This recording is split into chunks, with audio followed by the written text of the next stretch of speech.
Hey guys. Here's another part of Namikaze's return. Quick message, I have posted the whole series already over on Patreon along with the Sharingan Devil and the Sealed Kunai. Anyways, enjoy. Chapter 20, When it rains, it pours. Within the large body of water that surrounded Amigakure no Sato, a small toad stuck its head out of the water. This was not so strange. Amphibians of all kinds were often found near or around the water, and considering how much precipitation Amigakure received, there were far more toads there than there would be anywhere else. However, while there didn't seem to be anything remarkable about this toad, what it did next would easily be something that stepped out of the bounds of reality. Where if anyone that was not a shinobi had been watching, they undoubtedly would not believe what they were seeing. The toad opened its mouth, almost as if to croak. Before the creature could even make a noise, however, a large hand, followed by an arm, came out. This was soon followed by a head full of white hair, another arm, a body wearing a red and green kabuki outfit, and a set of legs. When the man's body was all of the way out, Jiraiya of the Sennin stood up. Amigakure, the man muttered, an unusually somber expression on the man's face. I never wanted to come back here. Amigakure was a small, yet highly industrialized hidden village located in an unnamed country. Its architecture was composed of several metallic skyscrapers with road ducts connected to them and mazy power lines surmounting. A number of smaller villages also surrounded Amigakure. As its name suggested, it rained almost constantly due to a storm above the village. It was a place that held many bad memories for Jiraiya, memories of several of his many failures, of his loss against Hanzo, the deaths of his 3 students. There was a lot about the village that would haunt the Sennin until he died.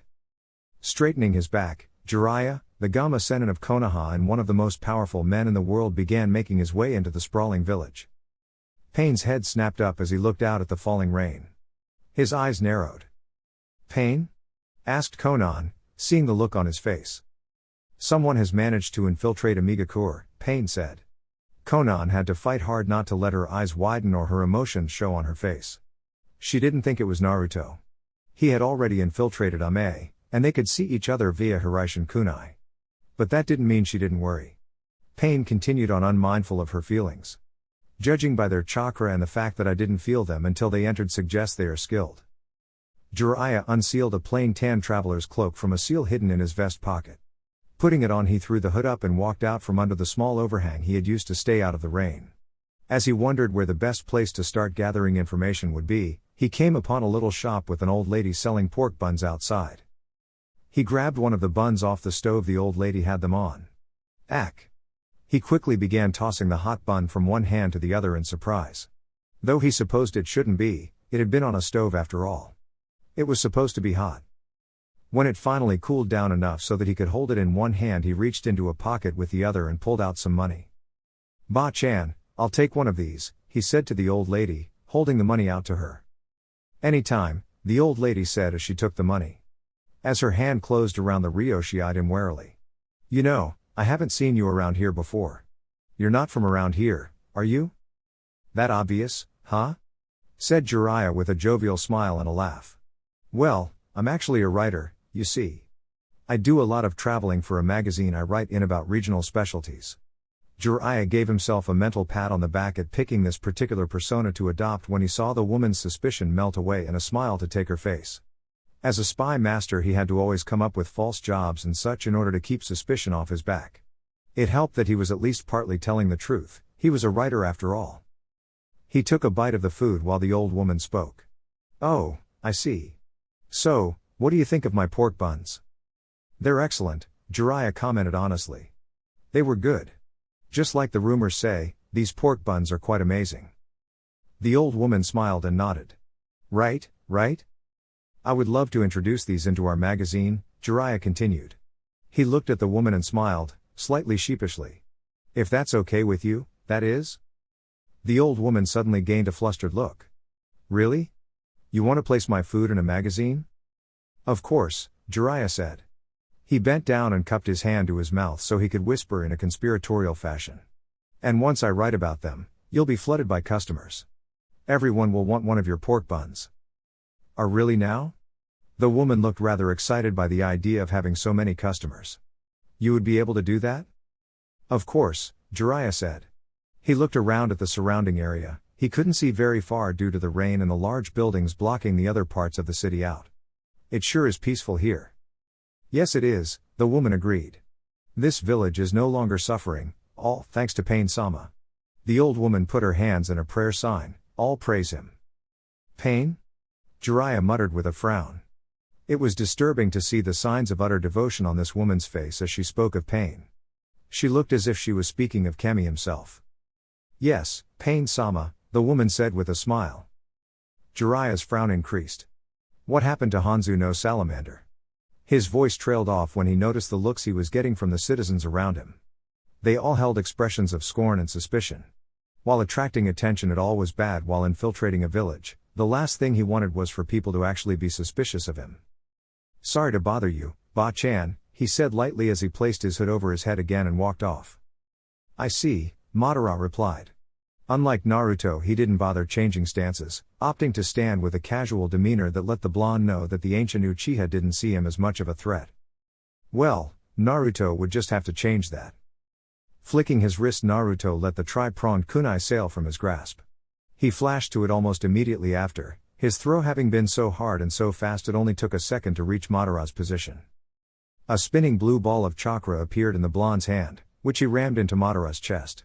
However, the powerful Rasengan didn't even touch the former Uchiha leader. Instead it went right through the man as if he wasn't even there. Naruto frowned as he dodged the sickle and chains that Madara had summoned, most likely through a seal somewhere on his person.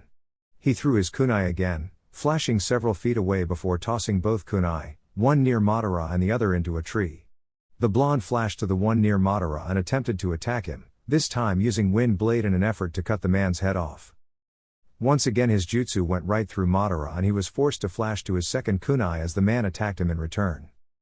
It has to be some kind of Jukuken jutsu, Naruto concluded as he analyzed the phasing ability of his opponent. He could be sending his body to a separate yet connected dimension, thereby making attacks phase through him. The question was whether he was phasing his whole body or just parts of his body, and what kind of limitations such a jutsu contained. He couldn't imagine that this ability didn't have some kind of cost, or perhaps a limit on the number of phases he could do in a certain amount of time. Perhaps it was time to put Madara's abilities to the test? Naruto jumped into the air, using chakra to boost his height.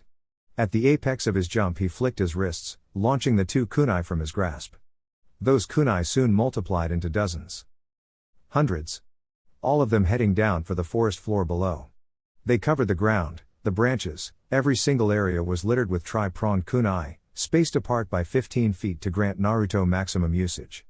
No matter where Madara tried to go he would not be able to get to the edge of his kunai field in time should his abilities run dry.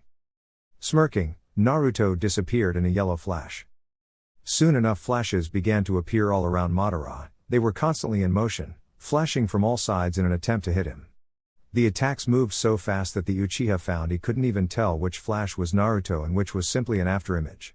They came in all at once, at the same exact instant, making distinguishing between flashes impossible. Not even the famed Sharingan was of any help here. However, his phasing ability wasn't all Madara had. While Naruto was flashing around him, the man disappeared within a vortex, reappearing several meters away. The blonde shinobi was quick to flash to the man, not wanting to let up and possibly give the man an advantage. He hadn't realized that in keeping up the pressure his advantage had been lost. Though he figured that out when he tried to continue flashing around Madara and got a foot in the face for his efforts. The blonde flipped around, landing on an adjacent branch and using chakra to stick his feet to the bark. Your Sharingan can see my chakra signature when using the Hiraishin, Naruto stated with narrowed eyes. He could almost feel the smirk the man was likely carrying on his face. Correct. I might not be able to discern which is the real you when you're flashing around me like previously. But dealing with a single Hiraishin attack is easy, if you know how to do it. Naruto grit his teeth, not liking the smug tone in the man's voice. Well then, I guess I'll just have to step up my game. We both know there is no stepping up, Madara said mockingly. You've been fighting me as hard as you can since the beginning. You and I both know anything less than your best effort will end in your defeat. The blonde frowned at the way the ancient Uchiha called his bluff, but didn't comment further. Flinging the two kunai into his grip, Naruto once again disappeared in a yellow flash. Jiraiya smiled as the beautiful young waitress placed some dango and red bean paste on his table. Here you go, she said cheerfully as the white-haired hermit wondered if he could convince her to help him come up with material for his books. He grinned at her and was about to go with old try and true up front and ask them routine. Tried because he had tried to use it many times, and true because it never failed to leave him with a rather large hand print on his face. Or worse. However, a small hanging ornament caught his attention. He could tell rather easily that it was made from paper. The origami ornament was done up in a white angel. "Excuse me, miss. But what's that?" he asked, pointing to the ornament. The waitress looked at him curiously for a moment, then turned around to see where he was pointing. A smile came to her face. "Ah, that's our angel," she said, and once again Jiraiya noted the same tone of devotion from this woman as the old lady. "Don't you know? There's a rumor that says if you place an origami of her in front of your shop, you'll have good fortune." "Good fortune, huh?" Jiraiya mused out loud. As he began to eat, he couldn't help but wonder what was going on. This country was nothing like what he had expected. He had been expecting a country torn in two with civil strife, if not outright war. And yet Amigakure was completely unified. How could this be? "It looks like I'm going to need to do some more searching," he decided with a sigh. "Maybe I should interrogate one of their shin." Oh, bye. His thoughts were derailed as he saw a rather garish pink sign for a brothel that read Cum Cum Pub War. Above the name were two hearts being pierced with an arrow. Jiraiya's eyes widened and his hands came up and made grasping motions, already imagining the beautiful, nubile flesh they would be feeling. Maybe I should interrogate them for some information instead. "Oh, Jiraiya-kun, you must be joking," laughed the blonde woman wearing a rather revealing kimono. She poured some sake from the bottle she was holding into the white-haired hermit's cup. "Did that really happen?" "I assure you every word I said is true," Jiraiya confirmed, right before he took a long gulp from his glass. His cheeks were currently flushed red from all of the alcohol he had been drinking, and he was feeling a nice buzz. "Wow. That must have been a fierce battle," she said in an impressed voice. It was hard to tell whether she was really impressed, or if she even believed him. Call girls like her were trained to please the men they served, which included feeding a man's ego. Not that Jiraiya particularly cared if she was being honest in her admiration or not. "Not as fierce as this battle," Tazuna-chan, Jiraiya said as he rather blatantly stared at her chest, which was almost Tsunade-sized. "You know, your name is very similar to another girl I know. She was a lot like you, an amazing and beautiful woman. Seeing you makes the long trip I had to make to get here all worthwhile." "Oh, so you're not from around here?" asked Tazuna. "No, I had come here seeking work," Jiraiya said. "I heard there might be some decent paying work for a mercenary like myself. I believe the person hiring was called Salamander no Hanzo." "Shh," Tazuna hissed as she placed a finger to her lips. "You shouldn't talk about someone like Hanzo here." Why not?" asked Jiraiya, looking rather confused. Tazuna looked around to make sure no one was within hearing range, before leaning towards Jiraiya to whisper in his ear. "If people here think you're a comrade of Hanzo, they'll kill you." "Really? That sounds rather dangerous," Jiraiya exclaimed. "The new leader, Pain-sama, is very strict," Tazuna said. "If anyone gives him a reason to be suspicious of them, he will kill them without mercy. At least, that's what my hubby said." "What?" exclaimed Jiraiya. "You have a husband, Tazuna-chan?" "Yes, but he's just a village genon, so we don't make much income, so I have to work too," she explained. "Ouch, sounds like you have your work cut out for you," the white-haired man said. However, on the inside he was frowning in thought. This pain was obviously very powerful if he could invoke such reactions from the people in his village.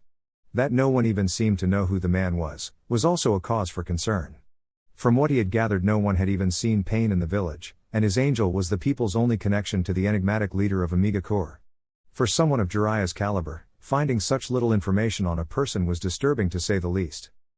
Jiraiya focused his attention on Tazuna some more, asking some general questions about her before asking about Pain.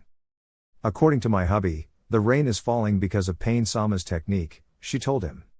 "With that technique he is able to see what everyone in the village is doing." That kick-started the man's brain. "That sounds like a pretty powerful technique," Jiraiya said. "It's kind of disturbing that someone could invade another's privacy so thoroughly." Tazuna nodded. "That's why it's best to mind our tongues." "Tazuna-chan." Tazuna looked up to see one of the workers calling for her. She stood up and bowed to Jiraiya. "Forgive me, Jiraiya-kun. I'll be right back." As she walked off, the flush from the alcohol Jiraiya had consumed disappeared, as did his act.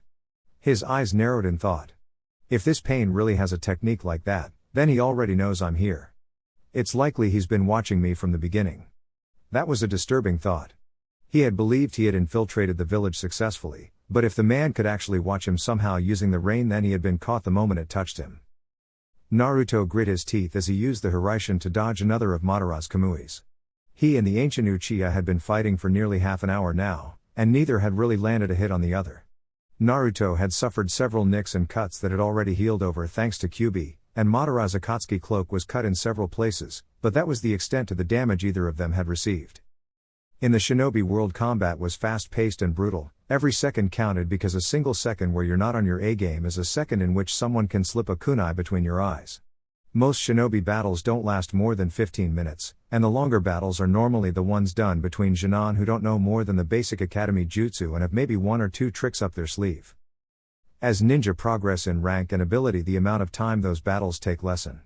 Most battles between jonin level ninja don't take more than 5, maybe 10 minutes at the most, if the two trapped in combat are of equal or similar strength. That was why the battle going on between the two currently in the clearing was so unusual. The battle currently happening between Uzumaki Namikaze Naruto and Uchiha Madara was not only remarkable in just how long they had been fighting, but in the speed with which they fought. The Hiraishin, probably the most famous Jukuken jutsu to ever grace the elemental nations, a jutsu that was made famous for the decimation of somewhere around 1,000 Iwan ninja during the Third Great Shinobi War. A jutsu that Naruto used to replicate that feat during the time he spent in Kiri, helping his fiancée Terumi Mei, the now Godime Mizukage in Kirigakure's civil war. And the space-time abilities of Uchiha Madara, a man whose skill was legendary, and whose prowess in war and the art of combat was unparalleled, a man who was said to only have one equal in Senju Hashirama, the founder of Konohagakure no Sato and leader of the Senju clan. It was a battle where the speed being used by the two was so great that no one else would have been capable of keeping up with it, save maybe the Yondaime Reikage, a battle in which every millisecond could mean the difference between life and death. There was no room for mistakes in combat on this level, and both Naruto and Madara knew that. Fu-Uten, Kami Orishi, Wind Style, Divine Wind from the Mountain, Naruto gathered a vast amount of wind chakra into his hands and unleashed it in a powerful vortex that flew towards Madara at insanely high speeds. They would have struck had Madara not gone underground and used his whack-a-mole jutsu to appear on a tree several meters away. "You'll have to do better than that, young Namikaze," Madara taunted. "Don't act so superior, Madara," Naruto said with a frown. "I may not have hit you, but you haven't done much damage to me either." True, I suppose we're in a bit of stalemate then," chuckled Madara. "Not for long." Naruto growled as he began gathering lightning chakra into his left and water chakra into his right. Ranton, Pseudo Ryu no Tama, Storm Release, Storm Dragon Bullet. The blonde shinobi thrust out his hand and launched a condensed ball of water that had electricity crackling inside it. The ball began to morph as it moved, the lightning moving to the front as it took the shape of a dragon head. The crackle of the lightning made the dragon bullet sound like it was roaring at Madara as it crashed into the man. Or at least it seemed to crash into him. "Oh my! What a powerful attack," Madara said. "Truly, you are a powerful shinobi." "Don't patronize me, Madara," Naruto said with narrowed eyes. "Oh, but it's so fun," Madara chuckled. "That's quite a scary look, Naruto-kun. You really should be more careful with who you glare at." Naruto's lips thinned into a small line. He despised how this man was mocking him even as they battled. It was like Madara didn't even deem him a threat. Using the Hiraishin, Naruto appeared less than 2 feet from Madara, 2 fingers extended outwards and pointing at the Uchiha. Raiten, John, a lance of white lightning shot from Naruto's fingertips and pierced through Madara's body.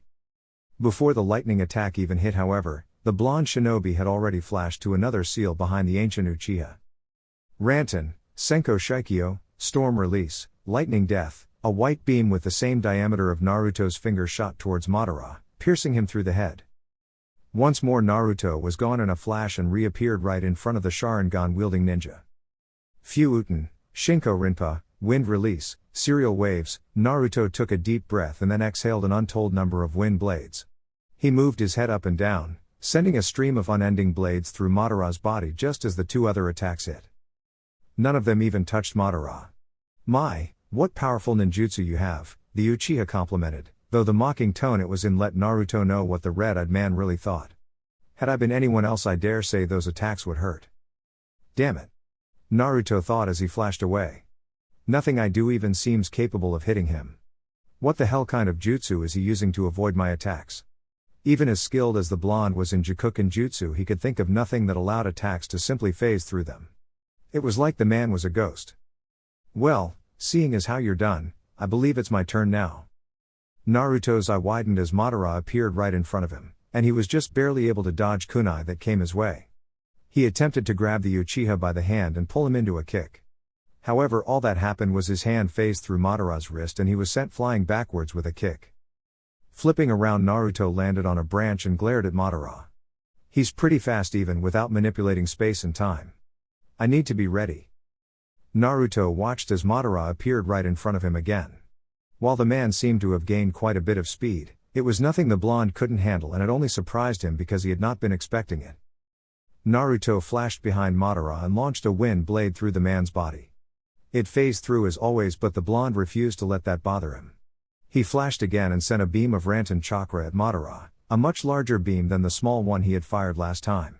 This one was around 10 feet in diameter, and when it struck the place Madara had been standing, the entire area disintegrated. The beam flew through the tree, literally vaporizing the trunk. With that part of the trunk gone, the top of the tree had nothing holding it up, and it soon fell down to the floor below with a loud crash. Oh my! Now that was scary. Nothing I do seems capable of affecting him, Naruto thought with narrowed eyes. Without understanding his jutsu, I can't figure out what weaknesses it has. Damn. Naruto wasn't quite sure what to do in this situation. While he had been in some tough battles, no one had ever pushed him this far, and no one had ever had a technique he couldn't break down and analyze. It was frustrating and made even worse by the fact that the man he was fighting didn't seem to be taking this battle seriously. Maybe I should go for something with a more area-wide effect. The battle soon began to take a step in a new direction as Naruto began using a combination of Hiraishin and powerful ninjutsu to keep Madara from doing much more than letting the attacks phase through him. It was the only weakness he had really discerned. Madara could only move so much when using his phase ability. Naruto didn't know why, but he wasn't going to look a gift horse in the mouth. While the battle was going on, the blonde ninja began releasing more and more of his chakra into the atmosphere. An act which did not go unnoticed by Madara. What's this? The ancient Uchiha wondered as he watched the boy saturate the surrounding area with his chakra. What is he up to? Almost done, Naruto said to himself. Overhead the sky began to darken, rain started pouring down and lightning could be heard within the storm clouds that had suddenly formed overhead. Naruto's eyes began to take on a fierce blue glow, lightning crackled inside of them as he began gathering more and more chakra. You should have taken me more seriously, Madara, Naruto said in a tone that quite literally oozed with power. It was as if the chakra he had gathered was so massive it affected his tone of voice and speech. Now you're going to regret it. Madara watched curiously as Naruto jumped into the air. And stayed there. What? A shocked Madara thought as the blonde shinobi continued floating in the air, his hands raised over his head as if attempting to make an appeal to Kami.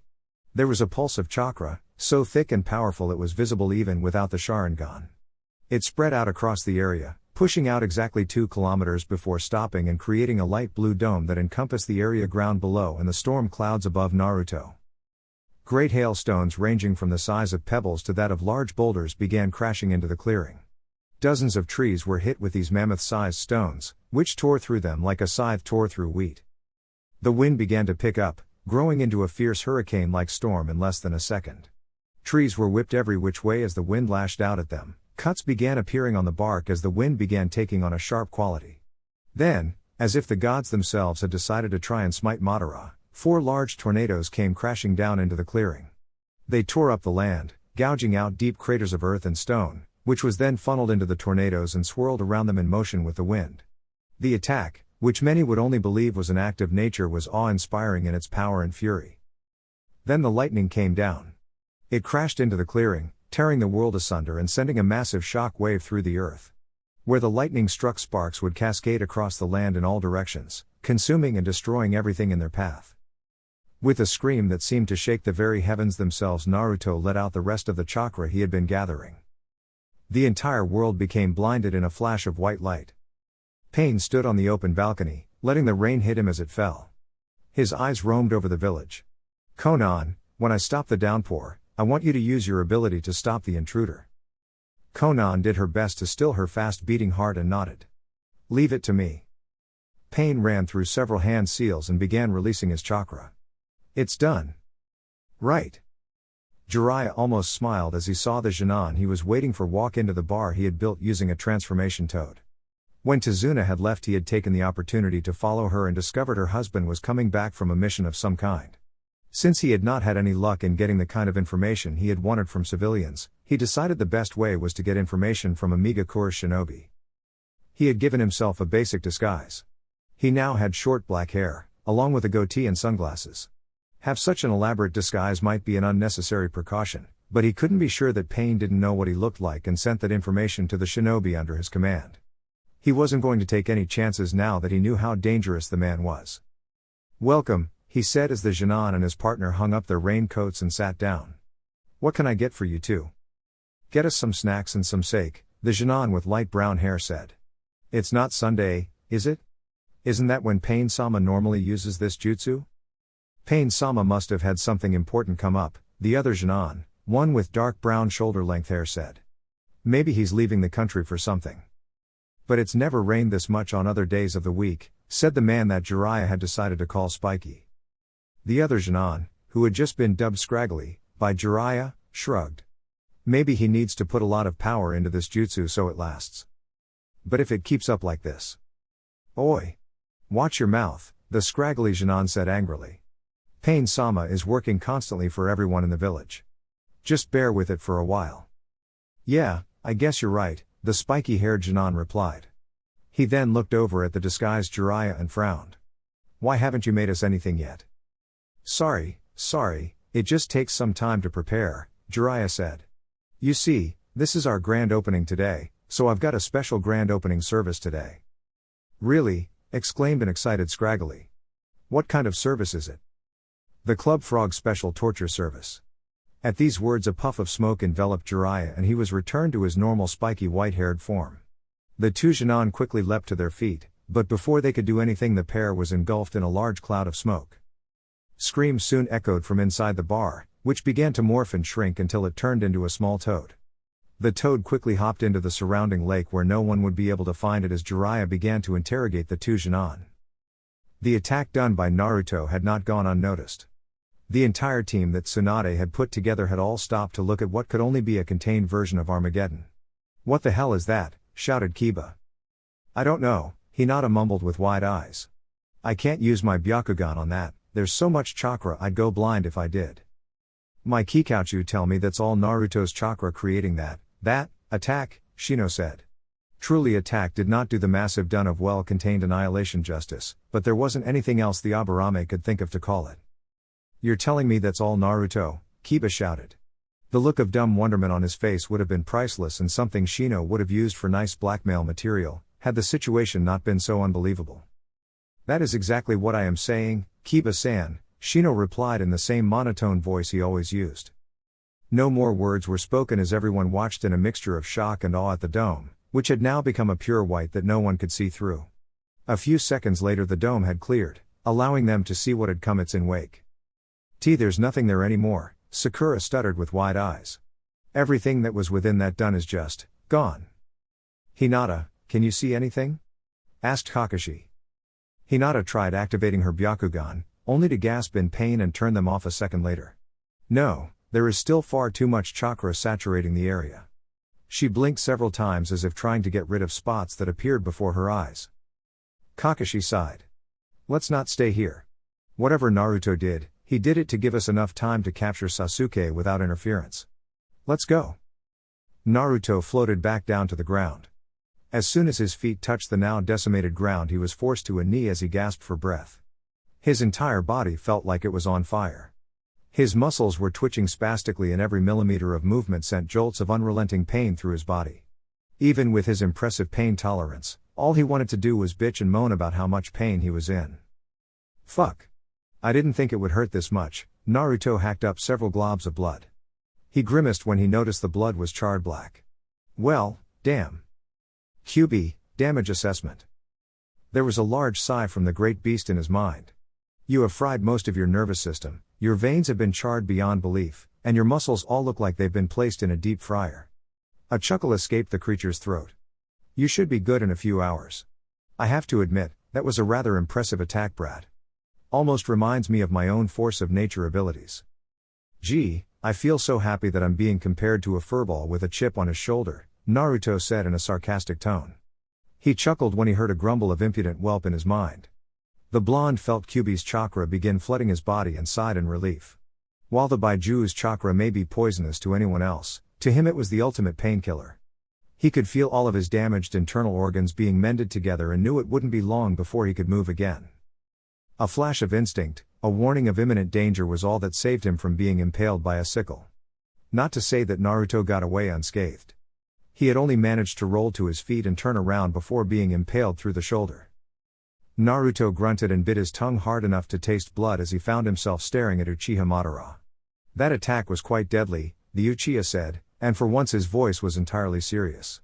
And with good reason, as the man's left arm was gone entirely, his mask was cracked and half of it had fallen off, revealing the left side of his age-lined face. He was also missing his right leg below his knee and his remaining hand only had 3 fingers. Had I been any slower that would have killed me. How are you still alive? Shouted Naruto as his frustration boiled over. That was my strongest attack. There's no way you could have survived that. Au contraire, my dear fox. I am quite resourceful. Surviving that attack was hard but not impossible for one such as me. Naruto snarled as he grabbed the sickle and sent as much lightning chakra as he was able. Due to the damage he had sustained, he ended up getting hurt too, but it completed its objective of getting Madara to let go of the weapon and jump away. Though how he was able to move so nimbly when he only had one leg was beyond the blonde. Naruto grunted as he pulled it out and threw it away. He stared at Madara as he prepared for another round. If he were honest with himself, the blonde knew he would not last for much longer. Not unless he got at least an hour or 2 of rest so he could recover from the damage he had done to himself. Not that he was going to be giving up anytime soon. It seems we are at a stalemate, Madara replied. Maybe, Naruto stopped mid-sentence before smirking. Actually, Madara, it seems I'm going to need to reschedule our little playmate for another day. I've got to go. You know how it is, places to go, people to see. But don't worry, I'm sure we'll meet each other again real soon. With that, Naruto disappeared in a yellow flash, leaving behind a frustrated Madara who finally let loose a scream of pain from the loss of his limbs. Report. Naruto ordered as soon as he appeared next to Kakashi in a bright flash of yellow. He didn't let anyone see just how much it hurt to even speak. We have Sasuke, Kakashi said, holding up the prisoner transportation scroll. As well as the corpse of Itachi. So Sasuke won? Naruto already knew Sasuke would win. Itachi had not gone to meet his younger brother to kill him, but to sacrifice himself to him. But he had to keep up appearances, for now. Yes, when we got there Itachi was dead and Sasuke was unconscious, Kakashi said with a nod. It looked like they had both been through one hell of a battle. The one-eyed man then looked the blonde up and down. Though I don't think either of them were as beat up as you. Naruto would have chuckled at doing so, not hurt so much. Yeah, well, that Toby character was harder than I thought. I'm sure, that must be why you destroyed 2 kilometers of forest, Kakashi said with an eye smile. It was, Naruto replied, he didn't have the strength to rise to Kakashi's bait right now. It looks like our mission is complete, so let's head to Konoha. Hi. Outside the Toad, the rain and Amigakure had stopped. Pain turned to Konan. Do it, Konan. Hi, she said, bringing her hands into a single hand seal. Cracks soon appeared on her face and the sound of peeling was heard. Konan spread her arms wide as her body began to peel apart into some sheets of paper. Hundreds of thousands of sheets floated into the air as Konan's body disappeared and became paper. The small purple flower that she had kept in her hair since she was little was the last sheet to float off and flatten itself. Then the sheets began to fold themselves until thousands of butterflies now floated in the air. The small origami butterflies flapped their wings and began to disperse, heading off to search for the intruder. Konan did not know who it was, but she could only hope it wasn't someone allied with Naruto. Jiraiya frowned as he walked down one of the many streets in Ame, thinking about what he had learned from interrogating the low-level Jinan. It seemed no one really knew much if anything about Pain. All they had was rumors and hearsay. No one even knew what he looked like, and some thought rumor of Pain's existence as just a myth. Everything the people heard, whether they were orders, speeches and even religious festivals, were all given to the populace by proxies or the angel. Because this, Jiraiya couldn't even tell if Pain existed, or whether he was simply a front for the true person acting behind the scenes. Maybe this angel was the person who was really in charge, or even someone who didn't truly live in Omega Core. Unfortunately, all he had to go on was what he knew, and that wasn't much. Even more disturbing was that he had heard the civil war that had supposedly been going on had been over for over a decade. Even worse was the rumor that Pain had crushed Omega Core all by himself, including Salamander no Hanzo, a man who was said to be just as and maybe even more powerful than Sarutobi Hiruzen had been in his prime. That was another thing Jiraiya had trouble grasping. Hanzo was a legend for his prowess on the battlefield.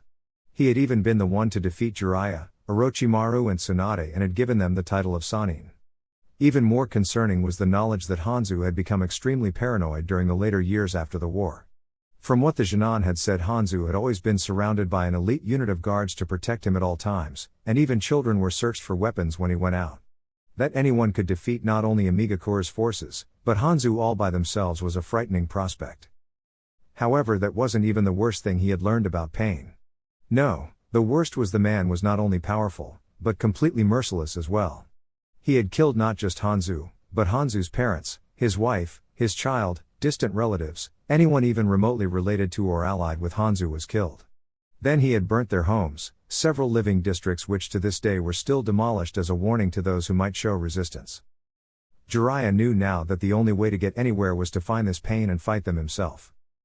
As he entered a new road, his eyes widened as he saw several hundred sheets of paper flying at him. Despite being surprised, however, he wasn't an S-ranked ninja for nothing and reacted so quickly that no one would have known otherwise. His hands went through several seals in less than a second and blew out a large fire bullet. Kaden, Enden. Konan was forced to move back as the fire bullet flew towards her.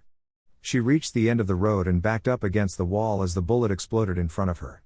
The fire and smoke caused from the technique cleared a second later to reveal she was completely unharmed, and a large paper wall had blocked the attack. I came here looking for Pain, and instead I end up finding you. Jiraiya smirked at the beautiful blue-haired woman. Not only have your techniques improved, but you've turned into one hell of a woman, Konan. Konan said nothing as she stared at the man who had been her sensei, and was the current sensei of her lover. She had been surprised when she first saw that their intruder was none other than Jiraiya. Though she supposed she shouldn't be. Jiraiya had a spy network almost as vast as Madara's. It was a reasonable assumption that Omega Core would eventually become suspect for holding Akatsuki. One thing Konan knew was that they were now in a bad way. The whole reason she and Naruto had agreed not to inform Jiraiya was because they both knew he would come looking for Nagato if he found out they were alive.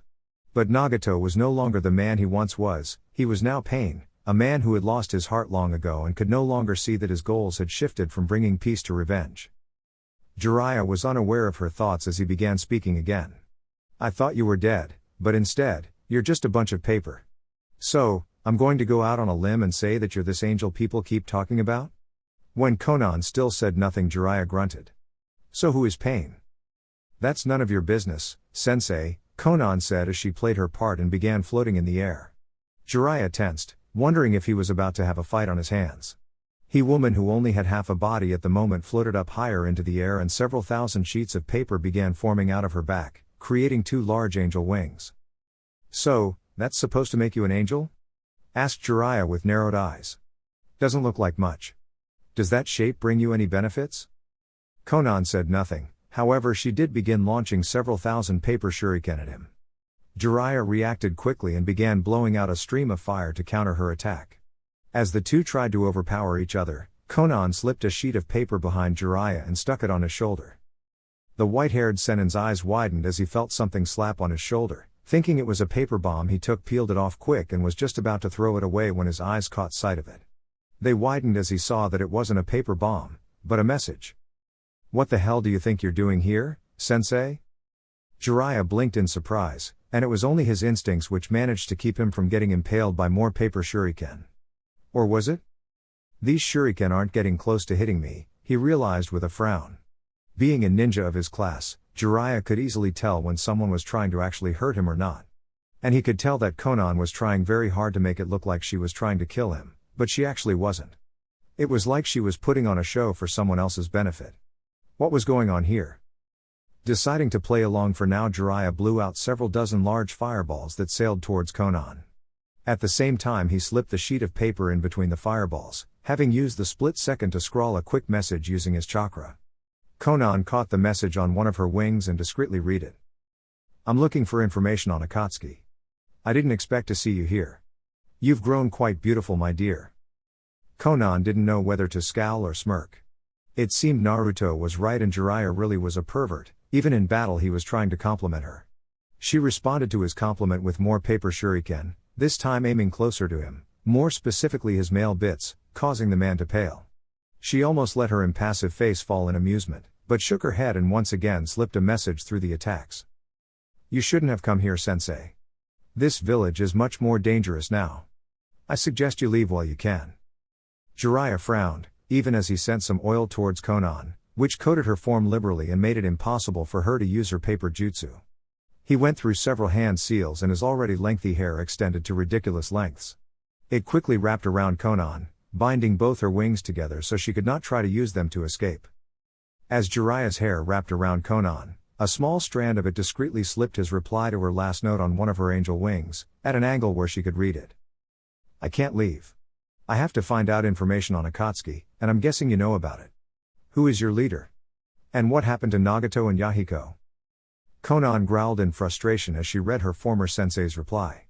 This man was going to make it incredibly hard to get him out alive. She wasn't really sure what to do. Neither she nor Naruto had planned for Jiraiya coming here to look for information. They both knew it had been a possibility, but had assumed that the man wouldn't do anything for a few more years. And by that time they had hoped Akatsuki would be defeated. She was just about to use one of the more powerful jutsu Naruto had taught to her, what he called an ace in the hole jutsu. Her lover had not wanted her to rely on just her paper jutsu, feeling that paper was too easy to counter once someone realized its weakness. Thus he had taught her 5 jutsu from each element, and 5 non-elemental jutsu. She was preparing to use one of the wind jutsu he had taught her, when a familiar voice made her freeze. It's been a long time, Jiraiya-sensei. Konan's eyes widened as Pain appeared crouched on a cliff of metal pipes several dozen feet away. Damn it. I thought I had more time. She thought to herself. With Pain here things were going to swiftly go downhill. Even using just one of his paths he could defeat her, and while Jiraiya may be able to beat one, this particular path was extremely difficult to face in combat.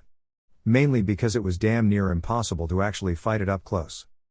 Considering the situation she was now in, it was a wonder she could still keep most of her impassive mask on. Jiraiya looked at Nagato, for that was the only person it could be.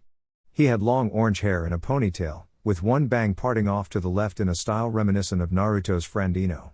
He had several stud piercings along his jaw and neck, and 2 on each of his cheeks, which were connected by a thin strand of metal that went through his nose.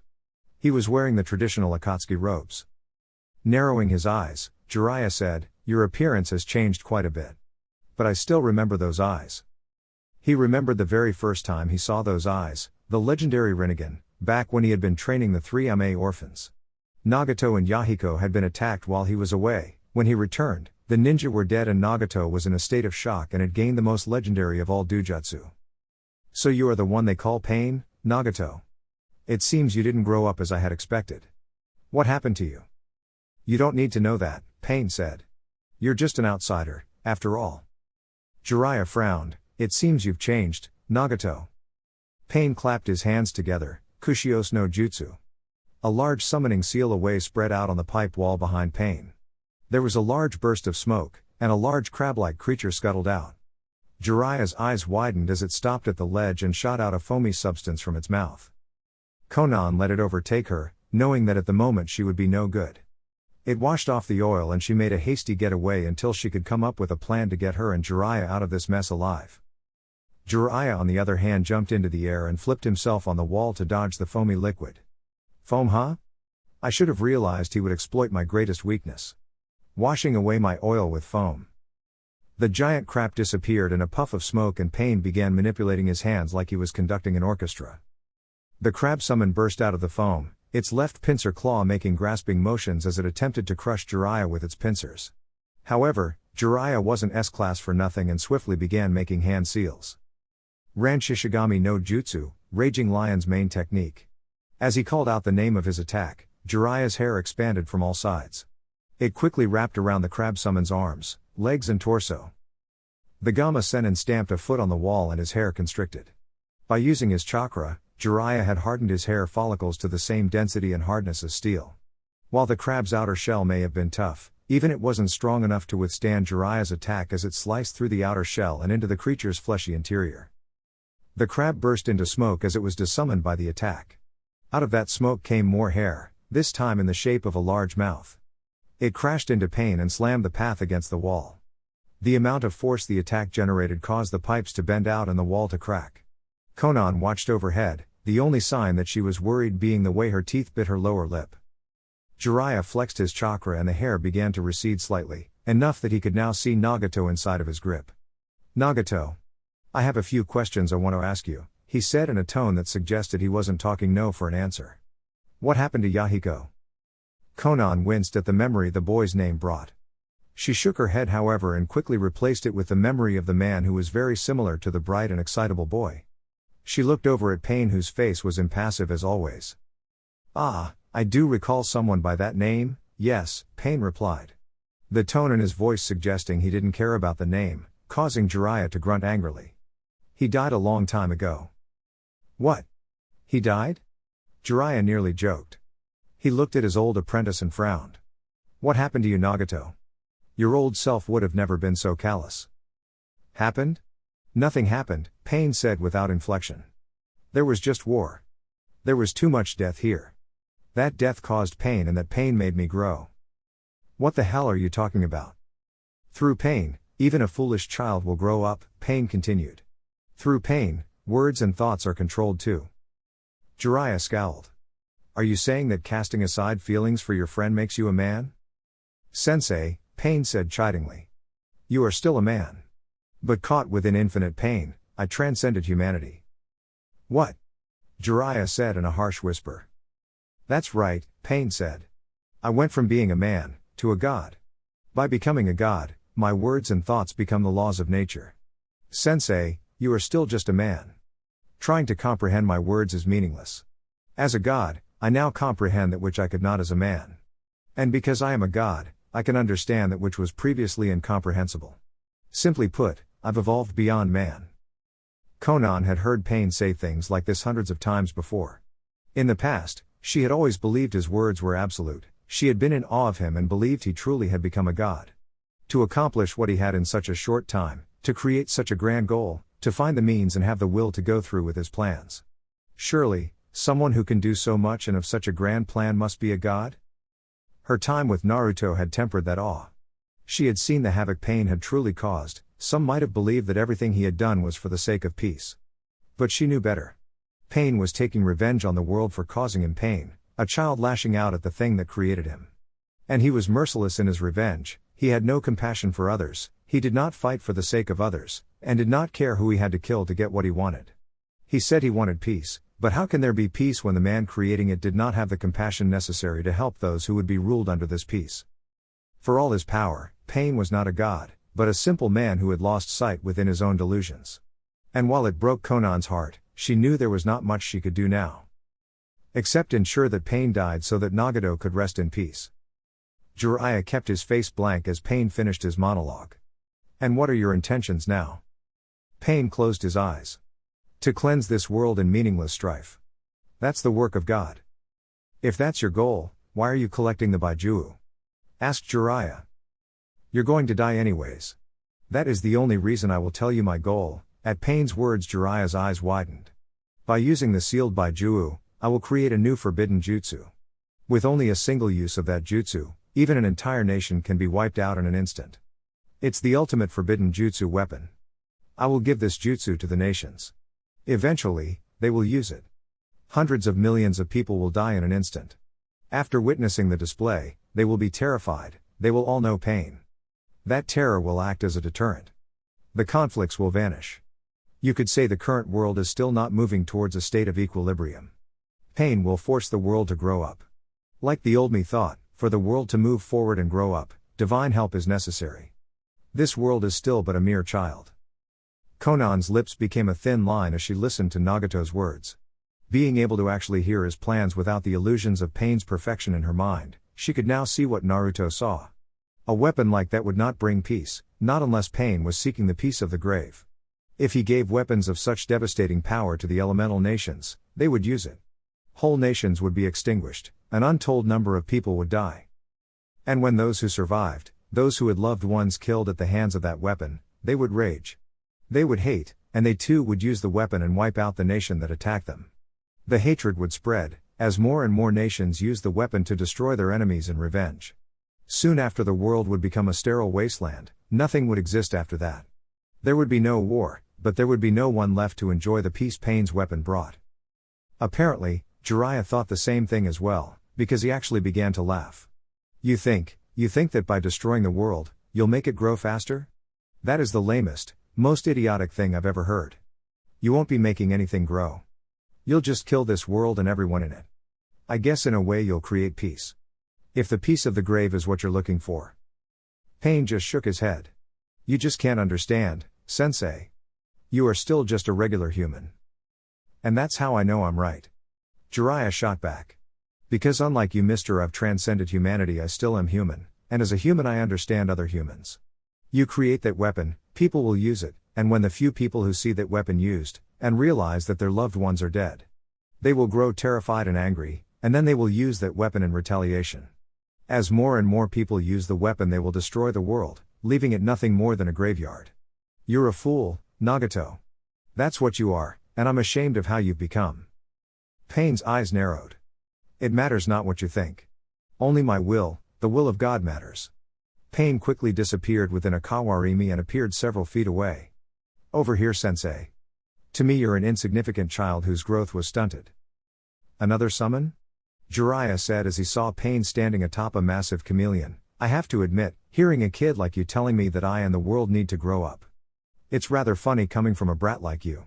You say you're God, but I'm no longer a human either, he said as he made hand seals for his own summoning jutsu.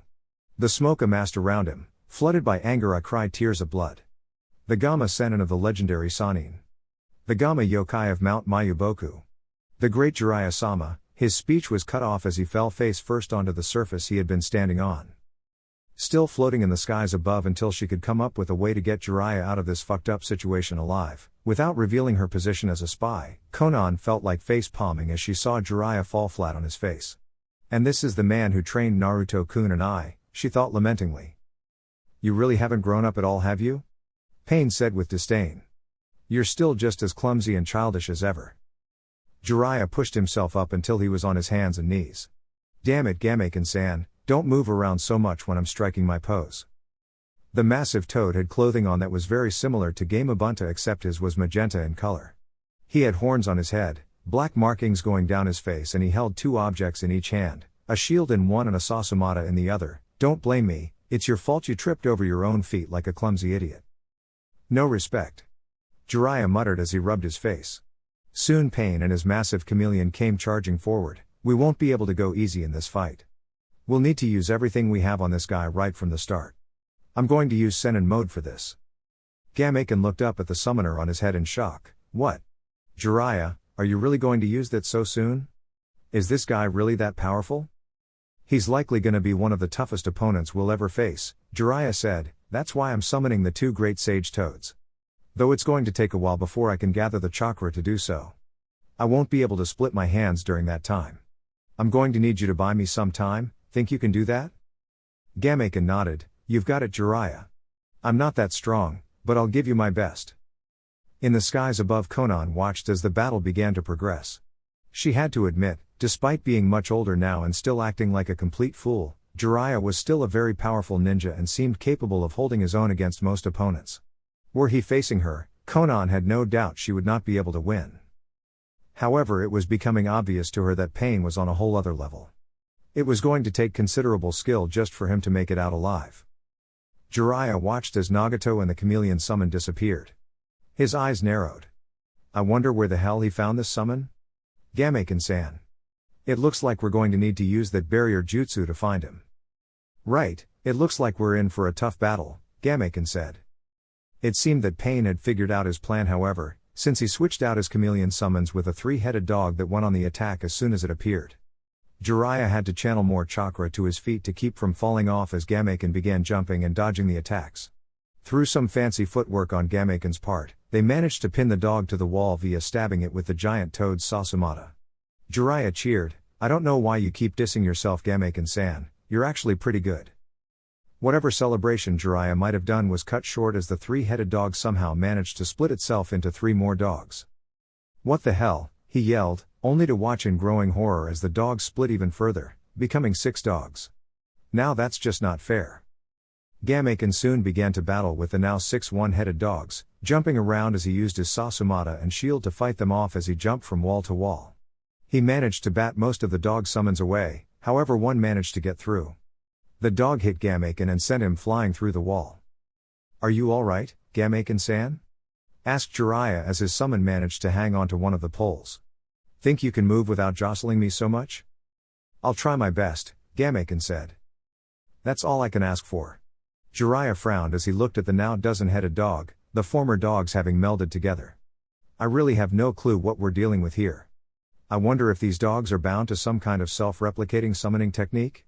Either way, I think we should get out of here for now. The pole Gameken was holding began to loosen and fall. Let's fight them in a location of our choosing.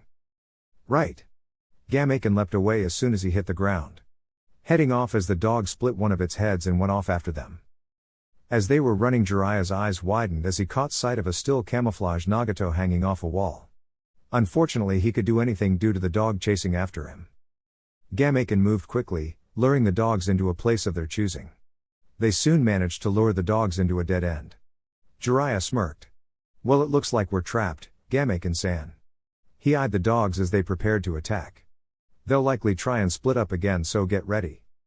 The dogs did split up, making an attempt to attack Jiraiya and Gameken from all angles. However, the large toad summon had some pretty slick moves up its sleeves. Spinning his Sasumata, Gameken was able to deflect all of the dogs. When the last one attacked Gameken, the large toad bashed it across the top of its head, smashing it into the ground. He jumped up and began looking for a place to recuperate from the wounds he received at the dog's hands. However, before they could get far, a giant drill-beaked bird came at Gameken, who lifted his shield to block. It kept him from taking immediate damage, but it didn't keep him from being slammed into a wall hard enough that the pipes on it burst. Jiraiya winced as he was jostled around. Whenever I plan to attack, he hides himself. This really sucks. Jiraiya tried his best to think up a strategy to fight, because if he kept going like this he wouldn't even live long enough to use Senin mode. I don't understand.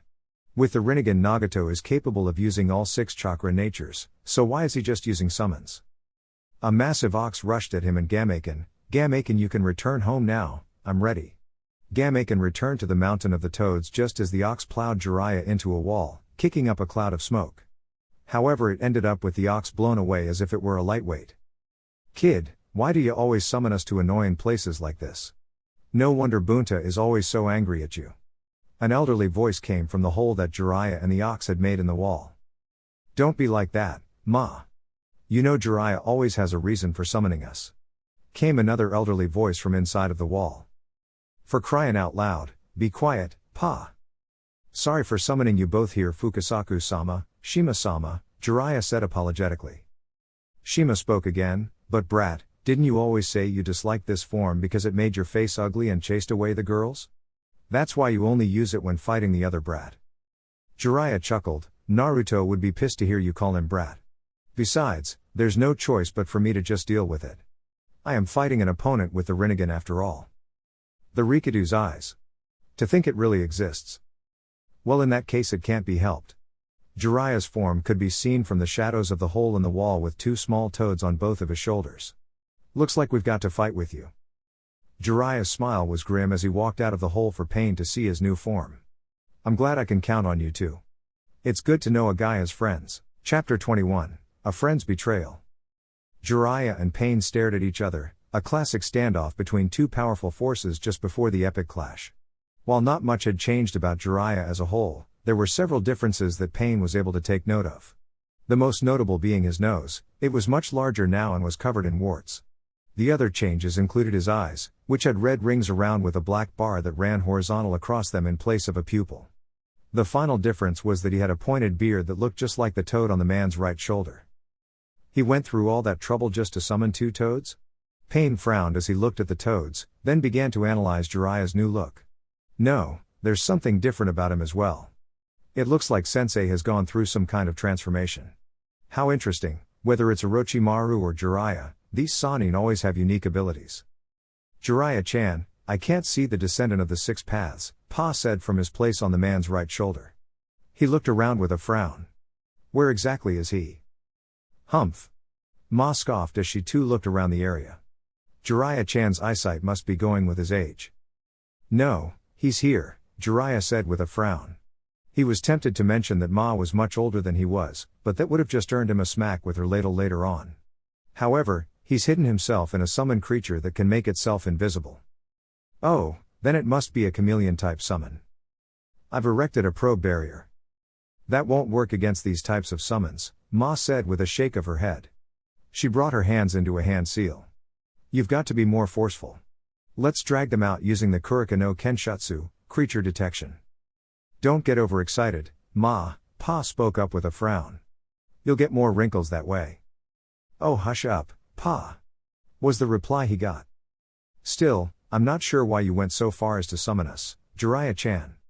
Is this guy really that much of a threat? Jiraiya's eyes narrowed and a frown marred his face. The man we're fighting happens to be a former student of mine. Both toads looked over at Jiraiya with shock etched upon their features. It looked almost comical, their faces being surprisingly more expressive than those of a human's, their mouths and eyes stretched and widened to proportions that a human simply couldn't reach. It would be Pa who broke the silence. I never knew you had another apprentice besides Minato-chan and Naruto Boya. Pa's eyes widened further as he leaned into Jiraiya's ear. Then is he the one? Jiraiya didn't seem to register Pa's words, however, just because he had no physical reaction didn't mean he had not heard what the elder toad had said. I shall now tell you. In my dream you, who are solely perverted, will still manage to become a splendid ninja. And in time you will have your own disciple. That disciple will become a ninja who will bring great change to the ninja world. That is what I saw in my dream. Great change? Either great stability or great destruction. The likes of which the world has never seen before. One of those two. So this boy is the child of prophecy? Asked Ma, sounding surprised as she looked at Jiraiya. Then why are we fighting him? No, Jiraiya shook his head. He is not the child of prophecy. At first, when I had first seen his eyes I had been positive that he was, but now. The white-haired perverted hermit smiled. Now I know that he is not. Perhaps he could have been, but he has gone down the wrong path. Then it's... Yes, Jiraiya answered. It's him. If that is the case then it's our job to destroy the descendant of the sage, much as it pains me, Pa concluded. If he is not following the right path, then we cannot let him live. Whatever the case may be we should get started, Ma declared. I want to be home in time to make my stew. Jiraiya grimaced at the thought of Ma's stew, filled with bugs and nasty creepy crawlies of all kinds, so let's get started. Ma leaned forward and opened her mouth. What came out was not a tongue, at least, not one anyone besides maybe the other toads had ever seen. It looked vaguely similar to an eel, with a long pink tube-like body and a face with closed eyes and sharp, shark-like teeth. The difference between this tongue, thing, creature, and an eel were both its color, a light pink that was very much the color of a tongue, and the wart-like protrusions that ran along its body. It slithered out of Ma's mouth, growing longer by the second. When it reached a length of 3 or so feet, it began to sniff around, nostrils flaring in its attempt to track the summoned chameleon by scent. The creature stopped a moment into its tracking, pointed in a specific direction and with a cry of "Found him!" From Ma, it rocketed forwards at surprising speed. Pain had no time to tell his summon to move as the fleshy appendage with the face wrapped around the chameleon. The thing tightened its hold and made it impossible for the summon to move, then, from the large wart-like bumps it began emitting a yellow gas.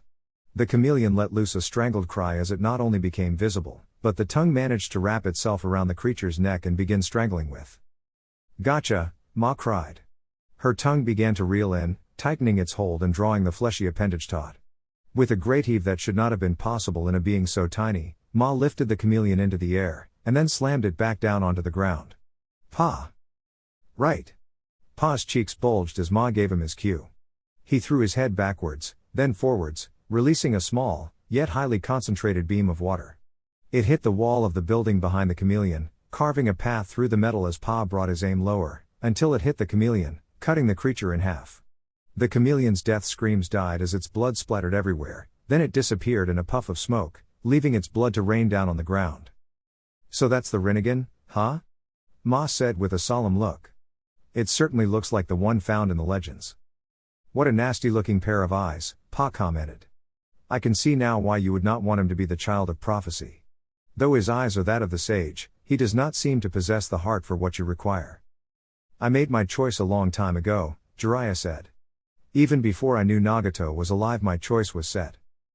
Then all that's left for us to do is take him out. The expressionless face on Pain did not change at the loss of his summoned creature. Indeed, it did not look like he even cared. His face remained passionless, dead, as if he had cut himself off from the world and all that it possessed. He might as well be a corpse for all the emotion his face showed. Whether or not the man Jiraiya had once trained held the capacity for emotions anymore became a moot point when, a second later, Pain clapped his hands together. Kushios no Jutsu. 2 summoning seal arrays appeared on either side of Pain, long lines of kanji that spread out along the ground. There was a flash of light from the center of each, and then a puff of smoke as Pain summoned not a pair of creatures, but 2 bodies. Human bodies. Both of the bodies were completely different from each other. The one on Pain's left was fat, with 2 piercings moving vertically across the bridge of his nose, a spiky piercing on each cheek, and a strange rod-like piercing that went through his ears and stuck themselves in the side of his face. Along with his piercings, the man had an odd spiky beard just under his lower lip, and Rinnegan eyes. The other man was skinny, especially when compared to the fat one. He had lines going down his eyes, and 2 piercings on each cheek, along with 2 more on his chin and 1 barbell piercing on his nose. Like the other human that had been summoned, this one had a pair of Rinnegan eyes. Jiraiya frowned in confusion as he eyed the 3 Rinnegan bearers. I don't understand. How can there be 3 Rinnegan users? Is this some kind of special jutsu? The more he thought about the situation, the less sense it made. The Rinnegan was a near mythological dojutsu. Jiraiya had considered himself lucky to even see it once. Yet here he was, looking at 3 people who all bore the Rinnegan. This has to be his technique, which means there's some kind of trick to it. This is getting bothersome, Ma complained as she looked at the 3 men before them. I had been hoping to finish this quickly. I was making dinner, you know. Focus, Ma, Pa snapped. We can't be getting all whimsical when we have an enemy that needs to face standing before us. However, Ma seemed to get irate at being reprimanded. What was that, Pa? Jiraiya quickly headed off any argument the 2 might get by saying, Now you 2. You can have your lovers squabble later. Right now we have to focus on beating this guy. It's time we made our move. I hope you know I'm getting you back for that lovers squabble comment, Ma said, making Jiraiya pale. However, you are right, we should get rid of this guy before we do anything else. Alright then. From this moment on, let Sage Jutsu prevail. Look to the skies above, upon halos and heavenly canopies. Jiraiya the gallant dash. Crack. Quit yakking in my ears. Came the shout from the 2 toads as they smashed their fists into Jiraiya's face. Both of the man's cheeks were smashed together, squishing and conforming. They forced the white-haired Gamma Senin's face to take on the general shape of a fish, with puffed-out lips that flapped and gaped, a squished cheeks and wide eyes. Jiraiya felt like crying as his posturing was once again interrupted, this time by his own companions. Is it too much to ask that they allow me to enjoy the small pleasures I can derive in a life-and-death situation? He asked himself lamentingly. He had put all that effort into making the most awesome and heroic poses for occasions like this. Why couldn't they just let him have his fun? No one appreciated him. Let's just get this over with. Ma decided to turn back to the task at hand. Namely, kicking the ass of 3 Rinnegan users. I want to finish this guy off and be home in time to finish dinner. Ma, this guy's a Rinnegan user, Pa said, glaring over at the toad on Jiraiya's left shoulder. Dealing with him is far more important than dinner. We're facing the ultimate ocular jutsu, you need to stay alert. Shut up, Pa. I don't care what kind of jutsu he has. Don't belittle a housewife's dilemma of what she should cook every day, you old geezer. How dare you use such a tone with me? I'm just looking out for you. I don't need looking out for. If anyone needs to be looked after, it's you. Jiraiya sighed as the 2 toads began yelling at each other from their perch on his shoulder. Not even a second ago they were complaining about me yelling into their ears, he sighed at the hypocritical pair, not that they even heard it over their bickering. I'm beginning to wonder if I might have been better off on my own. While the pair of toads bickered and Jiraiya lamented, Pain had decided he was done waiting for the battle to begin. He sent the human path to attack. The reanimated human corpse launched itself forward at an impressive speed, easily surpassing those of Mido Guy with his weights off. In spite of this, The path stood no chance as Jiraiya literally seemed to disappear and reappear within a second flat. By the time the path was just a little over a quarter of the way to Jiraiya, the white-haired sage had reappeared directly in front of the path and launched a deadly kick that caught it flush in the face. The human path was launched back, sent flying through the air before it hit the dirt, where it skidded along the ground, rolling and tumbling until it smashed into the cement cliff that the other two paths were on. There was a loud explosion from the impact as dust and rocks were kicked up from where the path hit, obscuring the area until the smoke dissipated naturally. When it did, the other two paths were able to see that the human path was lying on its back in a crater made by the force from Jiraiya's kick. It was an impressive display of strength. Not bad. Pain acknowledged his sensei's fighting prowess. Jiraiya put his leg back down and crouched low. Now that the fight finally seems to be underway, do you think you two could put aside your spousal differences? Just a suggestion. I guess we have no choice, Ma said with a sigh. She put her hands in another seal in preparation for her jutsu. Boy, you provide the oil. Pa, you provide the wind. Got it? Yes, ma'am. All three of them, Toad, Ninja and Toad, went through a single hand seal before sucking in a deep breath, then blowing out their respective jutsu. Senpo, banning Goiru no Ofuro. The three each launched their separate jutsu. Ma shot a large stream of fire out of her mouth, Jiraiya shot out oil and Pa blew out a stream of wind.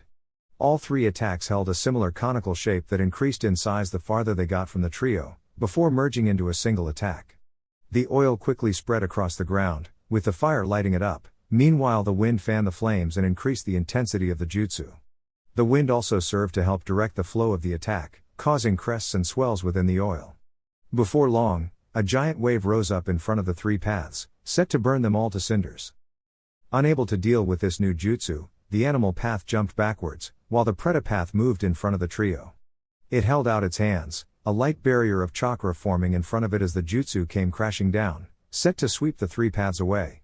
Smoke and steam rose up into the air, obscuring Jiraiya's vision of the events taking place on the small cliff. Frowning, the Gamma Sennin jumped into the air and landed on one of the large poles that were running vertically from the ground and looked into the steam as he tried to get a clear view of what happened. Ma and Pa looked just as interested as they too, leaned forward a little to see what had happened with the paths. Did it work? As the smoke cleared, Jiraiya's eyes widened. Down below the three paths were standing, completely unharmed. All of the oil vanished? It must be one of their jutsu, Pa concluded. Jiraiya figured out the same thing, though he was still unsure of just what that jutsu was. What could cause a combination jutsu that was more powerful than the average S-rank disappear like that? Jiraiya frowned for a moment before deciding on a course of action. Kicking off his sandals, the white-haired Sennin got down on all fours. As his hands set down on the ground, both them and his feet began to grow, not only getting larger but also becoming more toad-like in appearance, complete with warts and everything. Since our jutsu didn't work, how about we find out how well he can fight in close combat? Sounds like a good idea. With his decision to change his pace, Jiraiya blasted off the ground at speed so high it created a large explosion from the point he left. Holding out his left hand, a spinning blue orb of chakra appeared in his palm. It was only about the size of a baseball, but that soon changed as the Gamma Sennin pumped more and more chakra into the attack. The Rasengan grew, its size increasing to easily 3 times that of a human. It was a feat that he was capable of, thanks to his sage mode. With a thrust of his arm, the attack was rammed directly on top of the Preta path. Normally, this would be the part where a large explosion of chakra occurred and the recipient of his jutsu was utterly incinerated by the sheer power the attack possessed. However, Jiraiya was not only disappointed but also utterly shocked when he saw the fat human corpse begin absorbing the jutsu through his hands. He's absorbing my entire jutsu. Jiraiya's shock was absolute as he watched large chunks of the blue orb getting absorbed into the Pretapath's hands. I've never seen something like this before. A technique that can absorb jutsu so completely. Is this another ability of the Rinnegan? Behind us. Jiraiya soon found that he didn't have time to worry about the inner workings of the Pretapath's jutsu as the human path appeared directly behind him. Thankfully he had Pa watching his back. The elder male toad pulled a purple ball out of his robes and threw it at the ground. There was an explosion of purple smoke that quickly covered the small area around Jiraiya, blocking the view of the human path and confusing his senses. In an attempt to use the smoke screen to his advantage, Jiraiya appeared behind the human path and threw out a strong right jab that had strength on par with his teammate Tsunade's. The human path didn't even bother turning around as he caught the punch in his left hand. What? Jiraiya would have blinked had the act not possibly granted Pain a new advantage. He not only blocked a punch while I'm in Senin Moto, he also did so without even looking. That took a lot more than just a killer's sixth sense and quick reflexes. Jiraiya's speed and strength were enhanced far beyond those of a normal shinobi's. Even Guy would have trouble fighting him with 6 of the inner gates open while he was in this form, and Naruto had to be in at least a 5-tailed state just to keep up with him. There was something seriously wrong here, but Jiraiya couldn't figure out what for the life of him. Outside of the smoke screen, the human path watched the 2 silhouettes inside. A frog jumped out from the smoke, drawing his attention to it. Less than a second later, it was made clear that the frog was just a distraction as Jiraiya appeared directly behind the human path and crouched down low. Senpo, Kenbari Senbone. Thousands upon thousands of senbone needles formed from his hair and were launched at the human path. As they sped towards the reanimated corpse, the path went through several hand seals, his fingers a blur. There was a puff of smoke that covered the area behind the path for but a moment, before clearing to reveal he had summoned a large panda that ended up taking the attack for him. He did so without even turning around. Opportunity missed. Jiraiya jumped back, as far away from all of the paths as possible. As he glared at the human path's back, he began trying to discover why none of his attacks thus far had worked. I don't understand, so far all of my attacks have been completely negated with minimal effort. Had he dodged that attack, I could have gotten him with another, but instead he summoned that panda, and all without even turning around. The human path turned around and looked at Jiraiya and, as if on some unspoken signal, the other 2 hopped back onto the platform. They've managed to block all of my attacks without even using verbal signals or eye contact. Even if all 3 were sensor-type shinobi, they would still have to see the attack in order to block it. Something was definitely wrong here. Kibari Senbone is my fastest attack, and it has the widest attack range. The only way to get away from that attack unscathed is to block it as he just did. And he did it without looking. Jiraiya glared at the 3 paths, all of which were staring at him with dead eyes. These are no ordinary clones. Jiraiya-chan, I think I've discovered the trick they are using, Pa said. Jiraiya spared the elder toad a glance. Are you sure? Hi, do you remember during our encounter with the long-haired one? You had managed to get behind him and attack from his blind spot, yet he still managed to block your attack. Did you notice how whenever you would attack one of them, at least one of the other guys would be watching? Yes, I did notice that, Jiraiya confirmed. He had not found anything particularly unusual about it. When in combat, it was folly to take your eyes off your opponent. Even leaving your enemy unguarded for a single second could swing any engagement into the hands of the person you were facing. It wasn't unusual that they would all do their best to keep an eye on him. I don't see what you're getting at. They didn't give each other any hand or eye signals that I could see. Yes, but look at their eyes. All 3 of them have the same eyes. At Pa's words, Jiraiya's eyes widened as he finally picked up on what the elder toad sage was saying. Pa looked at the 3 humans in contemplation. Suppose the 3 of them can share what they see with each other, enabling their eyes to share visions with one another. Jiraiya frowned as he thought of just what that would mean. If that's the case, this battle will be much harder than I expected. With the combined abilities of the 3 paths, along with their ability to share images between themselves, they literally had all of their bases covered. They can nullify all of my ninjutsu. The one with the long hair is strong enough that he can go toe-to-toe with my strength while I'm in Senin Moto, and the one with the ponytail can summon various creatures that can act in both offense and defense. Jiraiya quickly ticked off the skills he had seen from the summons thus far, and was not only impressed but beginning to realize just how disadvantaged he was. On top of all that, they can see what their comrades see, making it impossible for me to sneak up on them. Yep, I'm screwed if I keep fighting them all at the same time. He needed to somehow separate them from each other, or hit them with an attack that would kill them all in one go. Both of those were next to impossible as far as he had seen. With their ability to share each other's vision, it would take a lot of effort to separate them, and with the fat one's ability to absorb his ninjutsu, none of his attacks would work either. It was beginning to look more and more like a hopeless case. Watching the battle from above, Konan felt anxiety wash over her. She would admit to being surprised at seeing Jiraiya's Senin mode being used, and had even been impressed with the strength the jutsu had shown thus far. Just like Naruto had told her, it allowed the user to far surpass their physical limitations. It was truly a fearsome technique. However, even with his Senin mode powered up, the white-haired hermit had still been unable to land a single hit on any of Pain's paths. It was moments like these that showed just how hopeless a situation really was. Even with the incredible boost in strength and abilities, Jiraiya was still unable to land a single hit on Pain. Konan knew she had to do something to help get Jiraiya out of this situation. He was not only her teacher but Naruto's as well, on top of that he was the blonde's godfather, his sole remaining link to his parents. She would never be able to forgive herself if she just let the events playing out here take their course when she could have stopped them from happening. But was she really ready to go against Pain? It was one thing to spy on him, at least when spying she had never actually raised a hand against him. It might have made her feel guilty, betraying him as she had, but Konan had been able to tell herself that it was for his own good. Fighting against him would be another matter entirely. It was one thing to go behind the back of the man you once claimed was your best friend, and quite another to stare him in the face and let him know just how far the depths of your betrayal went.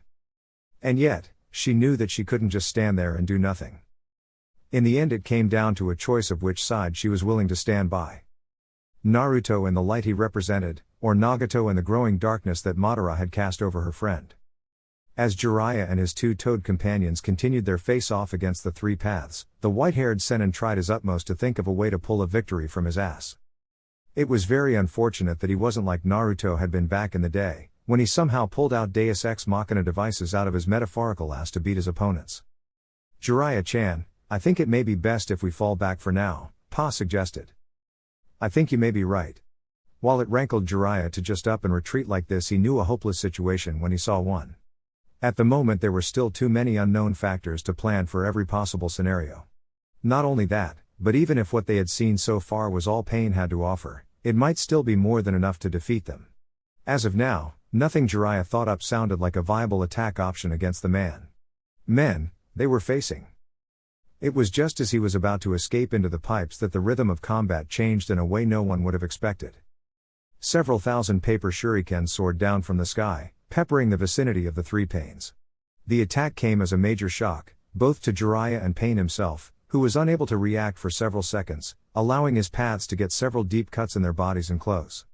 It was only after the Preta path got one deep cut across his face that literally split the skin from his left jawline to his right hairline that Pain reacted. The animal path went through a multitude of seals and summoned the giant crustacean once again, allowing his paths to hide under it while it took the barrage of paper shuriken instead.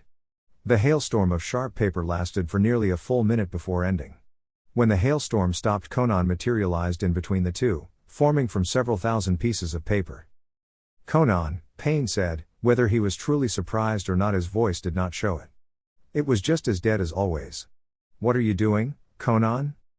I'm doing what I have to, Konan said. She looked up at him pleadingly, I'm here to ask you to stop this. Please stop this. Stop fighting Jiraiya, stop trying to gather the Baiju'u, nothing good can come from what you're doing.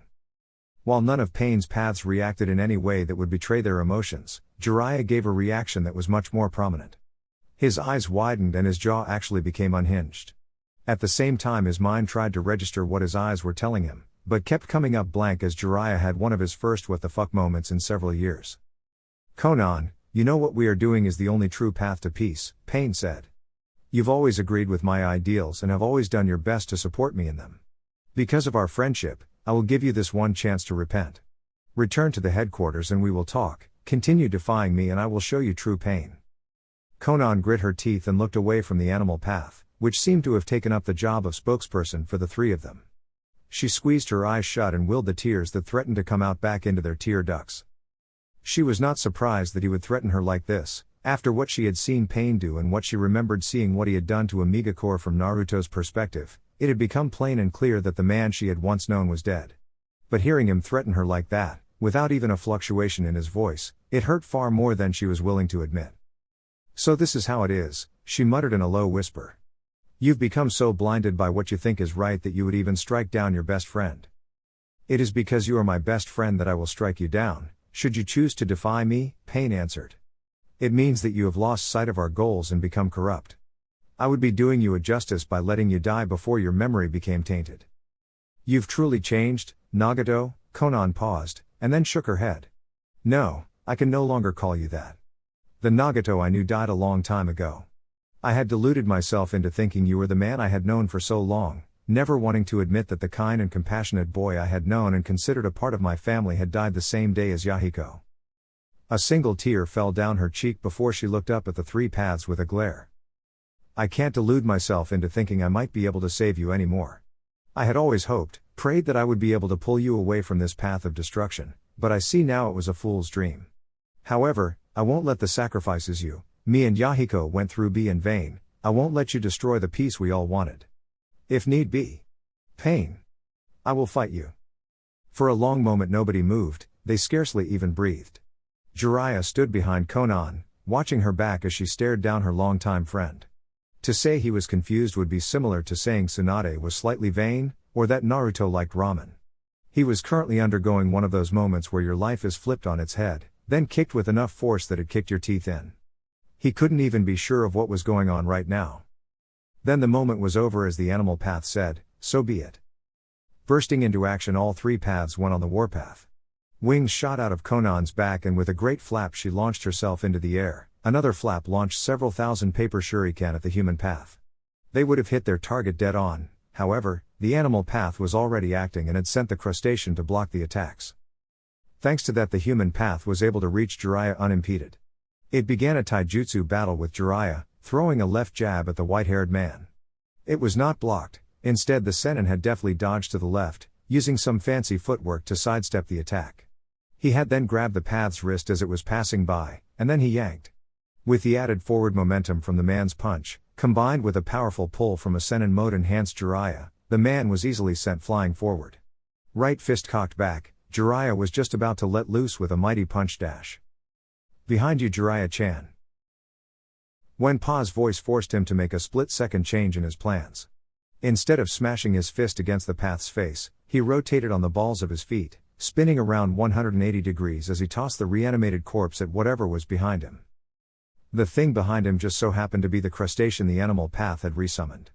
It had been bearing down on him and looked like it was about to snap him in half with one of its powerful claws. With the human path getting thrown in its field of vision, the large summon creature was forced to stop its attack. This small lull in the summon's movements gave Konan a chance to launch her own attack at the large crustacean. She sent several hundred paper bombs at it, attaching the small slips into key points on the creature's body, the joints, eyes and plating on the underside. With a hand sign all of the paper bombs exploded, destroying the creature outright and sending it back to the summoning world. Unfortunately for Konan, this gave the human path, which had recovered, a chance to attack her. The reanimated corpse jumped into the air, its impressive strength allowing it to easily reach her height. It came down behind her, planting both of its feet on her back and kicking her hard. With a loud cry of surprise, Konan was sent spiraling down, making every attempt she could at regaining control. Before she could regain control of her flight, or go splat against the concrete, Jiraiya managed to jump up and catch her, before falling back to the ground. "Thank you," Konan said as he set her down. "You can thank me by telling me what's going on," Jiraiya told her. "I will if we manage to make it out of this mess alive," Konan replied just as readily. She eyed the three paths as they began a new attack pattern. The animal path had summoned the three-headed dog, the human path was running along the wall to attack from a better angle and at a higher altitude. Meanwhile the Preda path stood back, watching silently. Not only was the attack pattern one that did not have any major holes that could be exploited, Konan knew they could not waste time fighting anymore. "However, if we are going to get out of this, then we need to leave now." "Easier said than done," Jiraiya muttered, but quickly ended up going through a set of hand seals. Ran Shishigami no Jutsu. Once again Jiraiya's hair hardened and grew at a quick rate. The large strands of hair spread out in separate chunks and tried attacking each of the paths individually in an effort to disrupt their pattern. It worked, but only somewhat. The animal and Preda paths, not being truly made for combat purposes, were forced to jump away from the attacks, which followed them as they backpedaled. However, the outcome soon changed when the two got together. In that moment the Preda path stepped forward and used its absorption abilities to render the hair useless. Jiraiya's long hair quickly retracted after that, no longer having the chakra to maintain its form. If nothing else, it had at least forced the two paths away. His other attack had not been so lucky. The human path seemed to rely solely on taijutsu. It was both fast and strong, easily on par with his own strength in Sennin Moto. When those abilities were combined with it using the fields of vision granted to it by the two other paths, the human path was capable of dodging the attacks long before Jiraiya's hair actually reached it. Jiraiya didn't even bother attacking the dog. Prior experience with the summoned creature had taught him how bad of an idea that was, and so both he and Konan were forced to dodge the three-headed animal as it rushed in to attack them both. While Jiraiya jumped back and began backpedaling across the ground as the dog tried to pounce on the pair, Konan flew higher into the air, twisting in an aerial display before launching a barrage of paper shuriken at the human path. Said path had been closing in on Jiraiya and had been about to double-team the Sennin with the dog summons. With this move it forced the reanimated corpse back and allowed Jiraiya to make space between himself and the dog. Konan flew back down to Jiraiya as they were giving a small amount of breathing room. "We should probably split up," she suggested. "Head back down the way you came while I take to the air. Head northeast until you reach the lake, that's where we'll meet up." "I guess I really have no choice but to listen to you," Jiraiya said as he eyed the paths and the dog. "Alright then, let's do this. Kushios no jutsu." Biting his thumb, the white-haired Sennin spread his blood across his hand, went through a series of hand seals, then slammed his hands into the ground, creating a large cloud of white smoke. The smoke cleared to reveal a huge toad, easily towering over buildings and trees.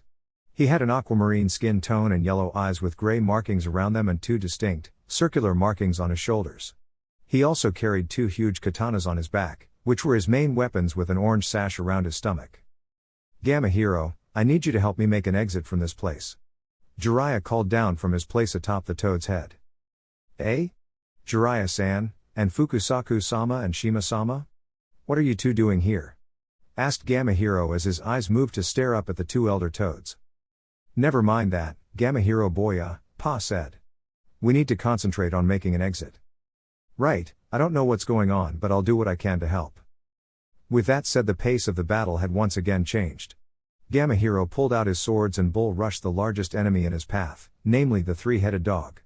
Before the large summons even had a chance to move, the sword-wielding toad brought both swords up in a cross-slash that sliced through the beast with ease. Unfortunately, the attack did nothing more than make the dog split into three separate dogs, but the attack had done its job in allowing Gamma Hero to reach the entrance that Jiraiya and Gammaken had made before the white-haired hermit had gone into Sennin Moto. The three pains watched them go, both Jiraiya on his toad and Kanana, who had shot straight up into the air and was now flying away. The animal path went through another set of hand seals and summoned a giant drill-beaked bird. The bird quickly flew off to chase after Konan while the dogs went after Jiraiya. Meanwhile, within the chamber where the three paths had come from, the three unopened stasis pods cracked open with a hiss of steam. Konan found herself in a tenuous position as she barrel rolled out of the way of the bird that Pain had sent to attack her. The large summon just barely missed, she could actually feel the creature's feathers brush against her cloak, it was so close. Not only that, but the feathers were sharp, as she soon found out when the parts of her cloak that the bird's feathers touched were cut straight through. As the bird finished flying past her, and before it could turn around to make another attempt at ramming her through, Konan sent a barrage of paper shuriken at it. Several thousand shuriken flew straight at the creature, though it did try to dodge. The Bluenet had taken its movements into account beforehand and launched her shuriken in a wide-scale barrage that made it impossible for the creature to get past. Disappointingly, the attacks didn't do anywhere near the damage she had hoped, merely left a few small cuts along the creature's back and wings. Not enough to dispel it, and since the summons was actually a reanimated corpse much like the paths, it didn't feel any pain that it might have if alive, and therefore, there was no true disruption in its flight that Konan could take advantage of. In an effort to lose the summon, Konan began to descend back down to the city below.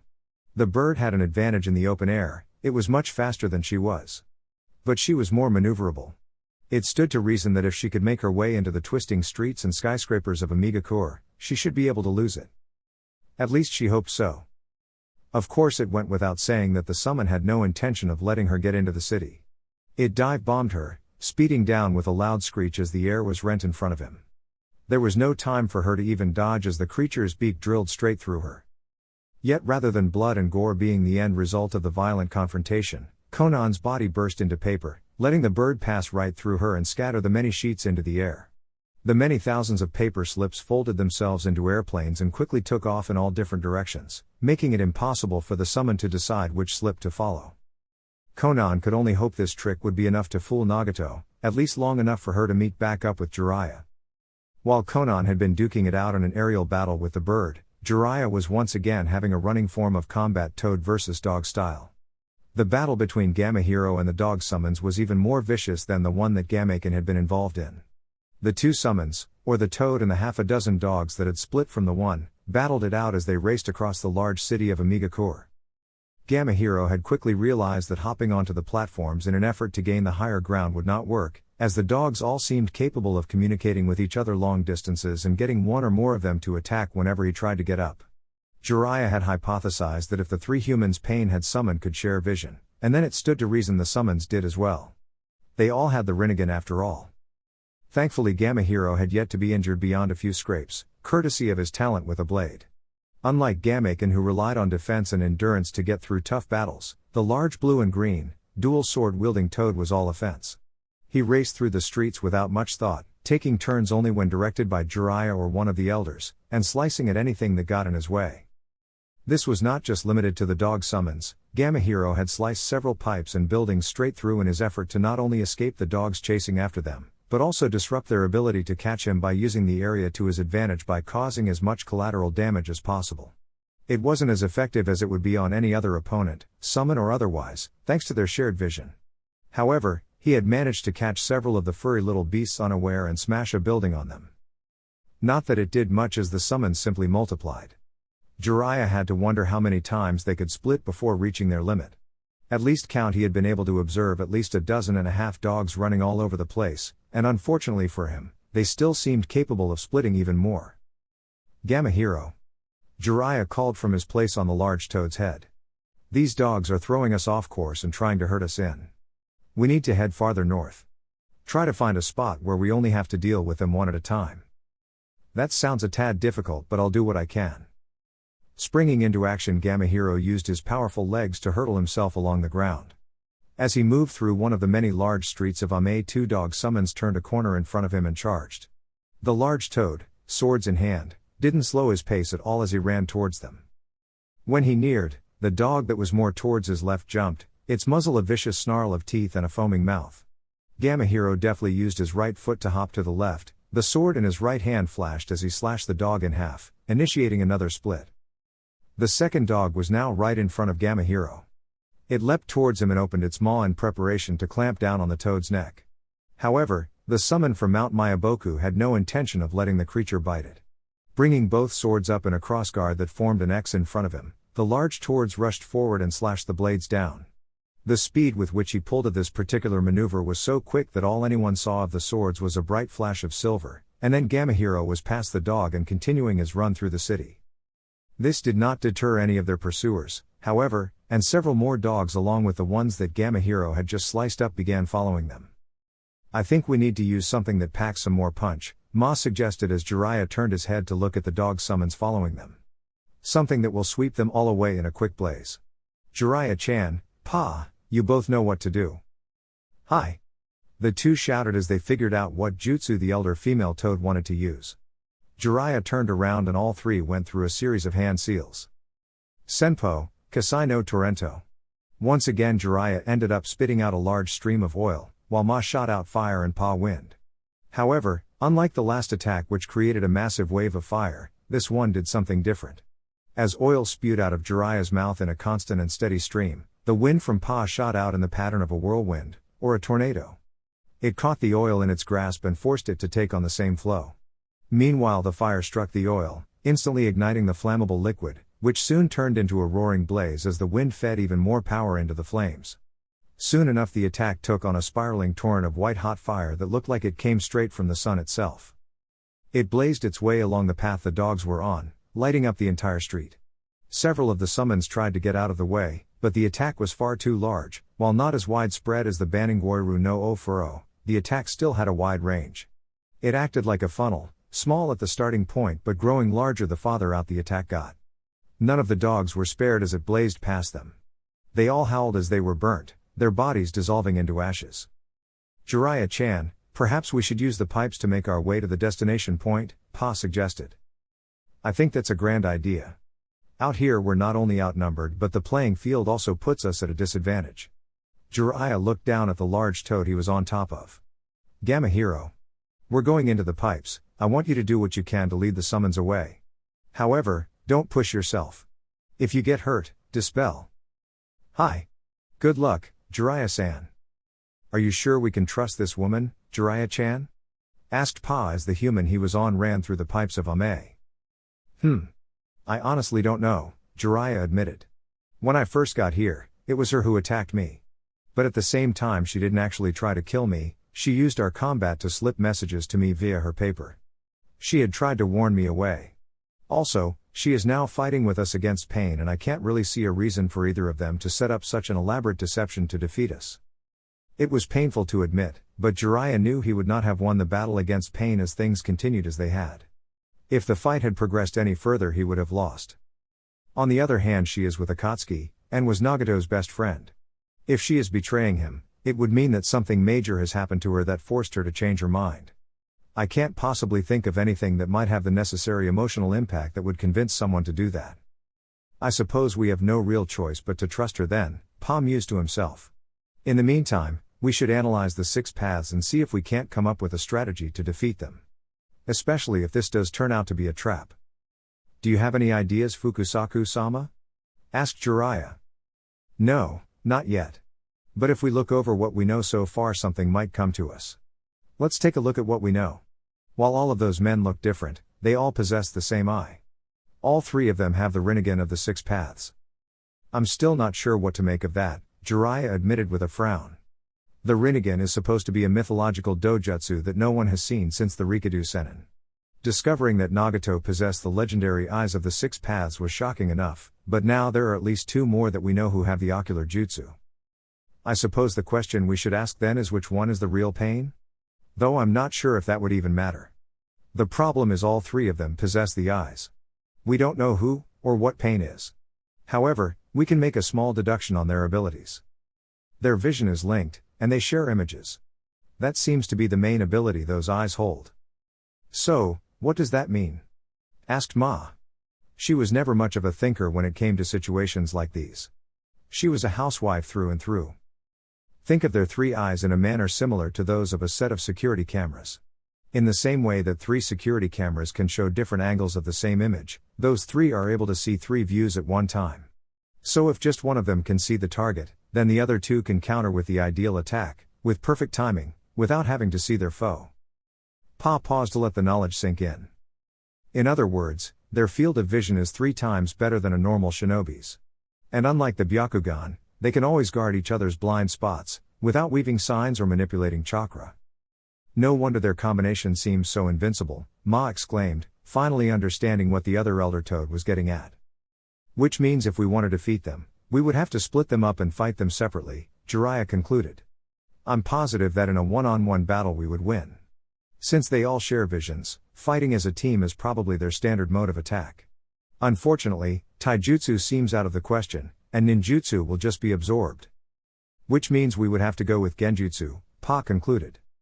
Yeah, genjutsu, Jiraiya sighed. I'm just as bad at genjutsu as Naruto, worse even, since I don't have his ability to use fuinjutsu to create genjutsu. Then maybe it is a good thing that we're meeting up with that girl, Pa said. Ma and I have a genjutsu that we can do, but I would rather we use it as a last resort. I agree with Pa, there's no way you can convince me to use that jutsu. Eh? Is there something dash? Jiraiya's question was interrupted when a large explosion took place just a few feet in front of him. From the smoke came the human path. It closed the distance to Jiraiya far too quickly for the Gamma Sennin to use any of his jutsu, starting up a taijutsu battle by throwing out its left leg in a high kick.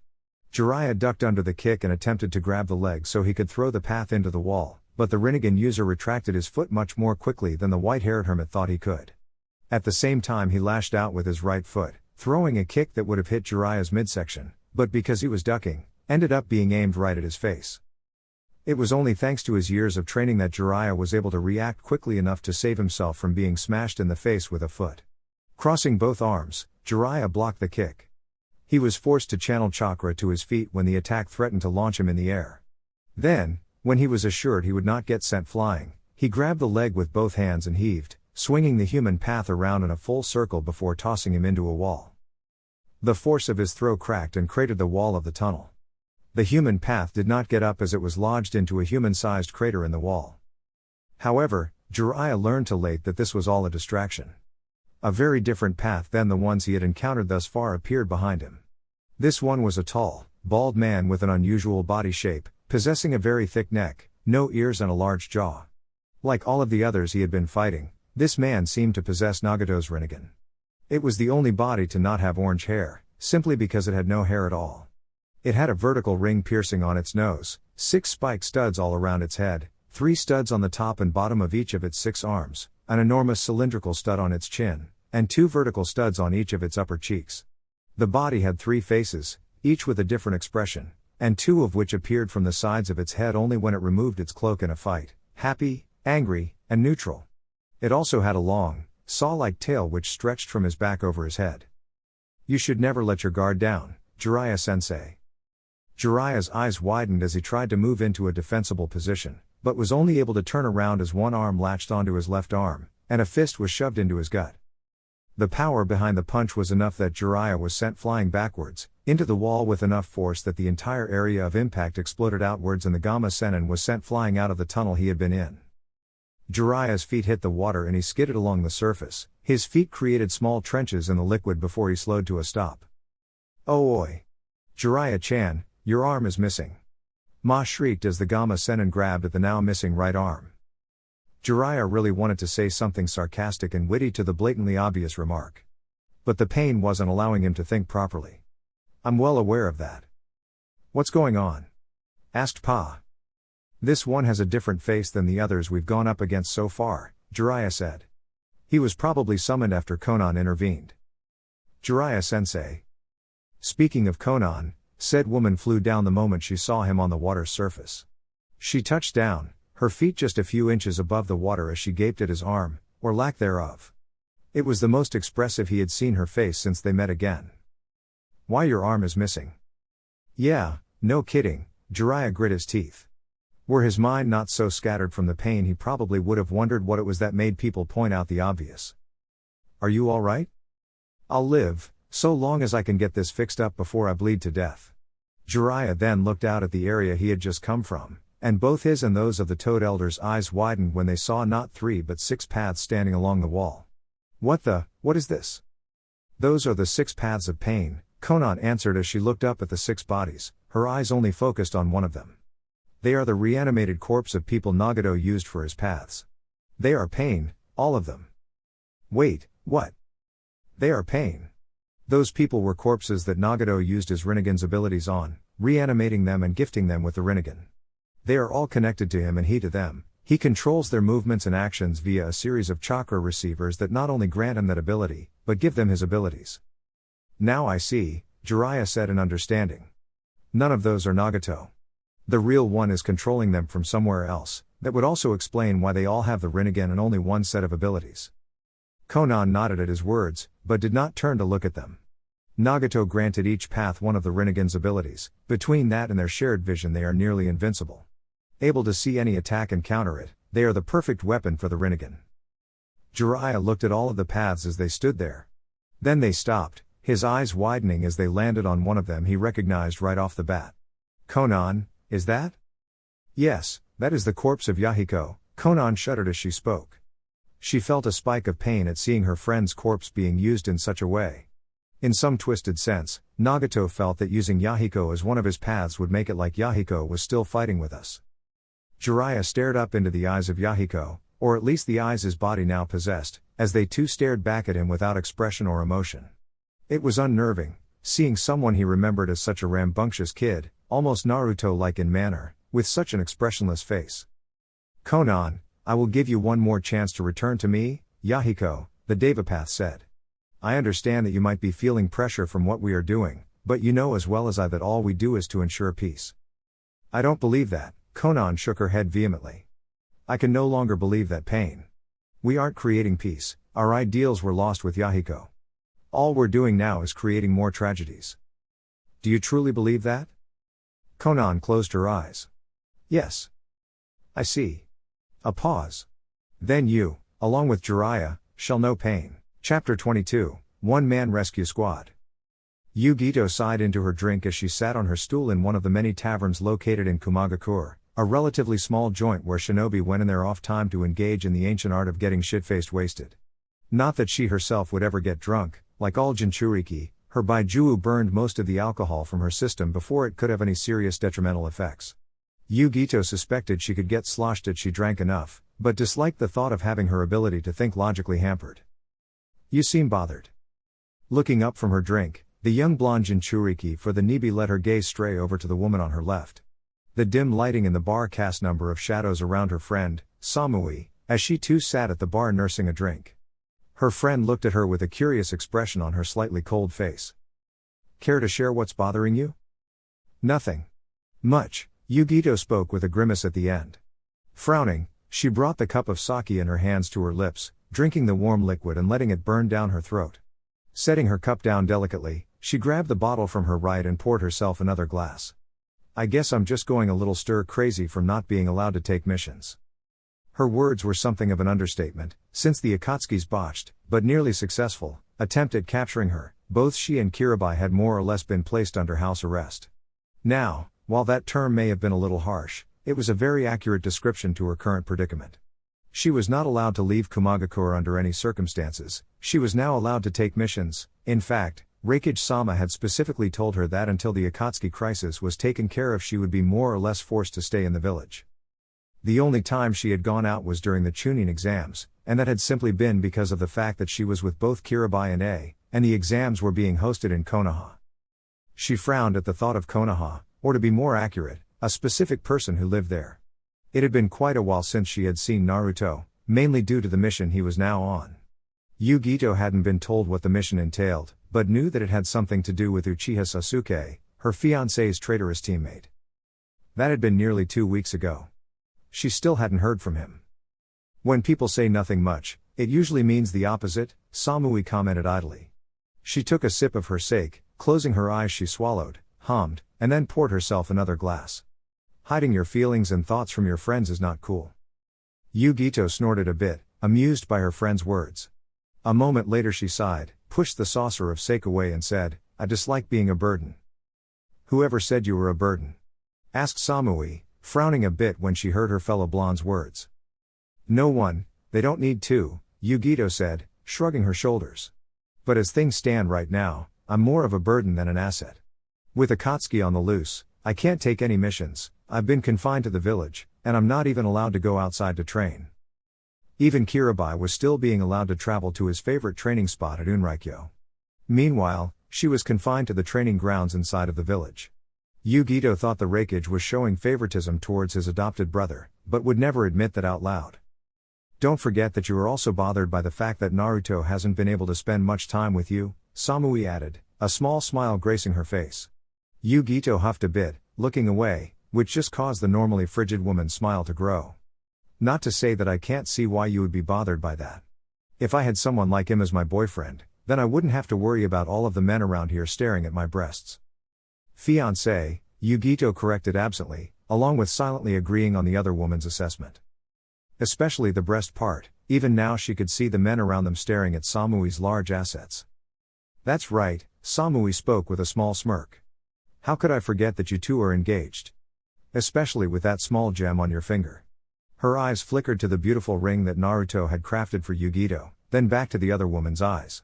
You know, I'm surprised Reikage-sama is actually allowing this. You shouldn't be, Yugito stated, turning more fully so she could face Samui. Everyone knows that Reikage-sama and Naruto-kun's father fought each other in the last war. And everyone knows how each and every single one of those battles ended. Samui couldn't help but nod her head. She knew how those battles ended, and how none of them had been in the Reikage's favor.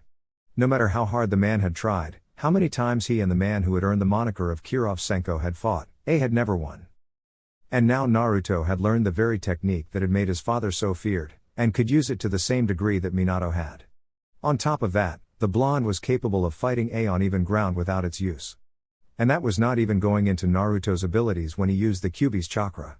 That alone made the Reikage wary of Konoha, so when the chance came to form an alliance, he took it. Better to be allied with someone capable of such power, than to be against them. The Reikage, for all his power, skill and stubbornness, was also intelligent and did what was best for the village. The fact that Naruto had fallen for Yugito was really just the icing on the cake. It ensured that Konoha, and Naruto in particular, would remain Kumo's ally. Conversation drifted after that. Samui had never been that talkative of a person to begin with, and Yugito became lost in thought. Things would have continued as they were, with silence as their only companion. However, an interruption came in the form of Omoi and Kairo, who were bickering together as they came in. Ga! Why can't you shut up? Just once, I wish you would stop overthinking everything. I'm just saying that whatever Reikage-sama wants from us must be very important. He wouldn't have asked this of us if it wasn't. Maybe he wants all of us for some kind of top-secret mission. It would have to be something super secretive, like sneaking into a foreign country that we're not friendly towards. Maybe we'll even end up having to assassinate someone proclaiming themselves to be a god with plans for world domination. Hundreds of miles away, Nagato sneezed, then frowned. Gods don't get sick, so why did he sneeze? He shrugged, and then got back to using his paths to fight Jiraiya and Konan. And I'm telling you there is no way we'd be given a mission like that, Karu said through grit teeth. It was easy to see that the woman was about to blow her top, meaning this conversation had likely been going on for some time now. Deciding that she wasn't in the mood to listen to the pair arguing about something that, in all likelihood, was pointless, Samui interrupted them. What are you two doing here? I thought you were serving under Daru at the moment as bodyguards for Reikage-sama? We were, Karu said, straightening herself in front of the blonde woman. However, Reikage-sama has requested the presence of yourself and Yugito-san, along with both of us. We were sent here to get you. Yugito and Samui looked at each other, blinked as similar expressions of curiosity formed on their faces, and then simultaneously turned their attention back to the dark-skinned pair in front of them.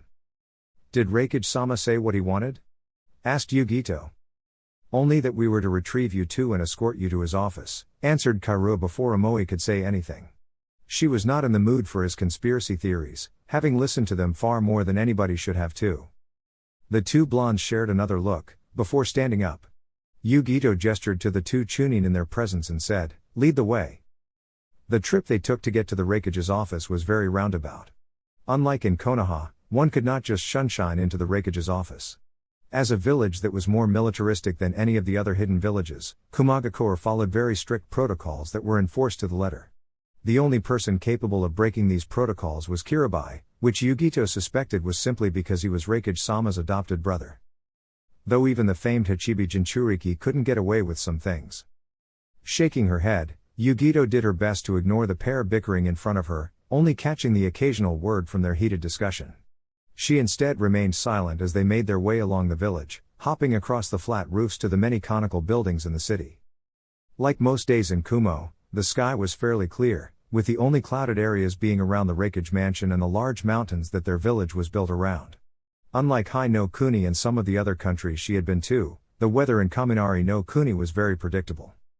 When they arrived at the Reikage's mansion and walked in, they were greeted by Mabui and quickly ushered into the Reikage's office. The man himself was sitting at his desk, a large stack of paperwork off to one side, and an even larger stack of paperwork on the other. It was clear from the scowl on his face and the way he was grumbling while taking papers from the larger stack that he had just received the large stack of paperwork a few minutes ago, probably right after he had finished the first. However, the moment the door shut and Yugito, along with the other three shinobi present, stepped forward, the Reikage stopped stamping papers and placed his hands on the desk, pleased to be doing something other than seeing how long it would take for his hand to get carpal tunnel. "I have a mission for the four of you that is of the utmost importance," I began without preamble. The man was never one for beating around the bush, a surprising lack of subtlety considering all of the plans and plots he had come up with in his life to help his village gain more power. Opening a drawer on his desk, he pulled out a scroll with two symbols on the bottom. The first was easily recognized as the cloud-shaped symbol of Kumagakure. However, the second took a bit longer for most of the shinobi in the room to place as the symbol of Kirigakure. This scroll contains important documents that will help solidify our alliance with Kirigakure. The man's statement drew surprised gasps from Karu and Omoi, while Samui and Yugito only raised an eyebrow. "You are to deliver this scroll to the god Mizukage and wait there until the treaty can be signed and formalized. This will be a long-term A-ranked mission of the utmost importance. I'm counting on the four of you." Yugito now realized why the Reikage had called on her for this mission, especially as he had been so adamant on keeping her in the village after getting almost captured by Akatsuki. It was obvious to her that she was being sent because Mei was one of the women that Naruto was engaged to, and the Reikage, along with everybody else who saw them at the Chunin exams in Konoha, knew about their relationship. Never had she been so thankful that knowledge of Naruto's relationships with her and Mei had been known. She, along with Samui, Omoi and Karu, snapped to attention upon receiving their orders. "Hi, Reikage-sama." It hadn't been long since Naruto had hooked back up with the rest of his squad, who had just come back from successfully retrieving Uchiha Sasuke, with said traitorous ninja being sealed up inside of Naruto's prisoner transportation scroll.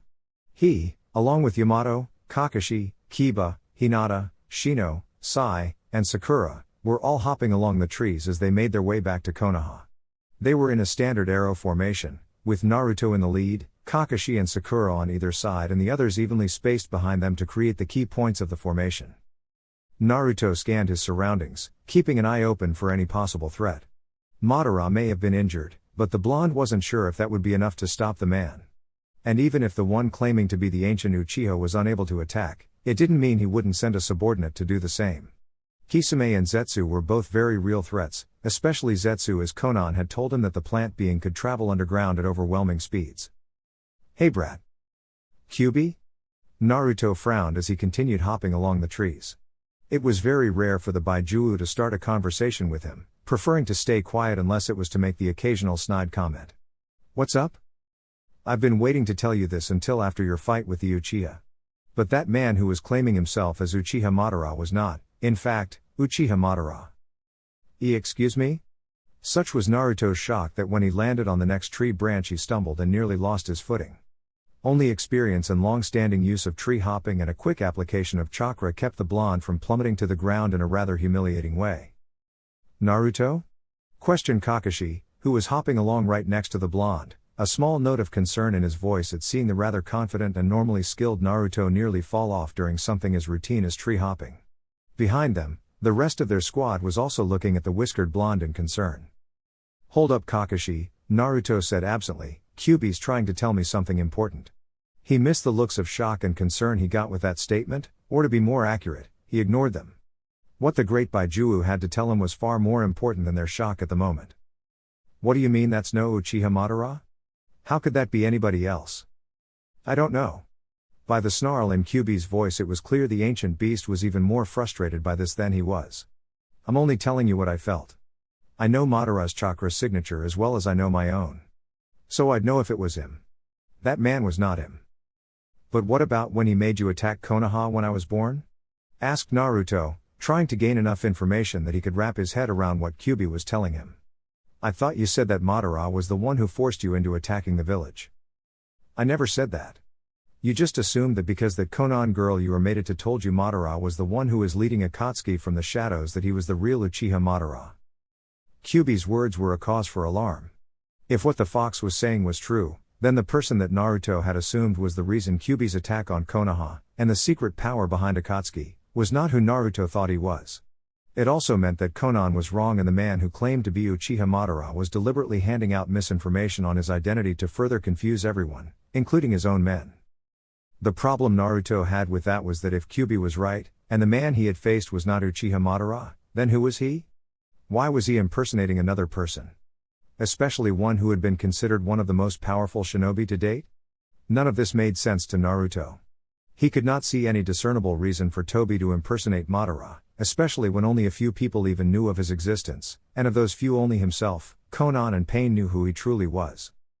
Or at least, who he was pretending to be. "But I thought Madara was the only Uchiha who had the power to control you," Naruto said, eliciting a growl from Kyuubi, who was angered at the blonde for bringing that up. The blonde did his best to ignore his prisoner's angry growls, however, as he continued speaking. "And if that isn't the case, and there really is someone out there with the power to subdue a Baijuwu, then who is it?" "How should I know?" asked Kyuubi, his voice something akin to a snarl. "As far as I knew that blasted Madara was the only Uchiha whose eyes had the power to subjugate me." The way the Baijuwu said subjugate, as if the word were some kind of poison, did not go unnoticed by Naruto. There was a prominent pause following the ancient Kitsune's words. That there is another Uchiha with the power to control a Baijuwu is troubling. "Why is that?" asked Naruto, curious. He had his own thoughts on why having another person capable of controlling a creature as powerful as Kyuubi was troubling, but suspected his reasons were vastly different from the Baijuwu's. "You mean aside from the fact that it means there is another capable of making me subservient to their will?" said Kyuubi in a dry growl. Naruto didn't say anything, knowing the question was rhetorical, but his feelings of mild embarrassment that went through the seal made the ancient Kitsune snort in a mild form of amusement before continuing. "The reason it is so troubling is because not just anyone of the Uchiha clan can do this. To be capable of subjugating a Baijuwu requires more than just a Sharingan eye. Even the famed Mangekyo Sharingan of Legends is incapable of enslaving me. From what I know, Uchiha Madara's younger brother, Izuna, also possessed a Mangekyo, yet he could not control my actions with it. It requires a mental fortitude that few possess. Which means whoever this man is, not only has a strong Sharingan, but also has powerful mental abilities, Naruto concluded. So it required more than just a Sharingan, or even a Mangekyo like Itachi's. It required a powerful will that could oppress and subdue the will of the Baiju'u they were trying to take control over, meaning that their mind and will had to be stronger than normal. That was a scary thought. Exactly. The Uchiha in question also must have a very powerful chakra. It takes a lot of power to use the Sharingan's ability to subdue me. Just the act itself would require more chakra than most of what you would call Jonin-level shinobi possess. I see. Naruto resisted the urge to sigh as he felt a slight headache coming. This new piece of information was troubling, especially since it essentially meant he would need to reevaluate the situation entirely. Still, better to deal with it now, than not know and find out sometime down the road when the knowledge he now held could have made a difference. Thanks Kyubi.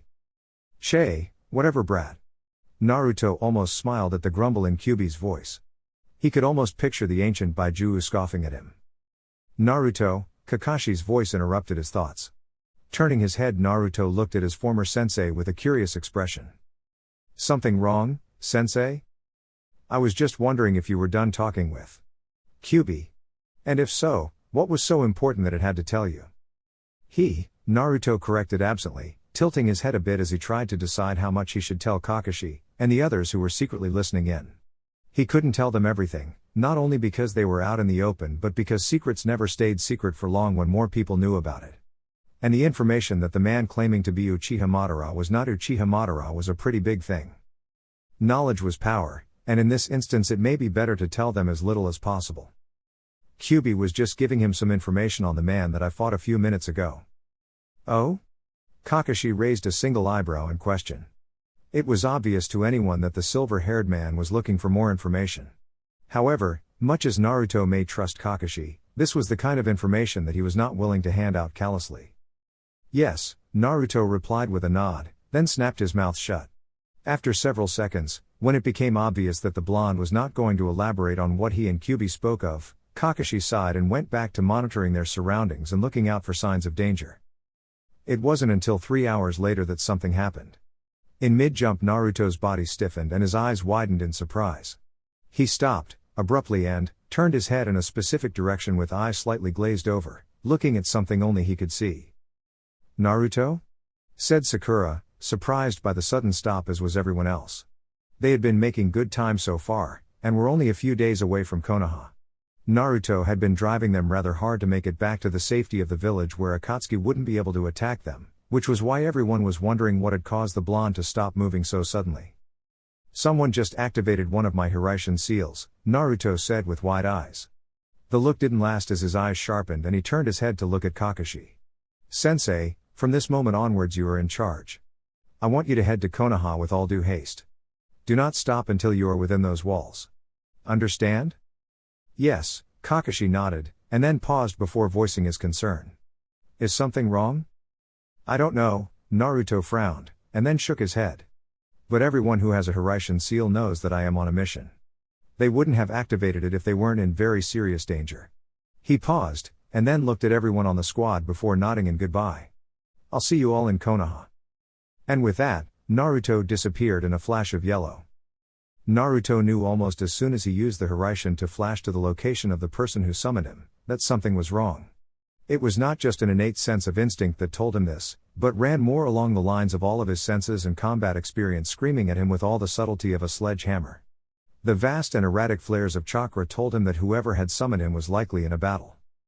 This theory was proven to be a reality when he appeared in the middle of a battle between Konan and Jiraiya, and 6 different people, all with the ripple-patterned eyes, which he guessed were the 6 paths of pain. It was immediately apparent that the battle was not going in the favor of his mentor, and his lover. Jiraiya was missing his entire right arm, and was crouched down panting heavily, his eyelids drooping as he fought to maintain a conscious state. Konan was faring better, but it was clear she had seen better days as well. The clothing that she wore under it was ripped and cut, along with her body. A large bruise was forming on the right side of her face, and she was bleeding profusely from a wound on the left side of her torso. Things definitely weren't looking good for the two. Using the split second he had to analyze the situation, it was obvious to him what was going on. It was clear that they were in Omega-core, if the rain didn't tell him that much, and then the large steel city several meters before him would have, which meant that his sensei had tried to infiltrate Omega-core. If Naruto had the time, he would have taken a moment to curse out Jiraiya for his foolishness. Unfortunately he didn't. It would not be long before the others reacted to his presence and he needed to be out of there by then. Reacting with due haste, Naruto put on a burst of speed and appeared right in between Jiraiya and Konan. He placed his hands on the water's surface and flared his chakra, molding it, directing it, controlling it. In a burst of electricity and wind, a large cylinder of water, nearly 100 feet high, rose around from around them, protecting them from the paths that had been just about to attack when he had flashed here. The water crackled and howled as blue arcs of lightning danced across its surface, and green gales of force-cutting winds moved around life-giving liquid. It was a three-way state of protection and one of Naruto's ultimate defensive jutsu, Araton, Fifurament no Shoheki. Naruto, Konan shouted, recognizing the jutsu for what it was. She spun around to face him to see that the blonde already had a now unconscious Jiraiya held over his right shoulder. The blonde didn't say anything, just held out his hand to her. She took it, and the moment she did, Naruto pulled her to him, wrapped his free arm around her waist, closed his eyes and concentrated. There was a flash of yellow. The protective elemental barrier that had been held up by Naruto's chakra dispersed, the water falling back into the lake and disrupting its movement with large waves, the lightning dispersed into the atmosphere and the wind blew outwards in a shock wave that forced the paths that had been standing next to the protect cylinder several meters back, where they skid along the water's surface, creating crevices.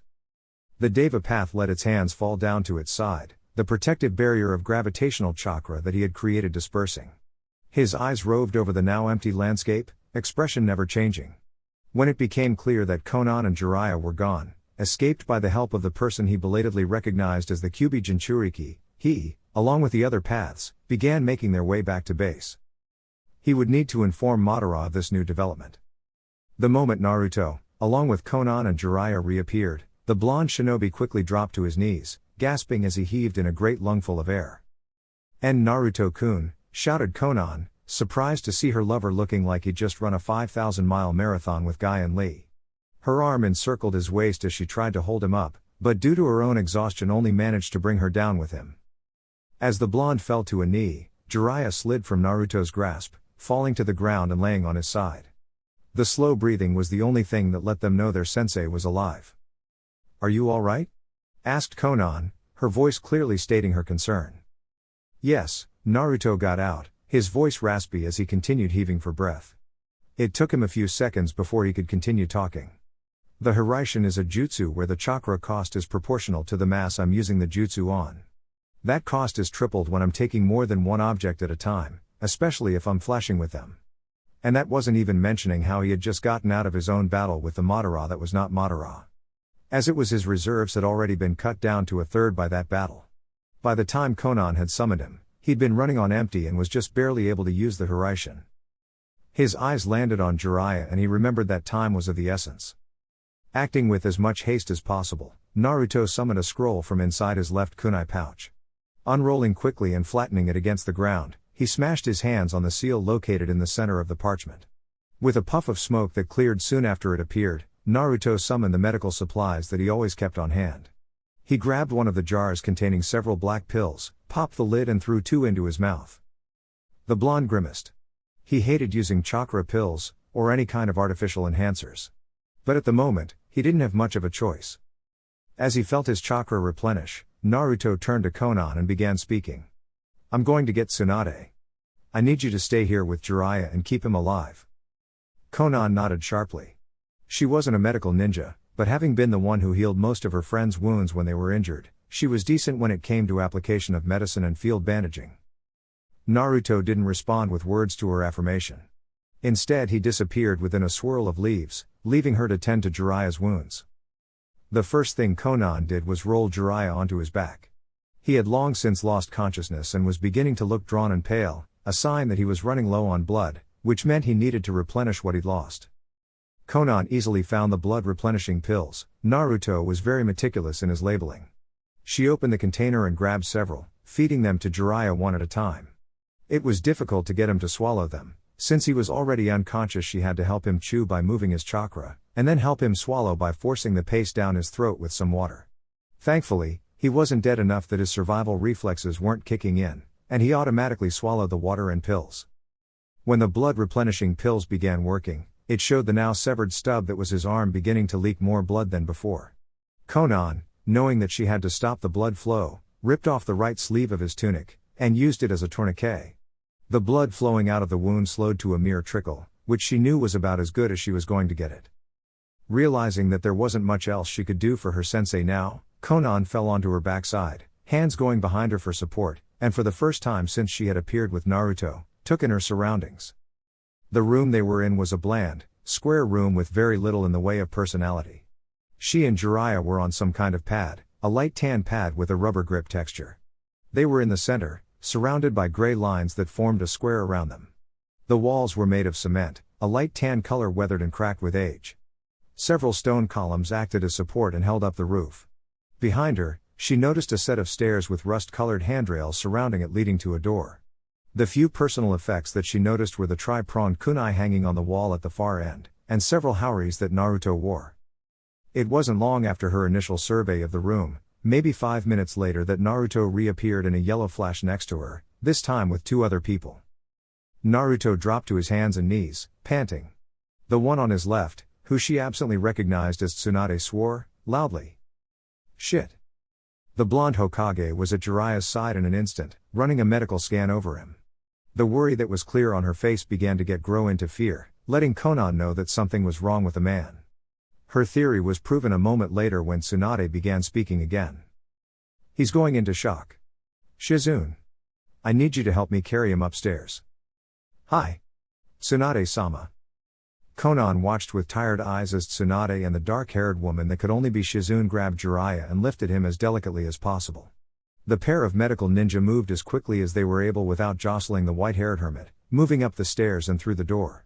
When the door closed with a click, Konan was snapped out of her stupor and moved over to where Naruto was sitting. "Naruto-kun?" she questioned, making his eyes snap open to look at her. The blonde offered a tired smile, which she tentatively returned, though it didn't last for long. "Come on," Naruto said, pushing himself to his feet with a great heave. He wobbled for a moment, his legs shaking as he showed just how tired he truly was. The blonde looked like he was about to fall over, but, thankfully for him, Konan seemed to realize this and managed to catch him just as he was starting to tilt. "You're tired," she noted, not bothering to berate herself on how obvious that statement was. With a few deft movements, Konan managed to wrap her left arm around his waist, while pulling his right one over her shoulder and allowing him to lean on her for support.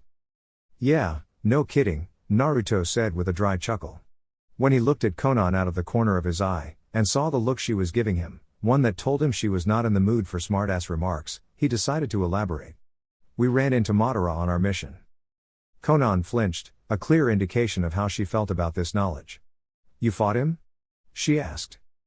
Naruto gave a tired nod as he said, "Yes, it was probably my hardest battle yet, and I'm not even sure how serious he was." His left hand pressed against the now healed shoulder wound. Aside from having exhausted most of his chakra in that battle, he'd been more injured than all of his other battles for the past several years. The only fight he'd had that had been that tough was when he went up against Yagura during the Kiri Civil War. As his mind went to the battle he'd had with the one calling himself Madara, he remembered Kyuubi's words. Turning his head to look at Konan, he said, "Let's head upstairs. There's something important that I need to tell you." Konan watched as the large wound on her torso healed, the flesh that had been shredded by the serrated blade-like sash of Pain's Asura path knitted together very slowly. It was only a few minutes later that the torn skin fully healed, not even leaving a blemish. "You are very good," Konan complimented the woman who healed her wounds. Shizune looked up from her work and smiled. "Thank you," she said, before her still glowing green hand moved to deal with Konan's less grievous injuries. As Shizune began healing the smaller cuts and bruises that had formed all over her body, she began speaking some more. "I've been trained by Tsunade-sama since I was a little girl. She's taught me everything I know about being a medical ninja, and while I can't use her strength technique, I like to think that my skills in healing are at least around her level." Konan gave a nod as she remained silent and let the woman work. Her eyes moved around, staring at the bland white walls of the hospital room she was in. The smell of blood and disinfectant hung in the air, a wretched scent and one that Konan had never liked. It had been a long time since she'd been injured enough to require going to a hospital. Her job as the Angel of Ame kept her in the village, so unlike the other members of Akatsuki who were always out on missions or capturing Jinchuriki, she had stayed in one spot and thus never got into any serious battles. A grimace came to her face as she closed her eyes, her mind flashing back to the battle she and Jiraiya had with pain. She couldn't help but curse herself for not having intervened sooner than she had. If she had more resolve to fight her friend, then maybe Jiraiya wouldn't have been as injured as he was. That she had taken so long to steel herself was a cause of great guilt for her, and because of her hesitation, there was a very good chance Jiraiya wouldn't live out the night. He could only imagine how Naruto must be feeling right now. "There," Shizune said, the woman's voice bringing Konan out of her funk. She opened her amber-colored eyes and looked to see the medical ninja standing back up, having just finished healing the last of her wounds. "Your wounds have been healed, so you're free to leave. However, your body is still going to be very tender. I would suggest not doing anything too strenuous for at least a few days." Konan gave the woman a sincere nod. "Thank you." "No problem," Shizune said with a smile, though it was clear the woman was not really in the mood. The smile was as fake as the ones Naruto used to wear when he was younger. Not that Konan could blame her given what transpired just a little over half an hour ago. Standing up, Konan made her way out the door with Shizune following close behind. Looking over at the woman who had decided to walk alongside of her, she asked, "Do you know where I can find Naruto-kun?" Shizune absently noted the suffix Konan added to Naruto's name as she nodded.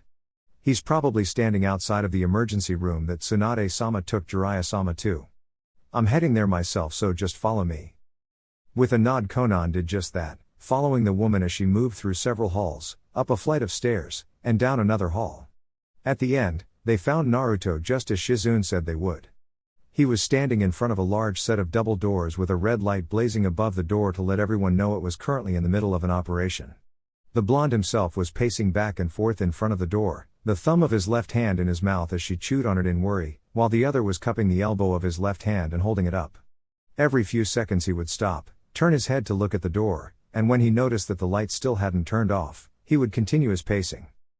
It was easy for Konan to see that her lover was worried. The expression on his face, his movements and the stiff pacing told her all that she needed to know and more. Knowing from experience that if he continued to stand there with nothing to occupy him, he would just worry more, Konan walked over to him, the soles of her shinobi sandals making light squeaking noises along the floor. Behind her, Shizune watched the preceding events with idle curiosity. She looked over at the door, seeing the light burning brightly and letting her know that Tsunade was in the middle of a delicate operation. Unless her master called for her, she would be better off not entering. Therefore, she turned her attention back to Naruto and the mysterious woman he was with. "Naruto-kun?" she said, her voice bringing him to a halt. Naruto turned to look at her just as she reached him.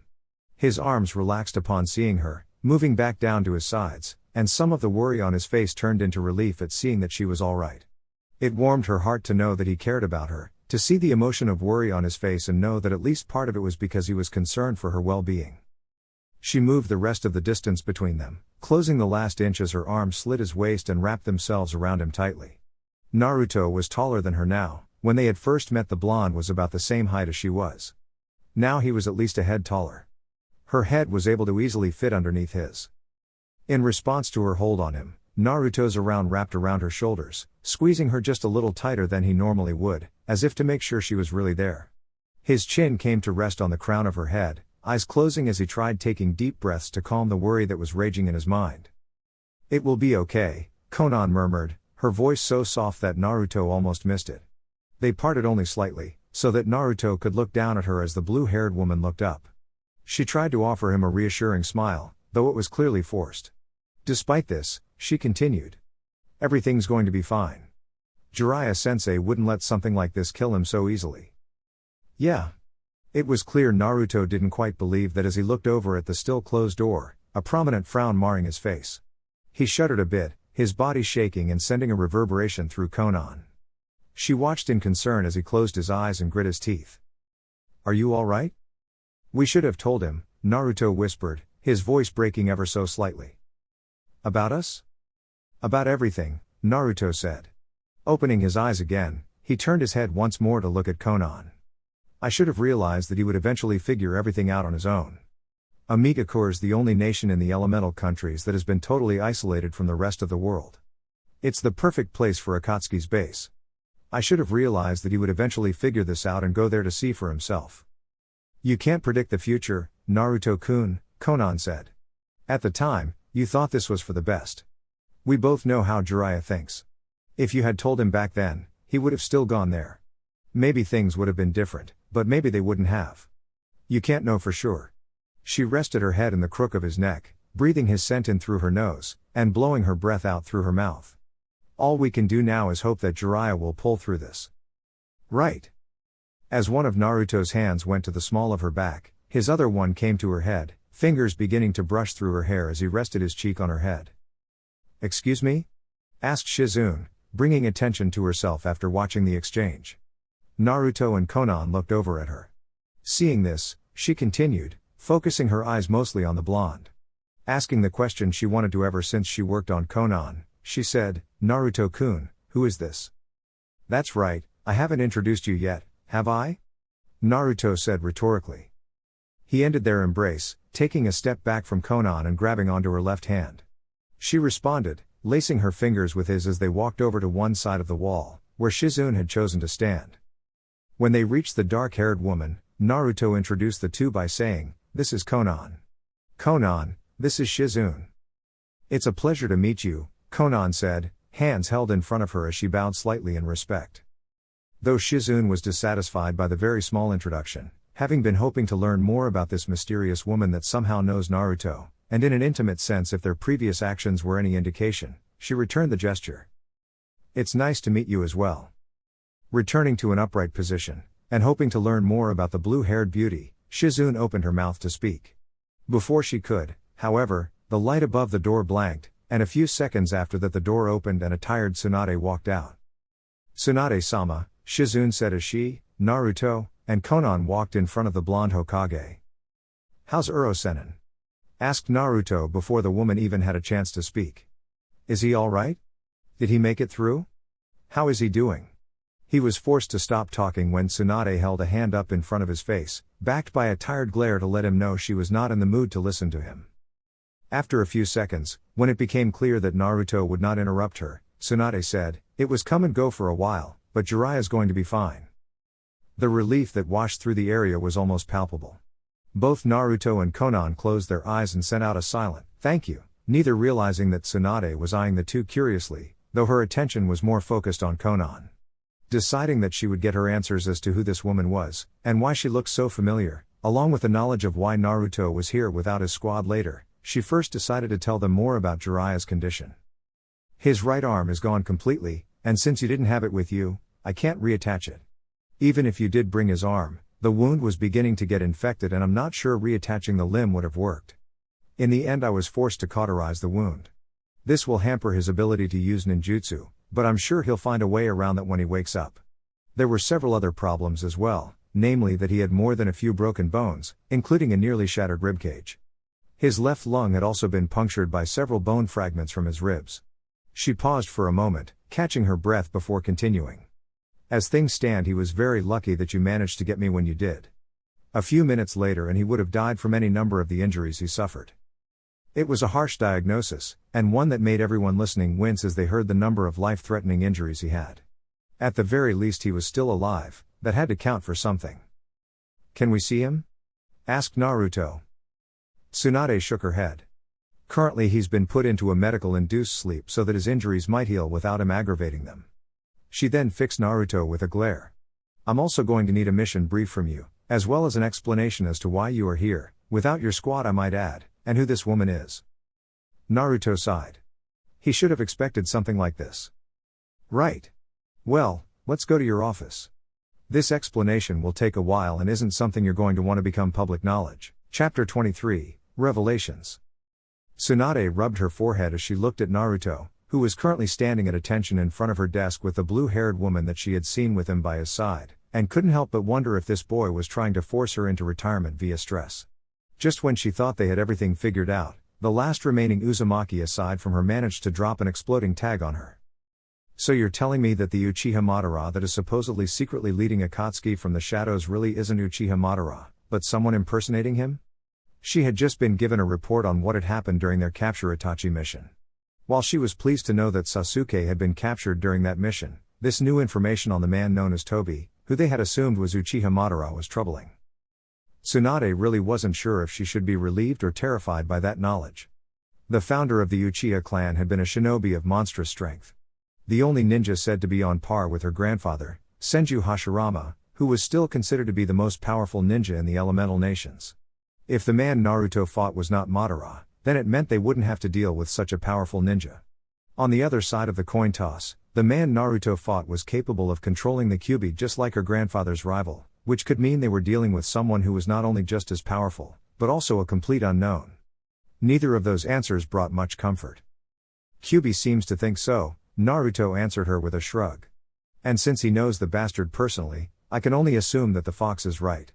Aside from that, I trust Kyuubi's judgment when it comes to these things. Tsunade raised an eyebrow. Are you sure you're not misplacing your trust? This is the being that nearly destroyed Konoha, you know. I doubt Kyuubi would lie about something like this. Naruto defended the powerful nine-tailed kitsune in his gut. He doesn't benefit from lying to me or withholding information that could potentially end with him becoming a tool for an Uchiha again. If there was one thing that Naruto knew about the fox, it was that he hated being manipulated or controlled in any way. He worked with Naruto because it was a benefit to him right now, but even with the threat of being sealed in a statue should Akatsuki capture the blonde, it was still reluctant to do so. Naruto could only imagine how Kyuubi would feel about becoming an Uchiha's pet once more. That does make sense, Tsunade sighed, more than ever wishing that she didn't need to be sober for this report so she could reach under her desk and grab some sake from her stash. I suppose I'll just have to trust you about the Kyuubi then. Now that we have that out of the way. Tsunade's eyes strayed from Naruto and went to Konan, narrowing as they did. You can begin telling me who this is and why she ended up with you and a half-dead Jiraiya. For one of the first times in a long while, Naruto found himself at a loss for words. It wasn't that he had no intention of telling Tsunade who Konan was, because really, it wasn't like he could keep this from her. No, his issue ran more along the lines of trying to figure out what he should tell her first. After all, how do you tell someone that the woman before them is not only one of the 4 women who had agreed to be his wife, but also a member of the very organization trying to capture his Baijuu? It's not like he could just come out and say, "This is my bride-to-be, Konan. I'm sure you remember her from when the two of you met in Ame during the Second Shinobi World War. Oh, and by the way, she also happens to be working with Akatsuki, you know, the organization made up of S-ranked criminals trying to steal the Baijuu. But don't worry. She no longer agrees with their ideals and is actually my spy within said organization now." Yeah, he could see that going over really well. This required more subtlety. Do you remember when I mentioned during my first few days here how I refused to reveal 2 of the women who agreed to marry me for their own protection? Well, so much for subtlety. Yes, Tsunade said, furrowing her brow as she tried to figure out where this was going. You wouldn't even reveal who they were to me, stating that the more people who know, the less of a secret it is, the safer she was? The woman's eyes widened as she snapped her gaze towards Naruto, and then towards Konan. They came back towards Naruto a second later and her jaw nearly dropped. You're telling me that she's one of your wives? The technical term would be betrothed, Naruto stated, a bit of mirth in his voice at seeing Tsunade looking as if she had just shit a brick. But yes, this woman is my betrothed. Her name is Konan. It's a pleasure to see you again, Tsunade-sama. Konan finally spoke up for the first time since the meeting began, bowing her head slightly towards the blonde Hokage as a sign of respect. See me again? Tsunade blinked after picking her metaphorical jaw off the floor. She looked at the woman with slightly narrowed eyes. Are you telling me we've met before? That is correct. You may not remember me, but I was one of the war orphans that Jiraiya took in when you 3 were in Omega during the Second Shinobi World War. Konan's words spurred the memories of the Godime Hokage. She remembered the Second World War quite well, though she wished she didn't. That was not a time she liked to remember, as it was the war where she lost both her younger brother, Nawaki, as well as her boyfriend and fiancé, Dan. However, she did remember her time in Ame. It was hard to forget, seeing as how that had been when she, Jiraiya, and Orochimaru had fought against Shanshao no Hanzo of the Salamander, and earned themselves the title of Densetsu no Sanin.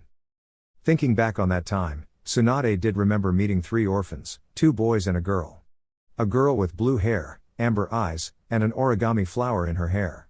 Blinking several times, Tsunade looked at Konan and overlapped the image of the young girl with the woman standing before her. They were nearly identical, minus the labret piercing, skin-tight leather pants, shoulderless leather top, and the sensual curves that most women would kill for. Gaki. Tsunade growled out. You'd better have a good reason for marrying someone who's old enough to be your mother. Eh? Naruto blinked. Konan blinked. Naruto blinked once more for good measure. But Mei's almost twice my age, Naruto pointed out. Doesn't that make her old enough to be my mother as well? That was not even mentioning Yugao and Yugito, both of whom were in their mid-20s. Thinking on it, the only one who was even close to him in age was Koyuki, who was only 20 years old. Even then, the only reason marriage with her was considered legal was because he was a shinobi, and therefore an adult. And as things stand, the only reason I'm even tolerating your relationship with Mei is because I can see that she truly loves you, Tsunade stated with a stern look. Even now a part of me is telling me not to let her anywhere near you because of your age difference. This woman, the busty blonde pointed at Konan, is at least 10 years older than Mei is. That means she's over 20 years older than you. Naruto's lips thinned into a small line. He was well aware of the difference of the age between himself and Konan, and was even more aware that their relationship would turn a lot of heads, and not necessarily in a good way once people learned about their age difference. Still, he had assumed Tsunade would be supportive, if not because Konan loved him, then because she understood him better than most due to her also being a student of Jiraiya's. That she didn't hurt more than he would ever let on. While it is true that I am technically over 20 years older than Naruto-kun, Konan began speaking before either of the two blondes could. Both of them turned their attention to her, Naruto with curiosity, and Tsunade with animosity. That is only partially correct. You see, due to an incident a few years before the Third Great Ninja War, Nagato, or Pain as he has stylized himself as, became crippled. This led him to creating his paths, which splits up his Rinnegan abilities into 6 individual bodies. Being forced to use this jutsu not only greatly weakened his Rinnegan, but also leaves him very vulnerable if people knew how to exploit it. Because of this we came up with a backup plan. Should Nagato ever die, I was to implant his Rinnegan into my own eyes and continue his work. Tsunade raised an eyebrow at the woman, her anger still simmering beneath the surface, but buried under her curiosity. That's a very interesting tale and all, but what does that have to do with the age difference between you and Naruto? Because we were not aware of how long it would take to accomplish our goals, Nagato felt it would be best if I was able to live longer. For the past 18 years he's been using a modified version of the Geto, Rin-tensei no Jutsu, Outer Path, Samsara of Heavenly Life technique, which when used normally would allow him to revive a person who has recently become diseased. However, the modified version is different in that it stores souls in the King of Hell, and then converts them into a form of medical chakra that can rejuvenate the body. In other words, it's capable of turning back the hands of time, Tsunade concluded for Konan before the brunette could finish her speech. Or stalling them, Konan told her. Which is what happened to me. While I've technically lived for 42 years, my body has not aged since I was 24. Humph. Tsunade huffed as she glared at the younger woman, before begrudgingly speaking. I suppose that would explain why you don't look your age. There was a hint of jealousy in the female Hokage's voice that almost had Naruto smiling. He could only wonder at how pissed the blonde woman was at knowing that while her young looks were due to a henge, Konan's was because she really was just that young. A few seconds later Naruto realized something that caused him to blink. How come I didn't know anything about this? I didn't think it was relevant at the time, Konan admitted with a shrug. Would knowing that I am physically younger than you thought I was make a difference? Well, no, Naruto admitted, scratching his cheek with his index finger. Then it doesn't matter, does it? Asked Konan with the slightest of smiles. And besides, I never really thought about what our age meant for us until Tsunade-sama brought it up. Which was true, ever since they had met Konan had never really thought about Naruto's age. While her lover sometimes tended to act childish, more often than not he displayed the maturity of someone 3 times his age. Because of that she had never really seen him as a 16-year-old boy, but simply as a man who had the same desire for peace that she did. Tsunade stared at the pair for a long time, before heaving a sigh and slumping back in her chair. Despite this she still managed to fix them both with a glare. I still don't like it, she told them without reservation. Even if you are physically as young as you claim, I still dislike the fact that you two have such an intimate relationship. Naruto opened his mouth, most likely to come up with some retort, but Tsunade held up a hand to stop him. However, both of you are consenting adults, and furthermore, ninja. I can't tell you how to live your life, and that includes who you can and can't be intimate with. I'll let this go on the condition that you," she pointed at Konan, "never betray the trust and love he has given you." "I give you my word that I would never betray Naruto," Konan said, and though her voice was still stoic, her eyes were burning with conviction. "Naruto is the only light I have left in this world of darkness, and the only person who can truly understand me. Even if I didn't love him, I would never betray him." "I'll hold you to that," Tsunade told the brunette. With the minor confrontation and relationship crises over, the blonde Godime Hokage leaned back in her desk, propped her elbows on the table, and laced her fingers together in front of her face. "Now, since we've gotten this out of the way, why don't you two tell me how you know each other?" Naruto's shoulders slumped as he realized that he had just overcome one crisis only to run directly into another. Arguing over a relationship between two people's age difference was nothing compared to explaining how the woman he was set to marry belonged to a group of S-ranked criminals that were dead set of sucking the QB out of his body, which would consequently kill him. Talk about moving out of the stove and into the oven. "You'd better break out the sake for this one, Hokage-sama," Naruto said, using the more respectful title and suffix for the woman before him, letting Tsunade know just how serious this next issue was. "This is going to take a long time to properly explain." Tsunade looked at the elite Jonin with a raised eyebrow, before deciding to do as told. Bringing out a bottle of sake and 3 cups, she poured all 3 of them a drink. Reaching out for hers, the woman took a sip, reveling in being able to drink something for this. After allowing herself a small moment of pleasure, she fixed the blonde with a level look. "Start talking, Gaki." "Right," Naruto sighed as he grabbed his own cup, taking a small sip before he began. "It all started when I decided to separate myself from Uro-Sennin for a bit to look for clues on Akatsuki's whereabouts on my own." Zox. Pain found himself staring into the raining sky as he stood upon the balcony of the towering structure he had claimed as his base of operations. The clouds were particularly thick today, and the rain was much heavier than usual. It beat against the steel architecture with the sound of 1,000 drums being hammered at the same time, an endless drum beat that refused to stop for anything except a god. None of this mattered to Pain at the moment. The reanimated corpse he was using as his Deva path could feel neither the cold, nor the sting of 1,000 droplets of water being battered against his body. He simply continued to look out at the city as the heavens cried out their anguish to him. "Madara," Pain stated as he felt a distortion behind him. He did not turn as the one calling himself Toby began appearing within a swirl of black chakra, first his orange swirl mask-covered head, then his body, followed finally by his arms and legs. "You failed to keep the Kyuubi Jinchuriki occupied. Because of his interference, Jiraiya survived and now knows where my base is located." "The boy was stronger than I thought he would be," Toby said, his voice gruff as he walked towards Pain. There was a limp in the masked man's steps, a sign that the leg he had regrown and attached to himself was still giving him problems. He came to a stop beside Pain and looked out at the city. "I underestimated him and it cost me." "The boy is becoming more trouble than we expected," Pain said, his narrow-eyed gaze sweeping back and forth across Amigakure. "We have underestimated him too much. First he killed Sasori, and then he defeated Hidan and Kakazu. He will need to be taken care of soon." "Agreed." Pain's words went without saying. Namikaze Naruto had become a major thorn in Toby's side. Already several of the plans he had created were derailed, and the schedule for the sealing of the Baijuu, as well as which Baijuu he wanted to seal first, was no longer viable. That meant he would need to come up with an entirely new plan if he had any hope of completing his plan. "Where is Konan?" asked Toby as he finally seemed to realize that the woman who was always at Pain's side was no longer there. It was amazing he had not noticed when he first got here, but had to chalk that up to the fact that he was still in a good deal of pain. It was difficult to think when his new limbs were still giving him so many problems. "She is gone," Pain said, his eyes narrowing into slits. "She betrayed us for the Kyuubi Jinchuriki." "What?"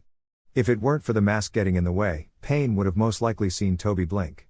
However, Toby was wearing a mask and so the Rinnegan user could not see the surprised blink the man made. "Can you repeat that please?" "Konan has betrayed us for the Kyuubi Jinchuriki," Pain restated, his narrowed eyes seeming to narrow further. "When I was fighting against Jiraiya-sensei, she interfered and helped fend me off. Furthermore, she was carrying one of the Jinchuriki's Hiraishin kunai, and managed to summon him before I could finish her and sensei off." "How is this possible?" asked Toby. For the first time in a long time the orange spiral mask wearing Akatsuki member was flabbergasted. "Konan was the last person I would have ever expected to betray you." Which was true.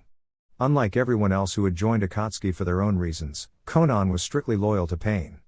Everything she did was for him, and she had stayed by his side through thick and thin ever since they were younger. The idea that she would betray her best and dearest friend was unfathomable. That makes two of us. It was hard to tell what Pain was thinking.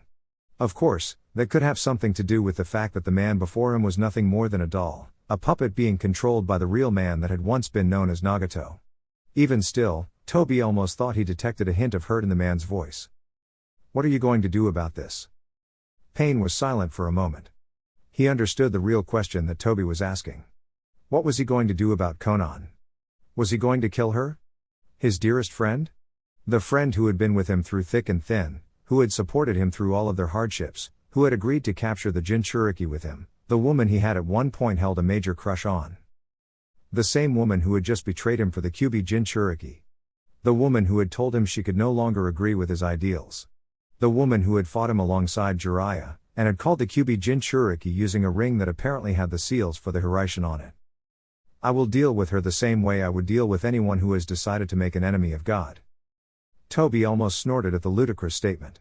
Pain may be powerful, perhaps even more powerful than he was in many ways, but a god this man was not. Not by a long shot. Still, he would allow the fool his delusions. Pain was needed if his plans were to succeed. Well, you will have to deal with her another time, Toby told him. As things stand, attacking Konoha outright is no longer a viable option at the moment. And what about Konan? Asked Pain, finally turning away from gazing at the rain to glare at the man who kept trying to dictate what he could do. It's unwise to leave a loose end like her around. She knows all of my secrets. And chances are the Kyuubi Jinchuriki already knows them, Toby countered the man before he could continue. If she had the ability to summon Naruto, then it means they have been working together for some time now. Which made sense, now that he was thinking about it. Toby had always wondered how Naruto had managed to arrive at Sunagakure just as Deidara and Sasori had been about to capture the Ichibi Jinchuriki. The intelligence he got was that the Namikaze brat had been in the area after capturing a bounty and had just decided to go see his friend, but now that he really thought back on it, the whole incident had been far too coincidental. It was most likely that Konan had told him about Akatsuki's movements. That was the only way the Jinchuriki for the Nine Tails could have been in the right place at the right time to help fight off his minions. Then it is all the more imperative that we deal with her now. In Pain's mind, that was the only thing that made sense. His best friend had betrayed him for one of their enemies. The only way to rectify this situation was to kill her at his earliest possible convenience. It is very likely that you have no secrets left from Konoha, Pain, Toby chastised the man who thought himself a god. If you go there, they will be ready for you, and not even the vaunted powers of a god will be able to stand up to the full might of that village. Do not underestimate the powers of a god, Madara, Pain said dismissively.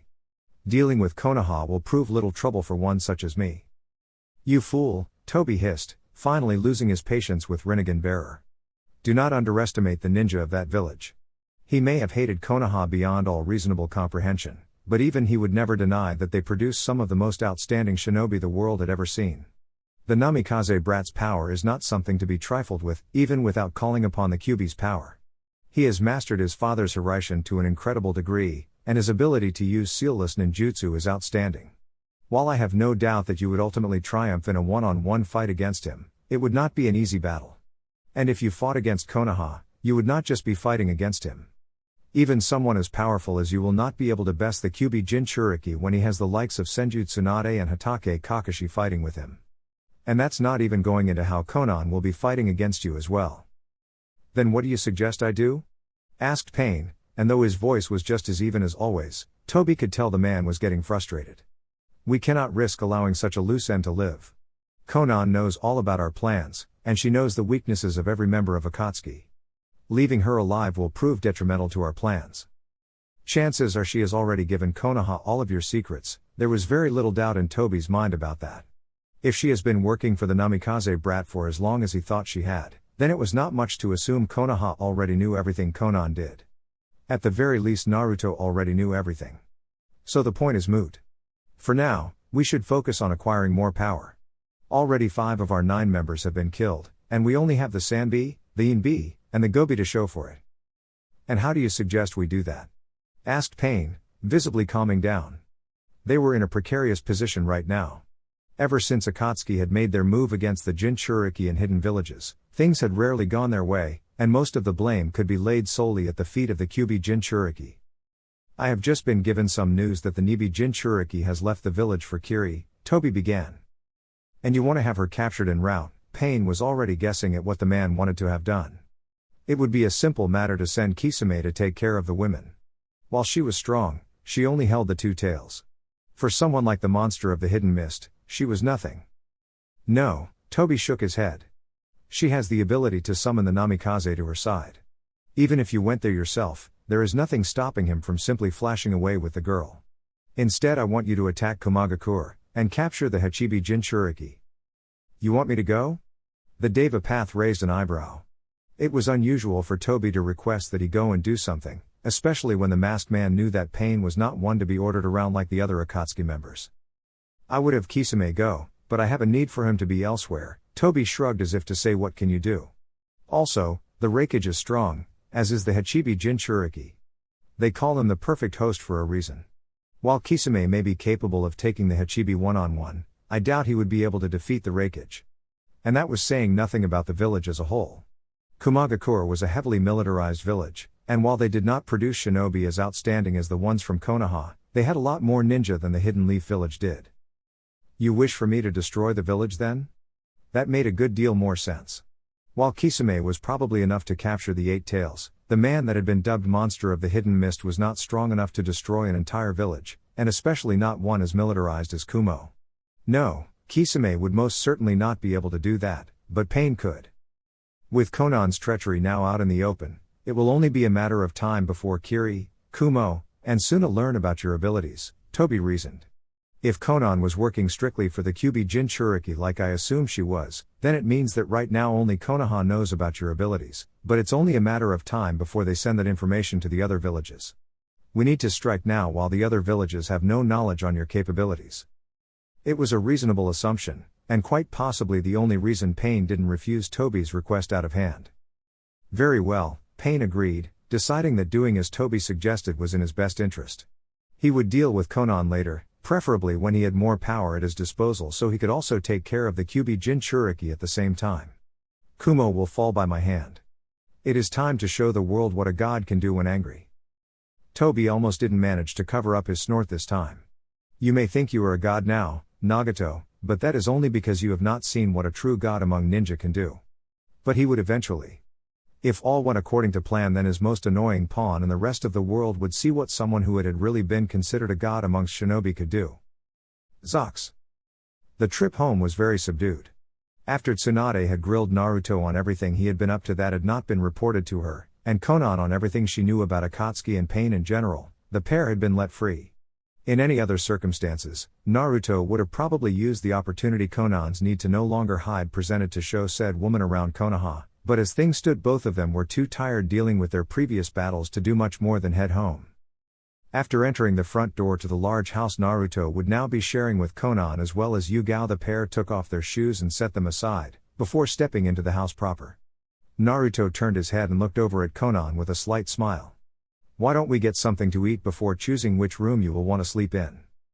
Konan frowned for a moment, and were it not for the fact that she knew there was another woman living here, even if they had never met, she would have probably insisted on sleeping in his room. As things stood, it would be best to agree with his suggestion so as to avoid any unpleasantness with the other female she would be living with. She didn't want to cause trouble like Yugito and Mei had after all. Besides, it wasn't like having her own room meant she couldn't sleep with Naruto. She just wouldn't be doing it all the time. That sounds fine, she told Naruto as she followed him into the dining room. Why don't you take a seat while I get started on making some dinner? Naruto suggested as he walked over to the refrigerator and began searching its contents. Meanwhile, Konan sat down at the long table meant for quite a few people, set her hands down in front of her on said table, and began watching as Naruto moved about the kitchen, turning on the stove, getting out pots and pans, and setting aside ingredients like he had been doing it all his life. The dinner Naruto made was just a simple stir-fry, nothing extravagant. Not that he could truly be blamed. With everything that had happened in the last 24 hours, the blonde-haired Uzumaki was feeling more than a little tired. After dinner was over, he had every intention of sleeping like the dead for a good 15 hours at least. It was just as Naruto had begun serving that one of the other two residents of the house, and the one who was more often than not at the Namikaze estate, walked in. "That smells so good," Fu mumbled as she entered the dining room. Her head tilted up and her nose twitching as she took several deep whiffs. It was quite clear that the girl was literally following her nose.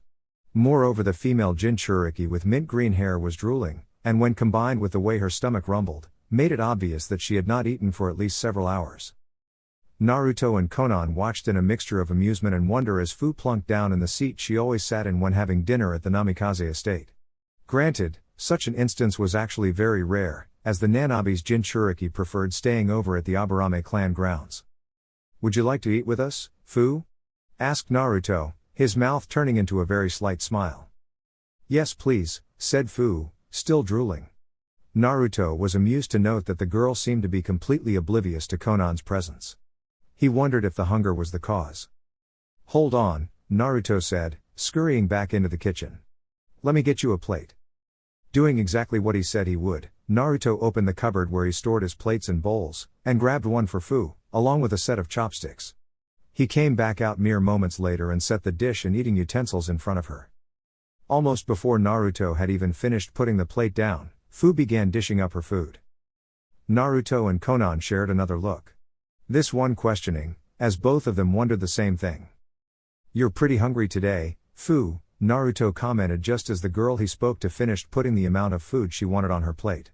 The Namikaze clan head suddenly found himself very grateful that he had made so much, because Fu had taken enough food to feed an Akamiki. Her plate had a literally mountain of food on it.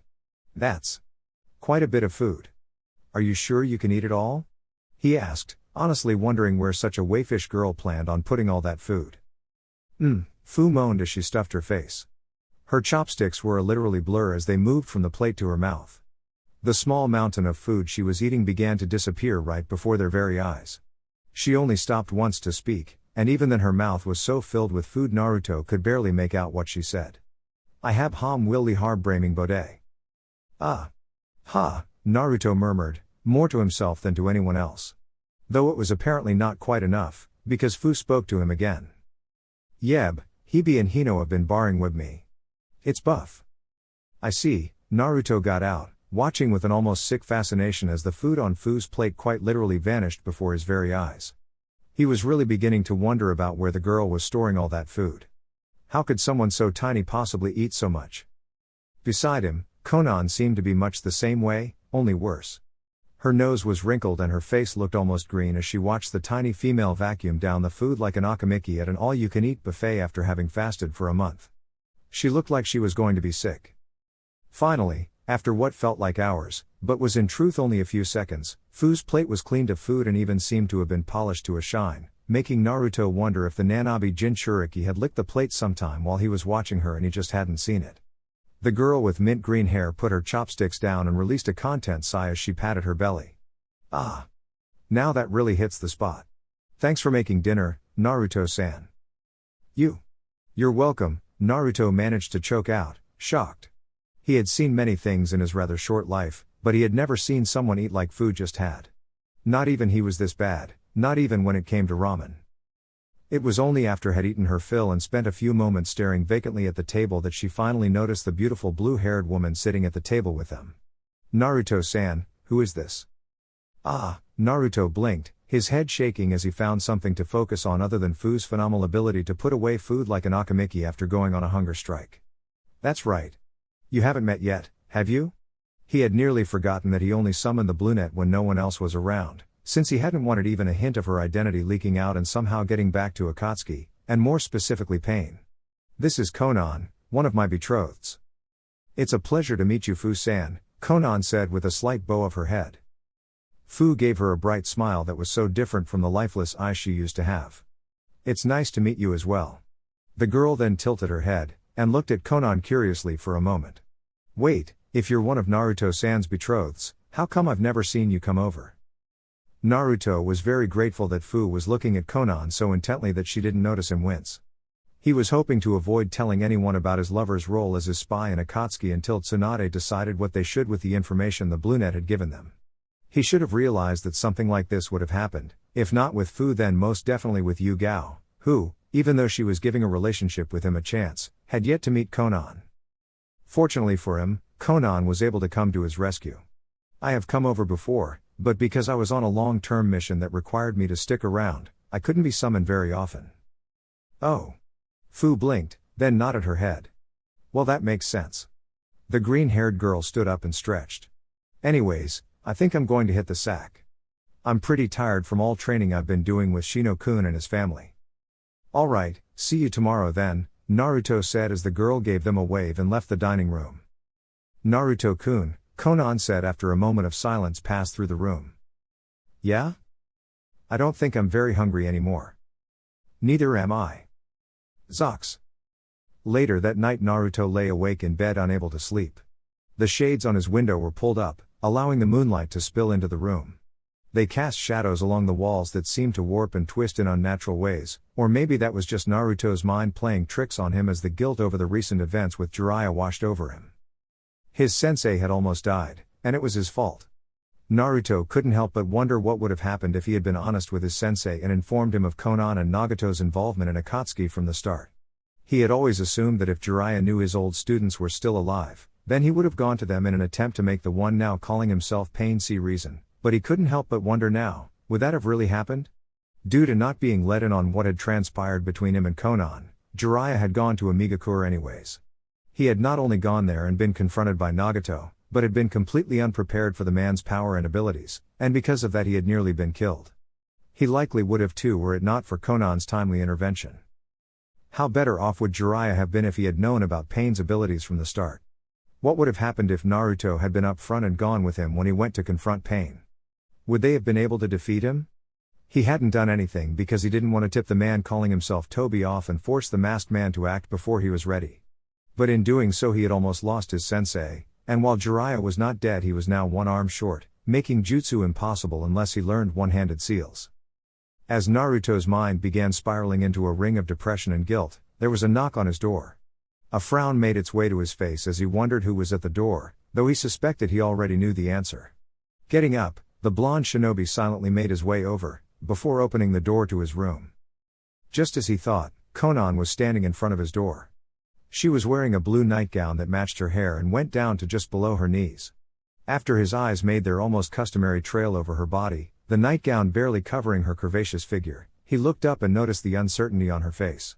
Her eyes were flickering from his face to the side, and she was worrying her lower lip between her teeth, a sign that she was nervous.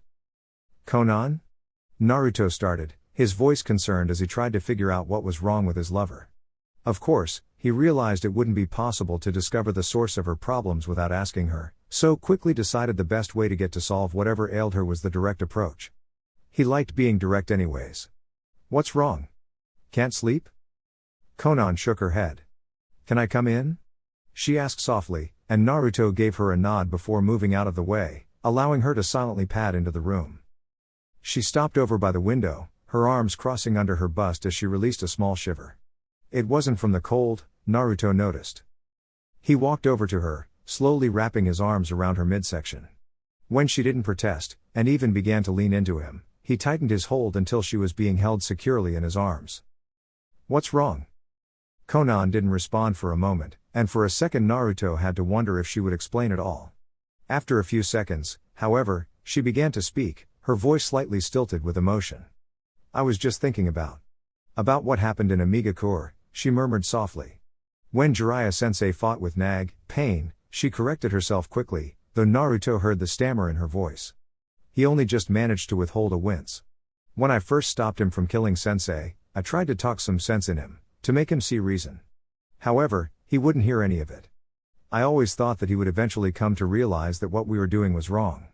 A part of my hope was that I could bring him around to our way of thinking if I kept talking to him about it, but he didn't listen to me.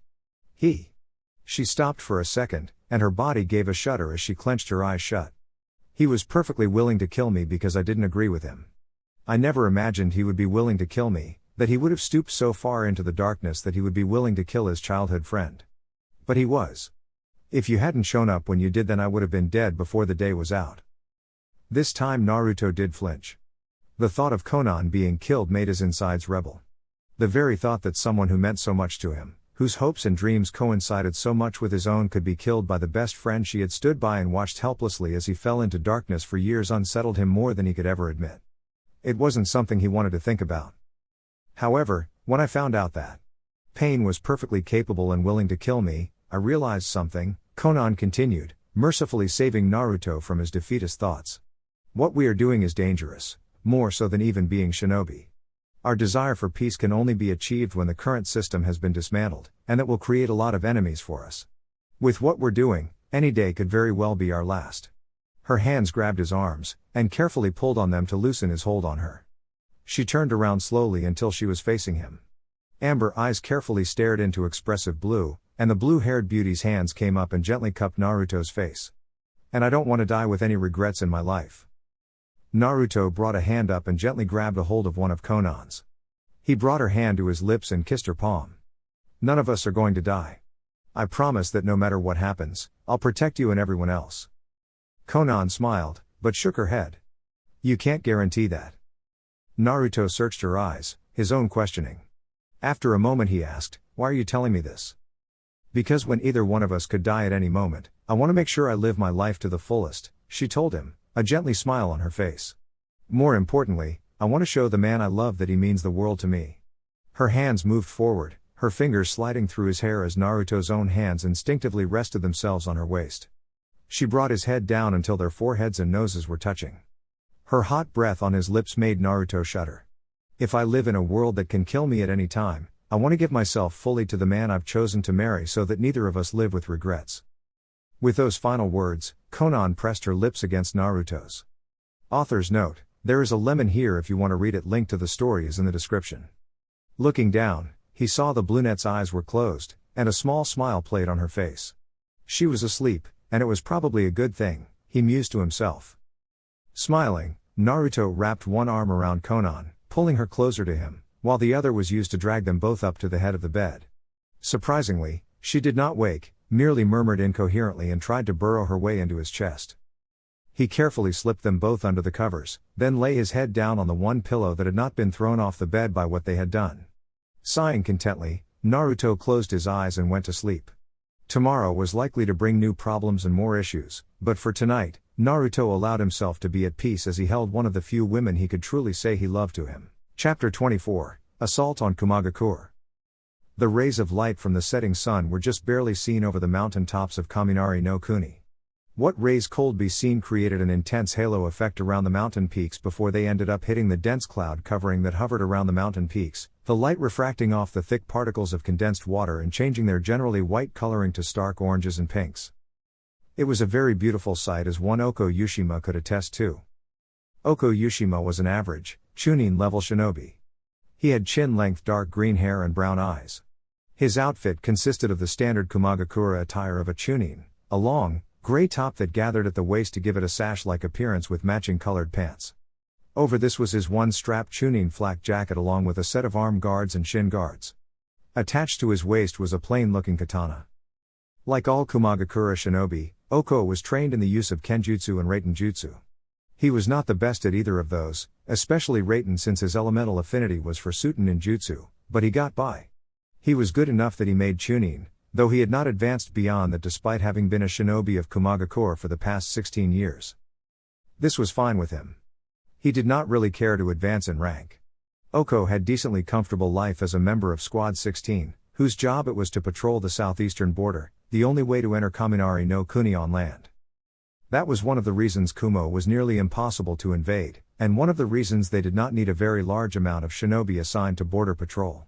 With only one land route capable of being used to enter Kaminari no Kuni, it meant any invading forces would be funneled through that single 15-kilometer space. And while that was still a significant portion of land, it was nothing compared to the likes of Hai no Kuni, which had nearly 7 times that amount that needed to be patrolled. Along with Squad 16 there were only 8 other squads assigned to border patrol. The 9 squads were not necessarily a close-knit bunch, nothing like those tree huggers from Konoha, but they got along well enough.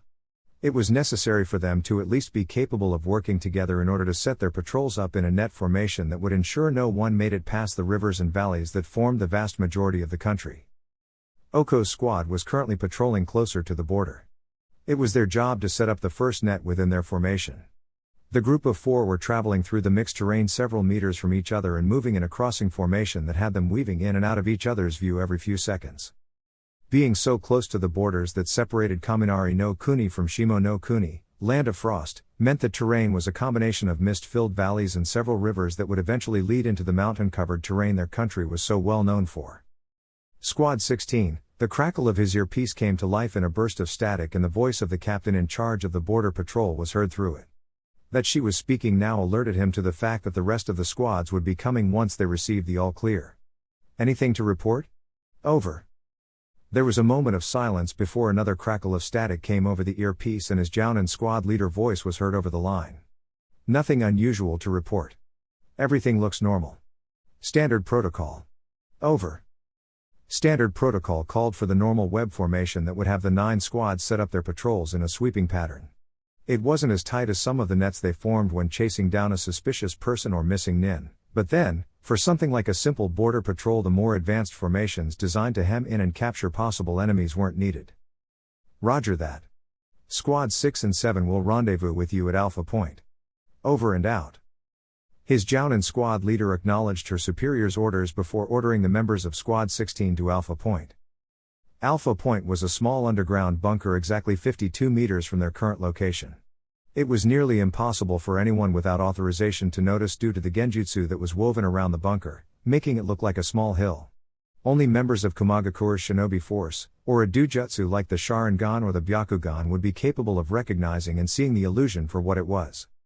Oko formed up behind his squad leader, Mai, a Jounin with raven hair that had 2 small buns tied on her head while the rest was let down to run over the front of her shoulders and down her chest. She had light brown eyes that were set in an apathetic expression that bordered on looking bored. It was a look she always wore. Like Oko and everyone else, her outfit consisted of standard Jounin attire. The only difference between her and most of those in her squad was that she did not have a katana at her side, but several dozen stilettos strapped along her waist and thighs. As the group reached Alpha Point, they were forced to stop when they caught sight of someone who shouldn't be there. Landing on the ground, the squad of 4 saw a man with spiky orange hair and several piercings on his nose and ears, and 2 more piercings under his lower lip. His eyes were the strangest pair any of them had ever seen. Both the iris and sclera were purple, and there were 4 concentric rings surrounding the pupil. They looked like some kind of dojutsu, but they didn't look like any dojutsu Oko had ever heard of. However, while the eyes were unusual, it was not what caught his squad leader's attention. That cloak. It was the cloak. Wrapped around the man, covering his entire frame from their view was a black cloak that had red clouds on it. It was an unusually flashy piece of clothing for anyone to wear, very easy for people to take notice of. It was almost like he wanted people to see him. So busy was Oko observing the man that he became completely shocked when the strange orange-haired figure disappeared. Not just moved, but vanished entirely. At least, that's what it looked like to him. The slitching sound of fabric and flesh being sliced into followed by a pained gasp had Oko turning his attention towards one of his teammates. He was shocked when he saw the man who vanished was standing before one of his squad members, a strange metal rod in his left hand. Said rod was also stabbed through the chest of his teammate, penetrating all the way through the man's torso and sticking out of his back. As his squad mate gave a death shudder, the orange-haired male pulled the rod out of the now-dead Chunin and let the corpse fall to the ground with a dull thud. "It's Akatsuki," Mai shouted in shock, and Oko felt surprise of his own coursing through him. He knew of Akatsuki, everyone did. A group of powerful missing ninja that were apparently after the Baijuo. They had even been forced to step up their patrols on the off chance one of its members tried to sneak into Kaminari no Kuni to take Kirabai-sama and Yugito-sama. While his own shock at seeing a member of Akatsuki here kept him rooted to the spot, the orange-haired man with the strange eyes managed to disappear in another burst of speed. He appeared in front of the last member of their squad, a drinking buddy of his, and just like last time the man impaled the Chunin in the chest with that strange rod. "Oko," Mai snapped as she whipped 2 stilettos off her and spun them in her hands. "Don't just stand there like an idiot. Form up." With her piece said, Mai began channeling lightning chakra through her stilettos. A part of the reason she was a Jounin despite not having much in the way of solid close-range skills was due to her accuracy with throwing weapons, and her talent in lightning manipulation. She was one of the more skilled ninja in the village when it came to manipulating the Raiten element and was on par with some of the more powerful ninja of their village. Raiten, Pusu no Kiba, lightning release, piercing fang. With the 2 stilettos in her hand now covered in wreathing arcs of blue lightning, Mai threw the sharp knives at the orange-haired man with incredible speed. The weapons were so fast all that Oko could see was a sharp, blue streak as they traveled straight towards the Akatsuki member who had just attacked and killed two of his squad mates. They looked like two bolts of lightning rather than a pair of throwing knives. The stilettos, which looked like they would pierce right through the man with ease at the speed they were traveling, never touched the man. Oko couldn't even begin to guess what happened. 1 second, the lightning-wreathed weapons were sailing towards their enemy at speeds most Jounin would be unable to keep up with, the next the two blades were blown away with some kind of invisible force. The next instant happened too fast for Oko's eyes to follow. Mai had been preparing to throw more lightning-covered kunai when she was suddenly lifted off her feet and sent soaring towards the Akatsuki member. Before Oko could even blink, Mai was impaled by the black metal rod, her mouth opening in a gasp as blood leaked out of it. As the lights in her eyes dimmed, the man wearing the black cloak with red clouds pulled her off the rod and tossed her cooling corpse onto the ground. And then the man was in front of Oko. The last thing the Chunin with little aspirations saw was purple eyes with concentric rings staring at him before his world erupted into pain. Zox! Pain stared at the corpse of the green-haired man he had just tossed to the ground before lifting his eyes to his surroundings. He did not bother to turn his head to see the 6 other figures walking out from the surrounding rock-covered terrain. He did not need to bother, for he already knew they were coming. He was them, just as they were him. They were all one. They were all pain. 6 sets of identical Rinnegan eyes stared ahead into the misted valley. Beyond this border lay Kaminari no Kuni, the country where Kumagakure was. The shinobi village where the Hachibi Jinchuriki lived. Squad 16, have you reached Alpha Point yet? Squad 16. Report. Pain glanced down at the earbud on the Chunin he had just killed as a voice came across it, getting louder and louder as it asked for Squad 16 to report to them. It looked like he had a few more small-time shinobi to deal with before he could reach Kumagakure and secure his target. Zox. It was a fairly peaceful day in Kumo. Of course, the term peaceful is always very subjective when it comes to a shinobi village, and even more so when talking about a village like Kumagakure. As a ninja village that is heavily militarized, there is always something going on. Ninja hopping along the roofs, both Onbu and normal squads, ninja walking along the street and mixing in with the few civilian families that lived in Kumo. Ninja training in one of the many hundreds of training ground that dotted the village. In fact, the training grounds were almost always crowded with numerous shinobi training to sharpen their skills. It wasn't unusual for the sounds of explosion and large arcs of lightning to be seen and heard coming from the many training grounds on an almost 24-hour basis. The Yondaime Reikage was very big on training, and mandated that all ninja regardless of age or rank must train for several hours each day to keep their skills sharp. And so hundreds of shinobi were currently outside at one of the many training grounds practicing their jutsu or polishing their skills with a blade. Still, despite the day being busy, peaceful was a term that could be contributed to the village. If nothing else, the day could claim to be peaceful because there were no large-scale battles happening, no situations where someone might die at any second. There was nothing to indicate that this day would be different than any other day. Perhaps this was why no one had noticed the group of 6 orange-haired figures standing several meters away from Kumagakure. The 6 paths of pain stood on a bluff overlooking the whole of Kumo. Laying at the feet of the Deva path in an expanding pool of blood was the corpse of a former Onbu, the last of the village's defense perimeter in this particular sector of the village outskirts. Deva subtly narrowed his eyes as he looked at the large village. According to reports Akatsuki had managed to receive, Kumo's Jinchuriki rarely ever visited the village, especially since Akatsuki's failed attempt to acquire the Nibi Jinchuriki. It was both a fortunate and unfortunate circumstance. That the Hachibi's Jinchuriki was not here meant Pain not only had to acquire information on his whereabouts, but also travel elsewhere after annihilating the village was bothersome. At the same time, he did not want to fight against the Hachibi Jinchuriki, the Yondaime Reikage and the rest of the village at the same time. He had no doubts of who would win such a fight, but Pain also knew he would not walk away from that battle unscathed. Yes. It was probably for the best that the Hachibi Jinchuriki was not here. No sense in fighting the perfect host along with an entire village at the same time. Time to get started. The Preta path, a large man with slicked back hair, a sharp-looking piercing on each cheek, 2 running vertically down his nose, 5 more jutting out from under his bottom lip, and another 2 long piercings sticking out of his ear moved to the fore of the group.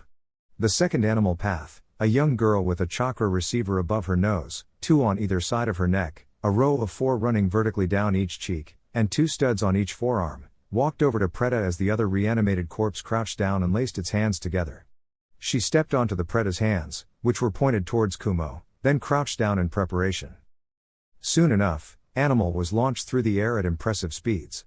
Her body straightened as she dove towards the shinobi village head first, heedless of any possible danger she may face. There was no need for her to worry. Unlike Konoha, Kumo did not have a barrier surrounding it that would alert anyone to her presence. This was likely due to how many shinobi they had, nearly 3 times that of Konoha. As Animal got closer, she quickly flipped herself around, landing on her feet on top of a roof. At the same time her hands flipped through several seals so that as soon as she landed on the ground, she was ready to summon the other 5 paths to her. There was a large puff of smoke as the 5 paths appeared. It dispersed very quickly, however, as the 6 paths took off as soon as they were summoned, already preparing to cause as much damage as possible before anyone could realize they were there. Zox. It had not taken Animal long to make it to the center of the village. Most of the ninja patrolling Kumo's interior were chunin, and they were far too slow to see her as anything more than a blur. By the time she reached the heart of Kumo, her hands had already flown through all the needed seals to summon a powerful creature of her choosing. The cloud of smoke that the summoning created was far larger than when she had summoned the other paths, and far more noticeable because of it. Not that this mattered much. Before the smoke had even dispersed fully, a 3-storied 3-headed dog jumped forth and descended upon the hapless village before the village's forces could even begin to realize what had happened, much less set up a timely response. Several buildings were decimated as the large 3-headed beast smashed into them with reckless abandon. A number of ninja that were hopping the roofs were violently flung through the air, a number of them hitting the ground and an even larger number hitting the surrounding buildings. Judging from the sickening crunch that could be heard from several of them, the ones that hit the building in particular, many of these shinobi were not injured but outright killed, the force they hit the wall with ending their lives. The Animal Path looked on as her summoned beast began rampaging through the village. This would set up a nice distraction for the others to begin slaughtering this village's shinobi much more easily. Zox. Asura was perhaps the most unusual looking of the 6 paths. Aside from being completely bald with 4 spiked chakra receivers sticking out of his head, Asura also happened to possess 3 faces. Each face looked generally the same and even had the same piercings, 2 running vertically down each cheek, a loop ring that ran vertically down the bridge of his nose, and 1 large receiver embedded into his chin. Yes, just looking at Asura's face was enough to inform anyone that this was not a normal person. Landing on the ground, Asura skidded across the dirt surface. As he slid across the abandoned alley, his left hand grabbed the wrist of his right hand, twisted, then pulled. Oil poured forth from Asura's forearm as it was pulled off. As he pulled his arm out further, a long, 1-inch thick metal wire with several dozen missiles attached to it became more and more visible as the wrist got farther from the rest of the arm. Coming to an abrupt halt, Asura lifted his arm, now loaded with high-tech mechanical weaponry, above his head. Less than a second later, 24 missiles were launched into the air. Many shinobi and civilians who were in the general vicinity of Asura looked up when they saw these strange-looking machines with flaming plumage like those of a comet behind them. They didn't have much time to gawk and wonder about these unusual devices, however, as the first one soon hit a nearby building. One after another the missiles struck buildings and roadways, exploding with enough force that the entire building hit was blown sky high. Many of the buildings that were hit were reduced to rubble, and large chunks of debris created by the destroyed buildings were sent flying. The debris would either hit another building, toppling the walls it struck, or flew into a street crowded with civilians and shinobi, killing many of those it hit and leaving just as many broken. Those missiles that hit the street often managed to do so in a busy intersection or bustling marketplace, sending those that were not in its blast radius flying.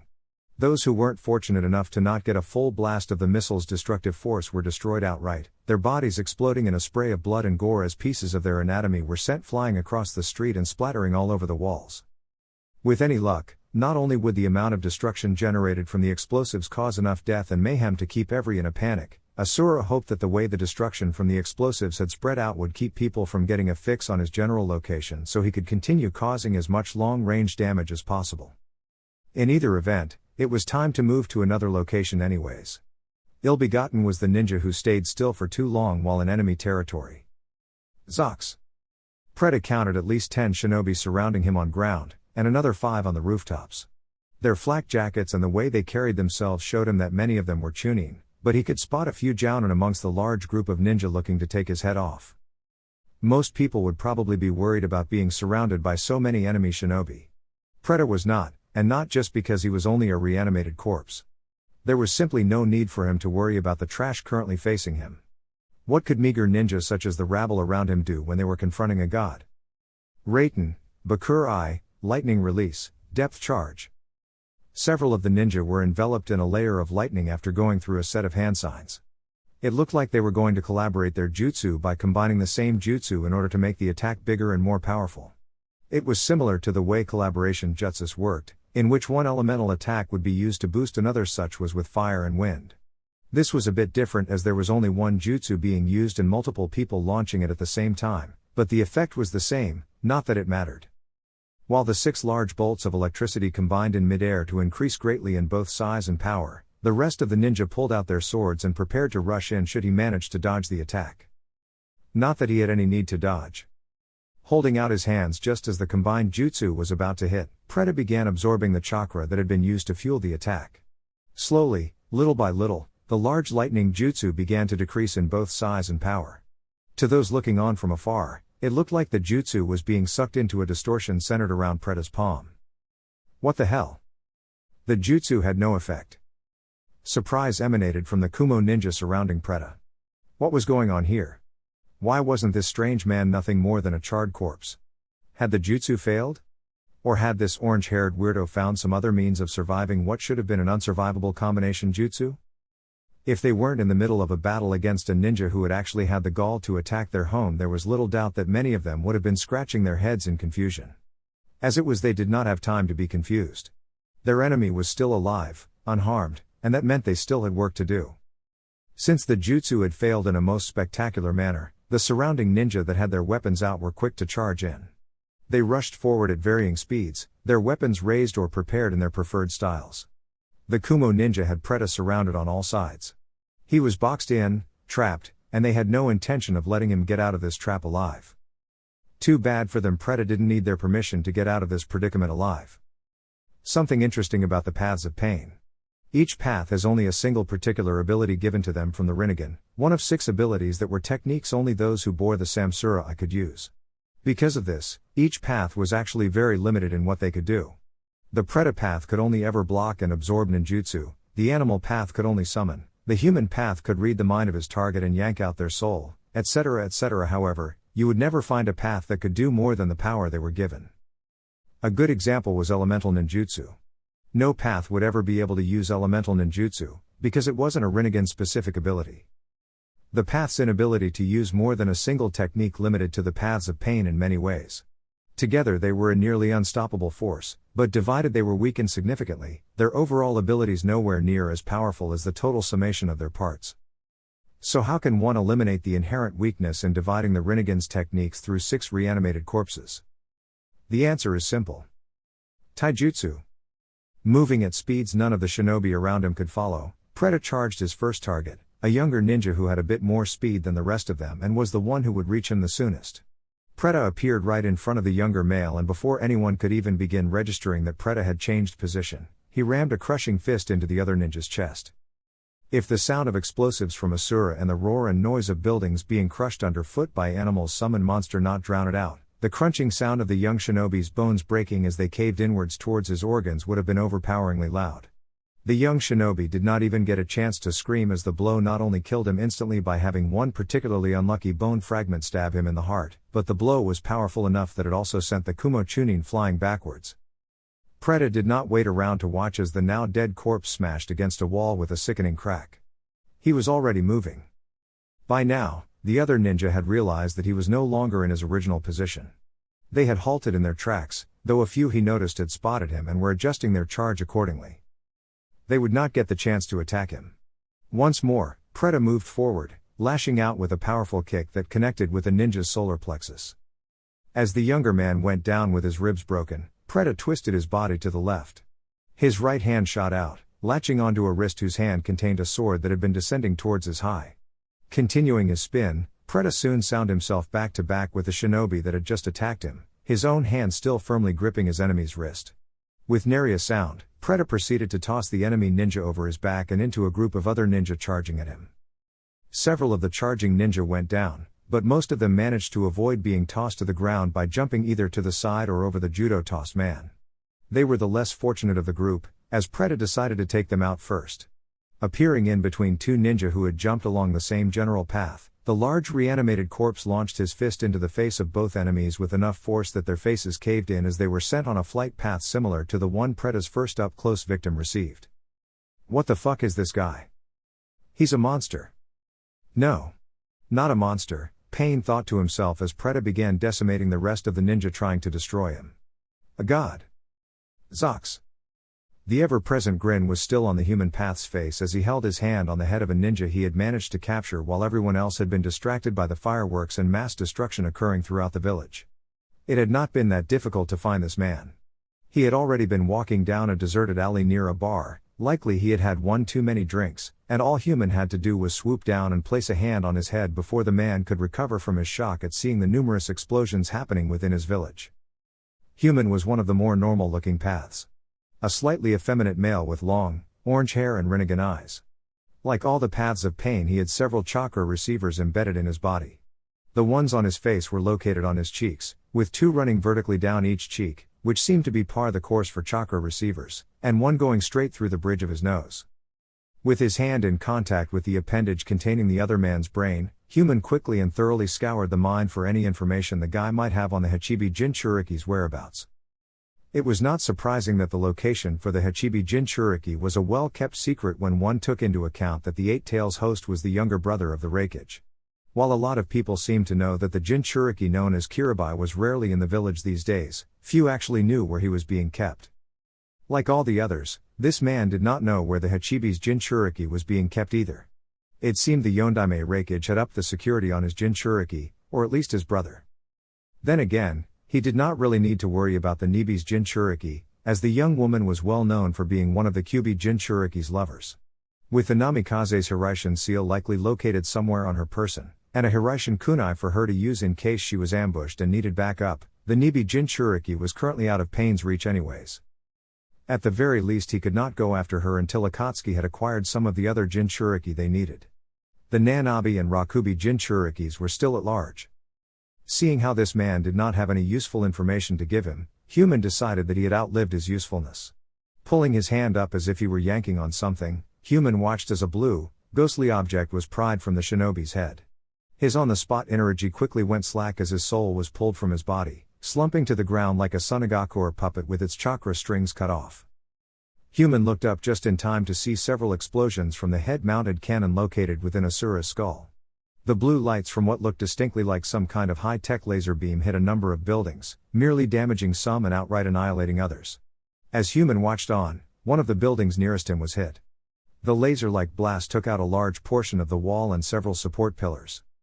As the building began to crumble like a stack of cards that had been hit by an angry child having a temper tantrum, Human decided to find another victim he could extract information from while Asura and the others kept them distracted.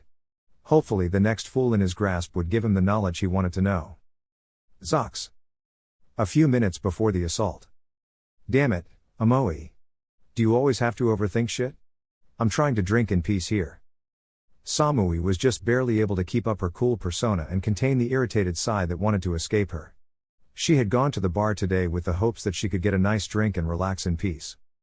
Being a Jounin squad leader was tough work, especially when said leader had ninja under them that couldn't get along if their lives depended on it like she did. Day in and day out the two Chunin ninja of Team Samui would argue over the most trivial and uncool things. Amoe would overanalyze and overthink everything, and Kairo would respond with violent words and just plain violence. It got tiring listening to them bicker constantly. Samui felt she deserved a little downtime. They had just gotten back from their latest mission, escorting Yugito to Kirigakure, and she was tired.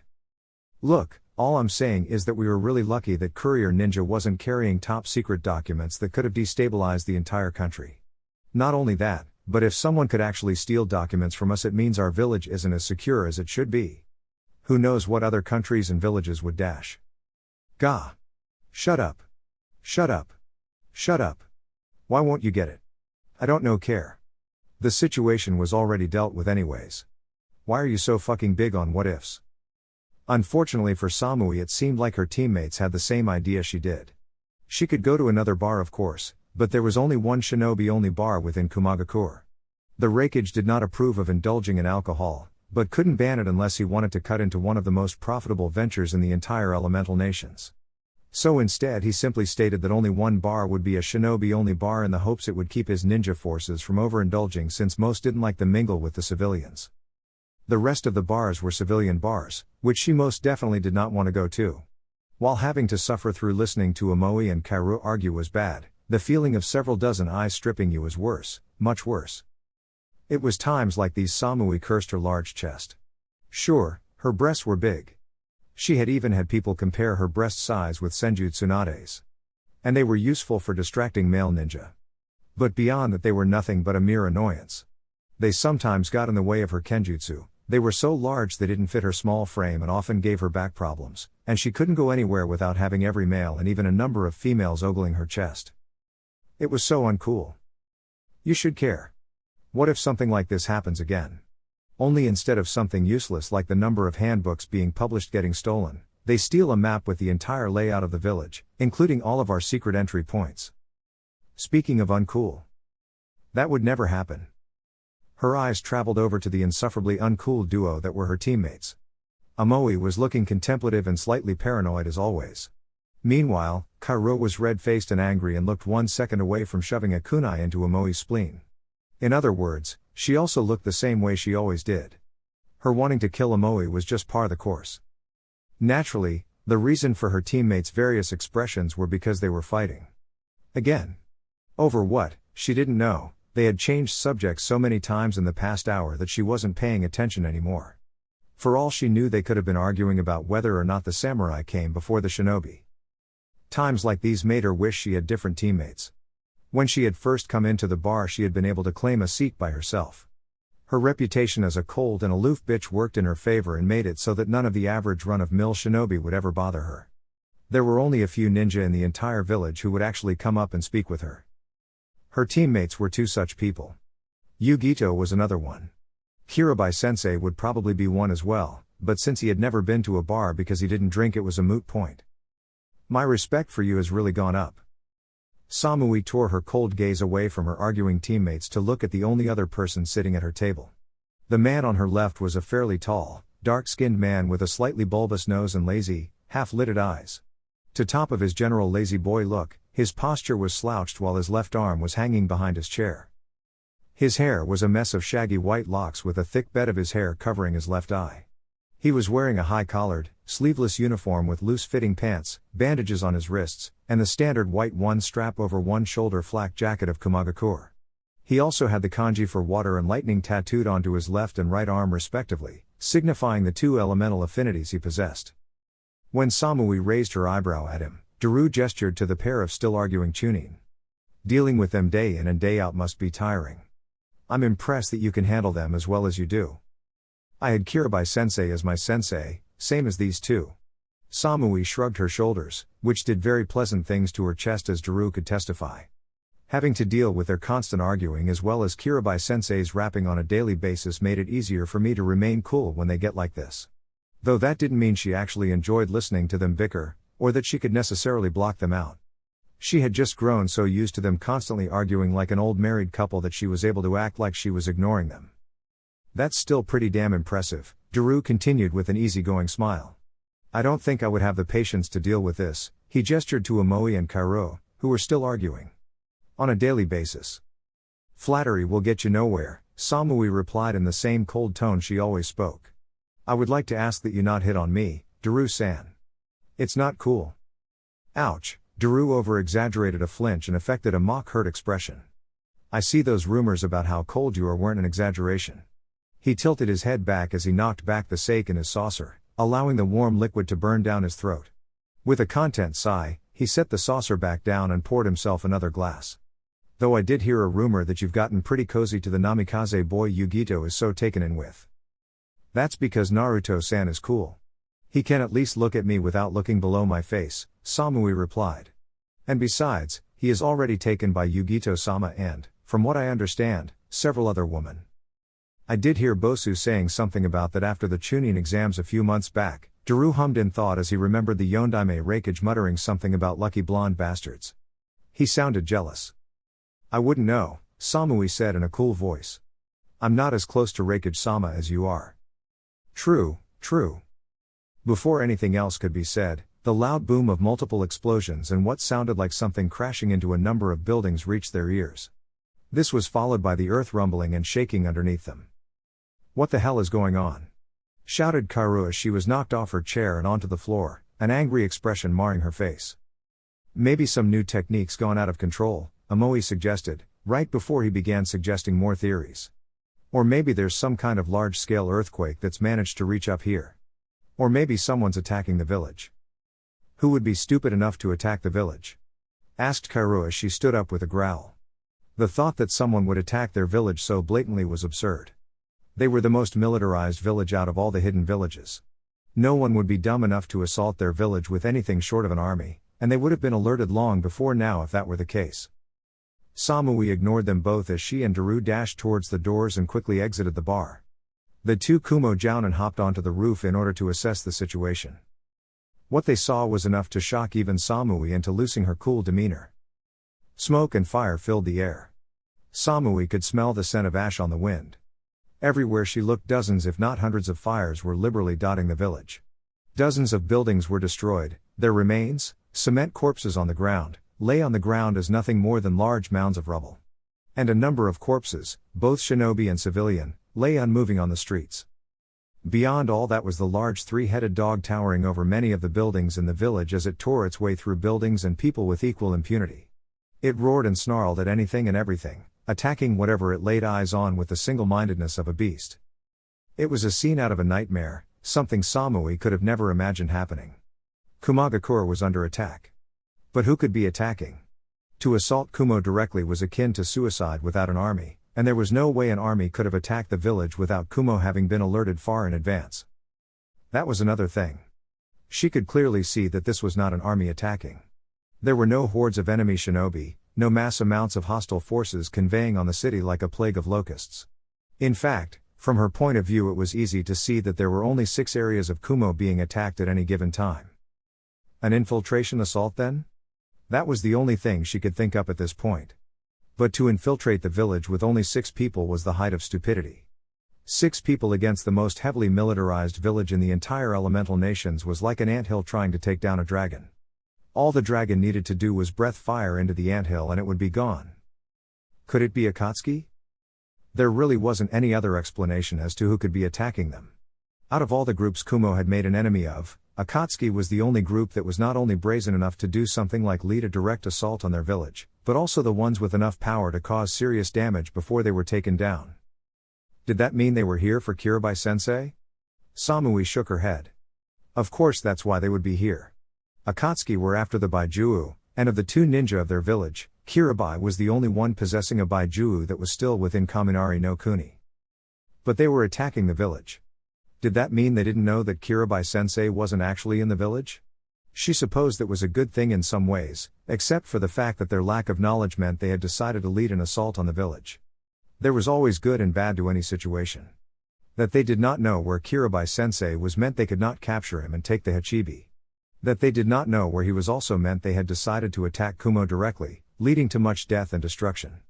Samui would just have to take things as they were and do her best to defend her village. Is that a giant 3-headed dog? Asked Daru, looking at the large monster with a frown. Samui nodded her head. Yes. Ah, okay. I just wanted to make sure I wasn't seeing things. What the hell is going on here? Kaoru had just come up onto the roof where Samui and Daru were standing to see the sight of her village being attacked by the largest dog she had ever seen, never mind the fact that it had 3 heads. Beside her, Amoe also landed on the roof and stood in stunned silence at the event he was witnessing. Who's attacking us? Could it be? Amoe gasped. It must be. Samui looked over at the Chunin under her command. She was not surprised he had figured out who was attacking so soon, what with his propensity for overthinking. Aliens. Extraterrestrial life forms are attacking our village so they can capture our people and anal probe us. Even Samui's eyes twitched at his words. Kaoru's reaction was much more violent. Idiot. She landed a powerful punch on his face, not enough to send him flying like she normally would, but certainly enough to leave a large, red imprint that looked exactly like her fist on his left cheek. There's no such thing as aliens. Stop overthinking everything. It's obvious that the people attacking are Akatsuki, Daru added, Samui nodding her agreement, having come to the same conclusion. The man given the title Reikage's second right hand turned to look at the blonde woman whose cool demeanor was finally back in place. I'm going to inform Reikage-sama about this. I'm sure he already knows, but go do what you need to, Samui told him. Amoe, Kaoru, and I will see what we can do to help defend Kumo. Daru nodded and, turning on a dime, began to jump across the roofs of Kumo towards the Reikage's mansion. I don't know if we can do anything about that dog, Amoe said thoughtfully. We're not really a unit made for mass destruction, and it will take something big to get rid of that thing. Where there is a summons there is a summoner, Samui informed him coolly. If we can find the summoner, we may be able to force them to reverse the summoning. At the very least we can keep them occupied so they can't summon anything else. Right, Kaoru slammed the fist of her left hand into the open palm of her right. All we need to do is find the summoner and kill them before they can summon anything else. Don't worry. When I get my hands on that bastard his ass is grass. Samui sighed, but did not say anything to dispute her subordinate's words. Let's go. Zox. When the first set of explosions rocked Kumagakure, the Yondaime Reikage had been in the middle of his workout. Since he works out all the time, this does not really mean much. The attack could have happened several hours ago or several hours later and he would still have been in the middle of his workout. That did not change the fact that he had been exercising while the attack started, interrupting his training. He hated it when people interrupted his training. Mabui, yelled out, his voice both harsh and angry. At the sound of it, the door to his office opened, allowing an attractive young woman with dark skin, green eyes, and light gray hair pulled back into a bun with only two bangs framing either side of her face, to enter the room. Reikage-sama, Mabui began, already knowing what he wanted to hear. I have just gotten several reports claiming that 6 people wearing black cloaks with red clouds have infiltrated the village. Even as she said this, another series of explosions rocked the village. Akatsuki. Growled. He should have known they would be the ones behind this. There was no one else who would be stupid enough to attack his village. If those idiots thought they could get away with harming his village and his people like this, then they had another thing coming. Alert all of our reserve shinobi that are not already on the scene. Ordered. Tell them they are to help evacuate the civilians first, and then prepare to help annihilate the Akatsuki. Hi, Reikage-sama. Mabui gave him a crisp bow before hurrying towards the door. Saw this and was about to head out himself when Daru entered the room. I guess you already know what's going on, Daru commented, his lazy posture now gone. Where do you want me? Find C and get over to the damn 3-headed monstrosity and take it down. Ordered. When you do that, find me. I'm going to be going after the leader of these idiots. Ah, Bosu, Daru raised a hand to stop the Reikage from doing what he knew the man would do too late. Why don't you dash? Smash. Use the door instead, Daru sighed as he looked at the remains of the window the Yondaime Reikage had just busted through in his haste to face the enemy. He scratched the back of his head for a moment, feeling a tad sheepish at what his Reikage had just done. At least everyone is probably too busy panicking to notice any damage Bosu is likely going to cause. With a final shrug, he began making his own way out of the tower. He had more important things to than worry about the mass amount of property damage his Reikage would likely cause before the man even reached his enemy, like finding his partner C for one. I'll apologize to the people whose stalls Bosu destroys later. Chapter 25, Battle for Kumagakure. Fire was everywhere. Great conflagrations that devoured the ruined remains of buildings and the corpses that littered the streets. Many buildings had long since collapsed, either from the explosions of the Asura Path, or crushed under the foot of the Animal Path's summon. What few buildings had not been turned into rubble and debris looked like a stiff wind would cause them to collapse on themselves. The amount of damage pain had unleashed upon Kumagakure in such a short amount of time was as astonishing as it was widespread. Only a few areas of the village had been left pristine. The few sectors that had been lucky enough not to have one of the 6 paths make landfall in them. Everyone hurry, shouted one of the many Chunin-level shinobi that littered the ranks of Kumagakure's ninja corps. He was waving his hands to go with his actions, directing the numerous civilians that were running frightened through the streets. Working with him were several other shinobi, all of them Chunin as well. Quickly, this way. We need to get all of you to the shelters. It was easy to see the terrified expressions on the civilians' faces. It was even easier to understand why. While everyone knew of the possibility of the village they lived in being invaded by an outside force due to its status as a hidden village, none of the citizens ever thought it would happen. And why should they? Kumagakure was the most militarized village of the 5 great nations. They may not produce shinobi of such quality that they become legends every generation like Konoha did, but they had more ninja than any other village out there. The idea that someone would attack their village was laughable. No one was laughing now. As the Chunin directed the civilians to the shelters that had been erected inside of the very mountain range their village was built on, a dozen of the village's elite jonin were doing everything in their power to defeat the four-headed dog that had been summoned into their midst. Barring that, they were at least hoping to draw the summoned animal away from the civilians so they would be able to flee the scene. Both of these tasks were much easier said than done.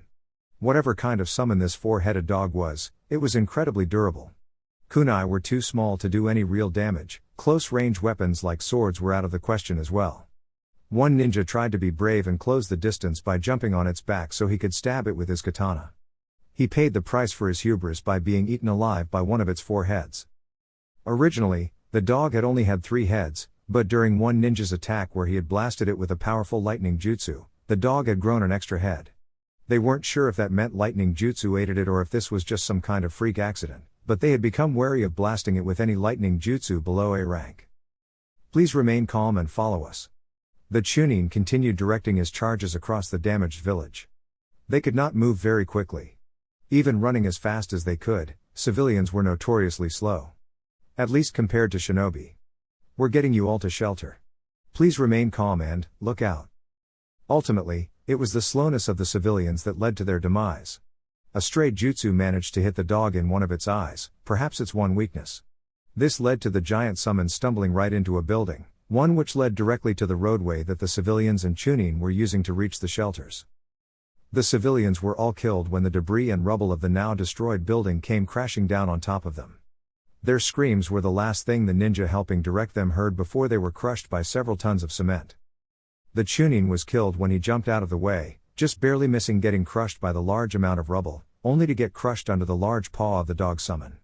When the dog summons lifted its paw off the ground again, it revealed the Chunin's body twisted in an unnatural shape, his head bent at an angle that should not be possible.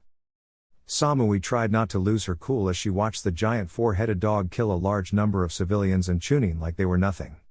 There weren't many things in this world that were worse than seeing your comrades getting slaughtered like they were animals.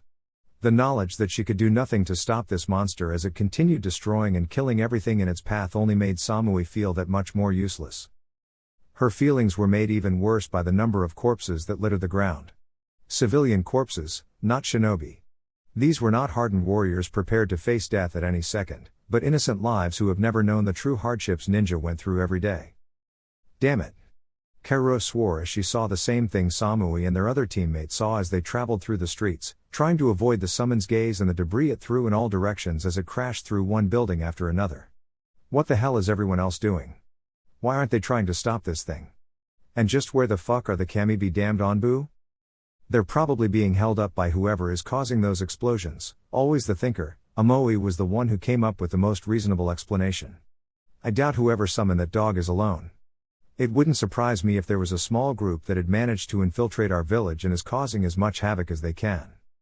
You also have to account for the fact that it's only been about 15 minutes since this thing's been summoned, Samui added with a frown. Her eyes darted left and right, constantly shifting as she kept wary of her surroundings just in case they ran into the one who summoned that dog. The Anbu will take time to mobilize, especially since one of the first buildings that was destroyed was the Anbu headquarters. After hearing this, Kaoru summed all of their thoughts nicely. Shit. In any case, we need to find the person who summoned this thing. If we can find them, we should be able to make them reverse the summoning. Right. You don't have to tell me twice.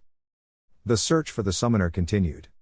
Whoever had summoned that thing was very skilled in stealth. Neither Samui nor her 2 squad mates could find hide or hair of the person responsible for that creature's appearance. It was like looking for a needle in a haystack, made even worse by the fact that Samui was not even sure of what the needle was supposed to look like. It was a frustrating turn of events to say the least. The trio quickly ran into one of the many alleys that dotted the once pristine village, just barely dodging the giant dog's attention. They were getting closer and closer to the summon now, which was making it more difficult to keep from being spotted. The only reason they had not been seen yet was due to the many shinobi that were still trying to ineffectively take the thing down with lightning jutsu. Speaking of, now that they were closer, Samui could see the lightning jutsu being hurled at the summon. It looked like those jonin were going all out. There wasn't a ninjutsu below A rank being thrown at that thing. Everything from lances and spears made of lightning to dragons and other animals composed of the lightning element were being launched at the summon to absolutely no effect. It was like the thing didn't even feel the pain it should be in. What was going on here? That summon should at least be getting aggravated. Why was it just shrugging off the attacks like they were nothing? Better yet, how was it able to shrug off so many jutsu so easily? Were the attacks just too weak to do anything? Perhaps they needed a jutsu above A rank to truly damage it? As if the shinobi attacking the dog summon had been thinking the same thing, several moved in to distract the creature while a half a dozen jumped onto the roofs, their hands already running the gauntlet of seals for a collaboration jutsu. After they ran through all the hand seals needed, the group called out the name of their technique simultaneously. Samui could not hear what the name of the jutsu was over all the noise near them, but she could see the effects, see the stream of what was obviously lightning chakra coalescing and shooting off of each shinobi before all the jutsu clashed in the center and grew even larger. The jutsu unleashed from the combined efforts of the ninja was massive in size, a giant dragon made of spiraling lightning with glowing red eyes that towered over the four-headed dog. It looked like a giant tornado made out of pure lightning that managed to form cohesion and took the shape of a dragon.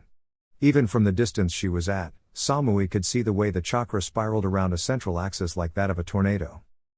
Samui knew what the technique was. Raryu no Tatsumaki. An A-rank ninjutsu when used by a single Jonin-level shinobi.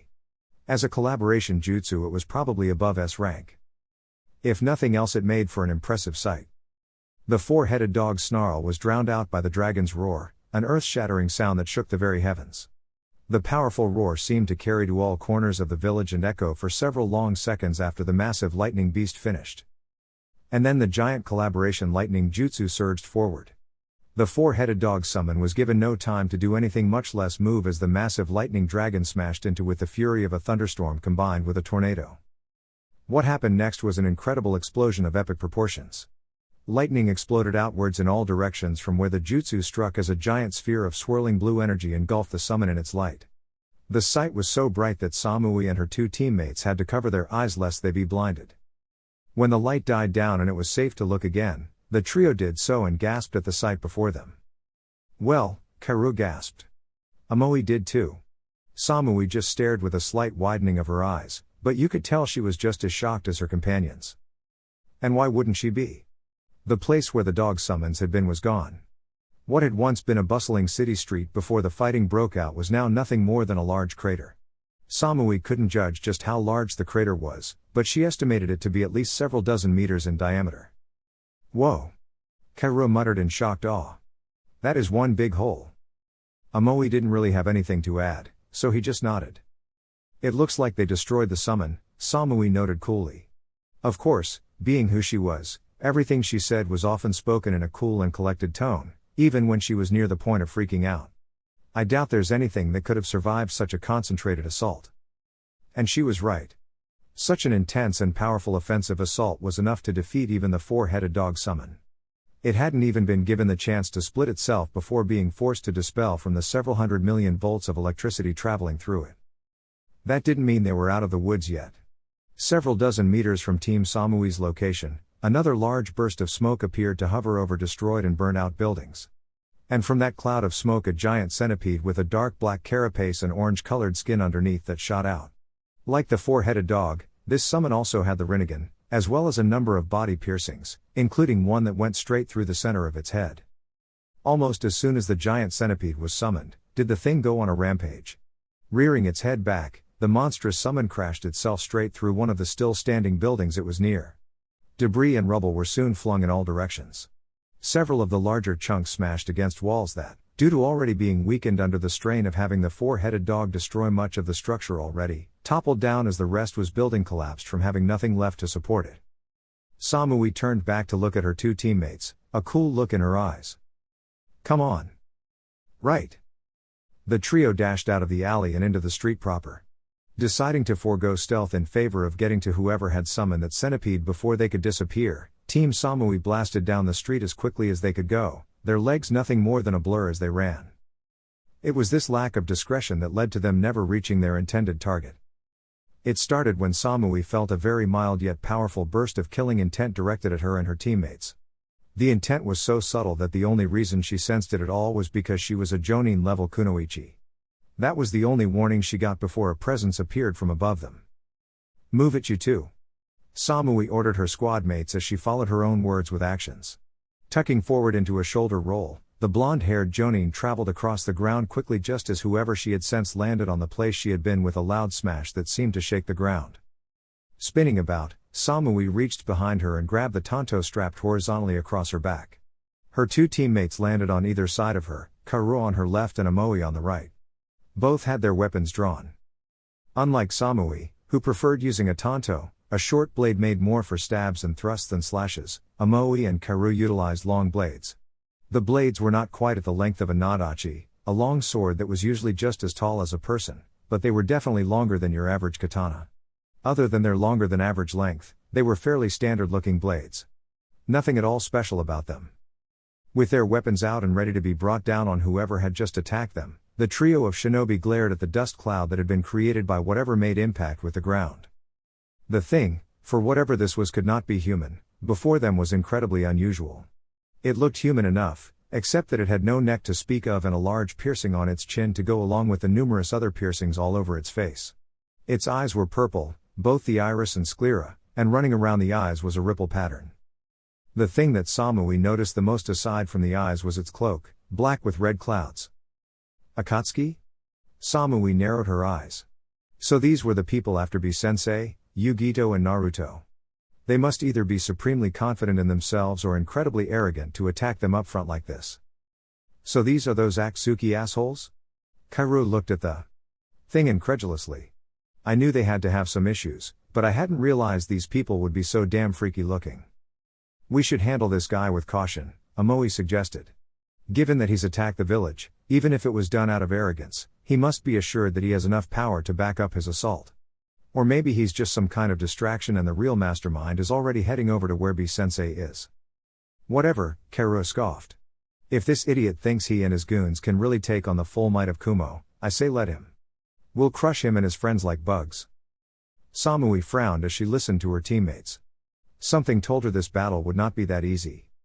Still, she prepared for a fight all the same. This was so not cool. Zox. The shinobi of Kumagakure were having a very difficult time with this new summon creature. It was bad enough that they just barely managed to kill the last one, which had cost 6 of them almost all of their chakra to destroy. Now they had to deal with one that seemed even more difficult to kill than that 4-headed dog. Nothing they had thrown at it worked so far. The centipede was impervious to lightning release attacks.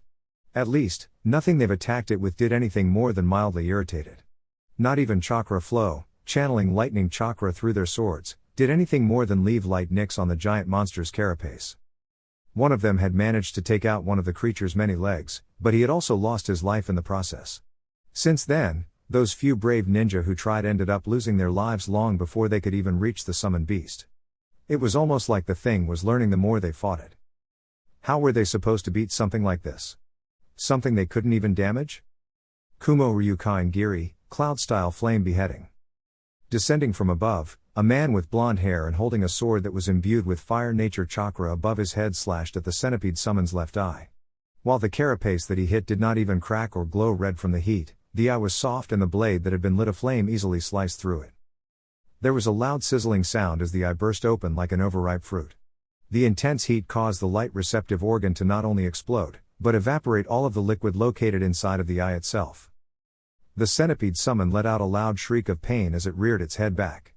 Atsui jumped off just as the giant centipede began shaking its head back and forth, bashing it against the buildings around it and destroying them with impunity. Now that was a hot attack. The man shouted. Now that he wasn't a falling blur, he was more easily discernible than before. The man who shouted in exuberance had shoulder-length blonde hair that was being worn in an asymmetrical bowl cut. His eyes were green and he was wearing a sleeveless version of the typical attire a jonin of Kumagakure wore. The only real difference aside from the sleeveless shirt was that he was also wearing shin guards, bandages around his forearms and the kanji for netsu, heat, tattooed onto his left shoulder. How do you like that? The man continued. It was clear he was reveling in his sense of having managed to damage the giant summon while everyone else was struggling. Equally clear was that he had no real trouble gloating over his supposed victory. Was it too hot for you to handle? Atsui-senpai. That's right. Atsui grinned largely as the other shinobi stared at him in awe, or surprise. Some of them may have also been deadpanning. Not that he noticed this, busy as he was showboating for everyone. It is I, the man with fire in his veins.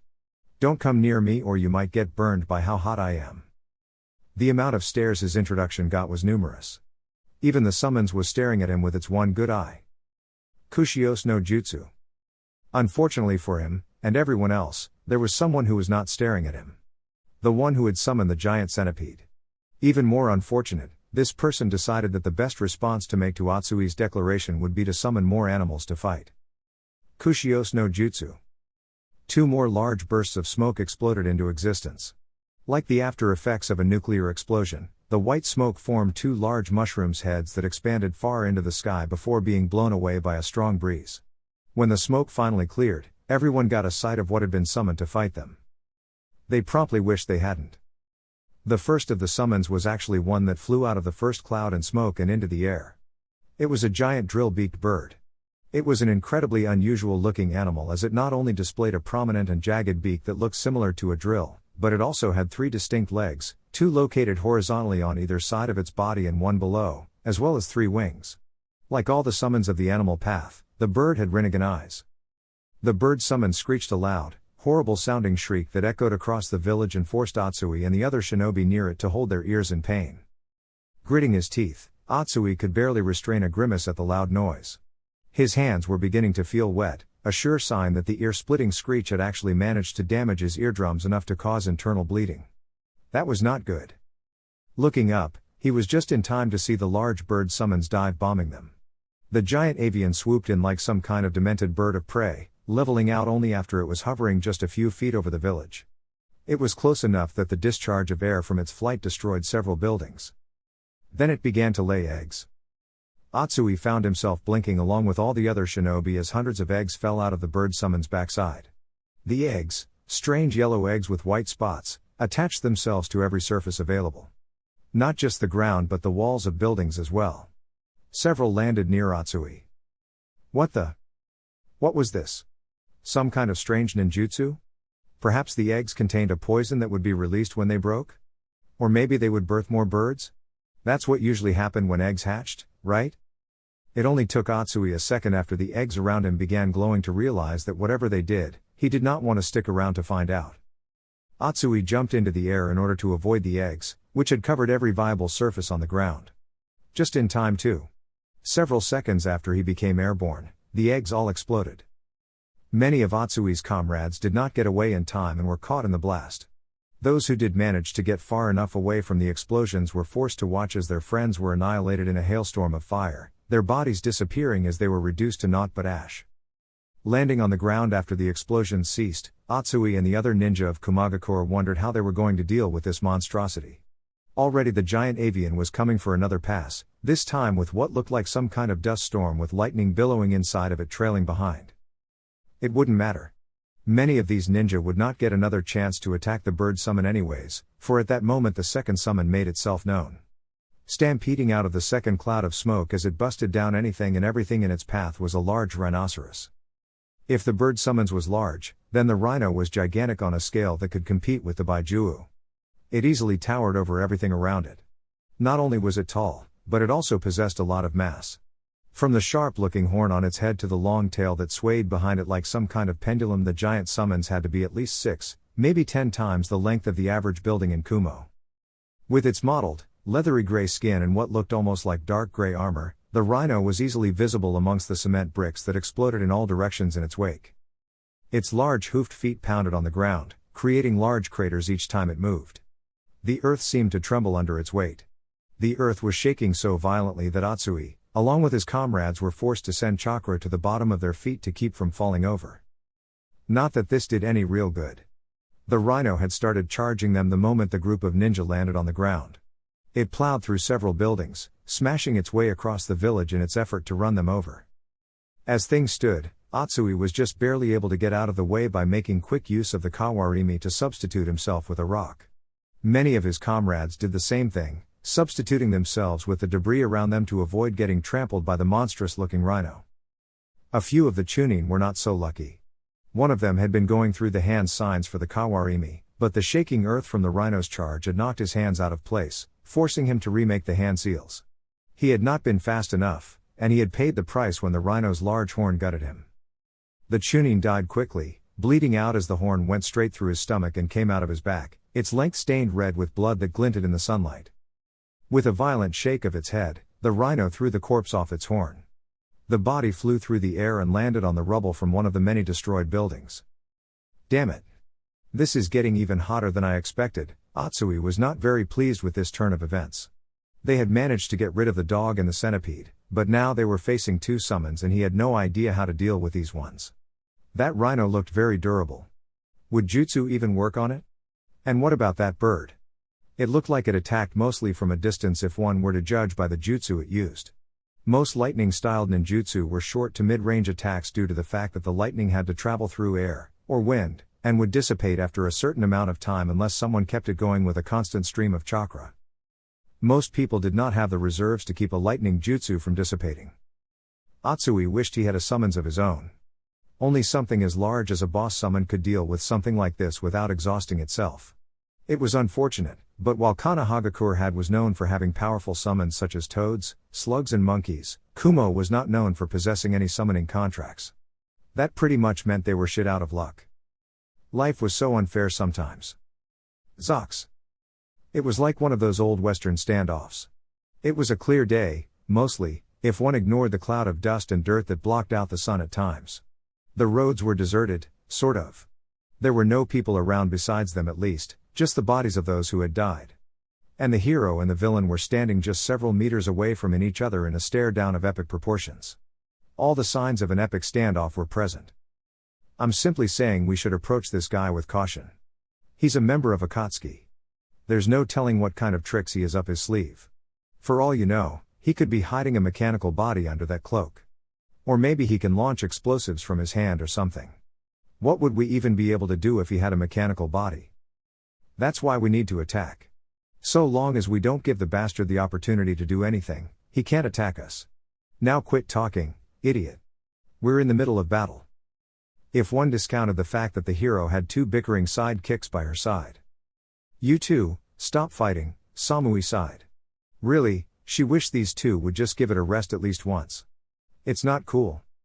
As if her words were magic, the two instantly shut up and got back into their combat stances as if they had never been fighting in the first place. Their attention snapped back into focus and was redirected towards the Akatsuki member who, for some unfathomable reason, had decided to let the two's antics play out. It was easy to see from their stances that Amoi's and Karu's styles were opposites yet complementary in every way. Amoi preferred to take a wide stance with his feet spread apart and knees bent at an angle. He kept his blade sheathed, with his left hand gripping the hilt to ready it for a quick draw. On the opposite end of the spectrum was Karu's narrow stance, her feet coming together and legs straight. Her katana was unsheathed, both hands were on the hilt, which was being held in front of her in a very basic kenjutsu stance that was reminiscent of the samurai from Tetsu no Kuni, the Land of Iron. Samui would have shaken her head at how the two seemed to complement each other so well, were it not for the fact that they were about to fight for their lives. The standoff did not last very long after the two got themselves in gear. A strong wind rustled through the clearing, kicking up dust and a few leaves that moved into their path. That was the unspoken signal as both Karu and Amoi charged from either side of Samui and made their way towards the strange-looking man. The man before them responded quickly, but not in the way anyone likely expected. Twisting his head to the left, Samui, Karu and Amoi watched in shock as the skin bulged before another face, one that was identical to the original face except it was smiling, formed on the left side of its head.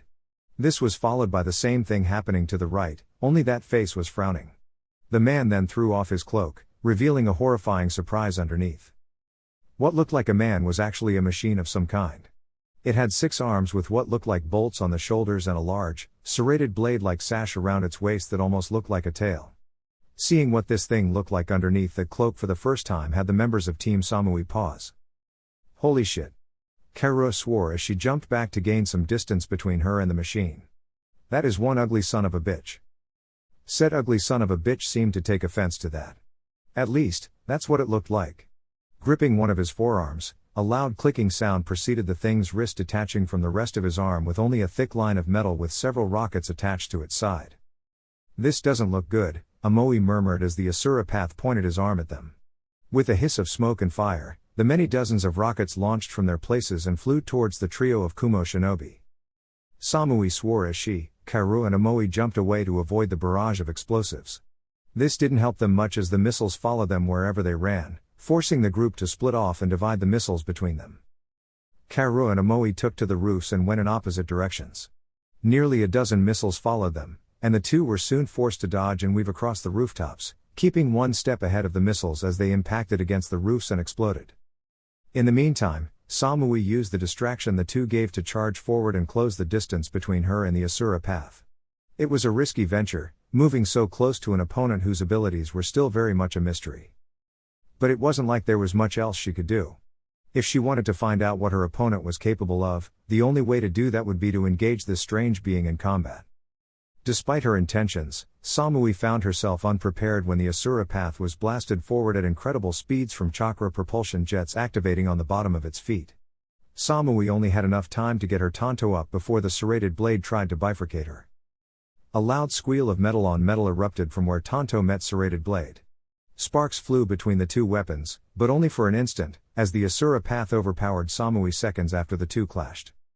With a grunt of shock, Samui was sent skidding several feet backwards. Gritting her teeth, she channeled chakra to the bottom of her feet in order to maintain her balance and hopefully stop herself from moving too far. She succeeded, only to look up just in time to see one of the Asura path's fists detach from its arm and come flying towards her like one of those segmented rockets he shot at Kaoru and Amoe. Eyes widening, Samui made to raise her tanto to deflect the fist, even though she knew she would not make it in time. Fortunately, she did not have to. Kumo Ryu Mikazukidri, Cloud-style 3 days moon beheading. Amoe rushed in from the left, his sword sliding out from its sheath at lightning speeds. Gripping the blade with both hands, he swung the sword in a single, large, crescent moon-shaped arc that occurred at such velocity that the sword actually seemed to form a blurring streak that made the crescent shape of Amoe's weapon visible. His target was the hand that had just been launched. Most people would probably not be capable of slicing through such a small and fast-moving object, but Amoe was trained by Killer Bee, the resident Jinchuriki and one of the few ninja who had truly mastered swordsmanship. Something like this was well within his capabilities. The blade quickly and efficiently sliced straight through the middle of the hand, cutting it in half to reveal the steel and cables underneath. With its circuitry destroyed, the propulsion jets that kept the hand moving forward at such incredible speed sputtered and died. The two halves then separated, one falling down to the ground immediately, the other continuing on as momentum carried it and blowing a small hole through the wall that was miraculously still standing even though the rest of the building was not.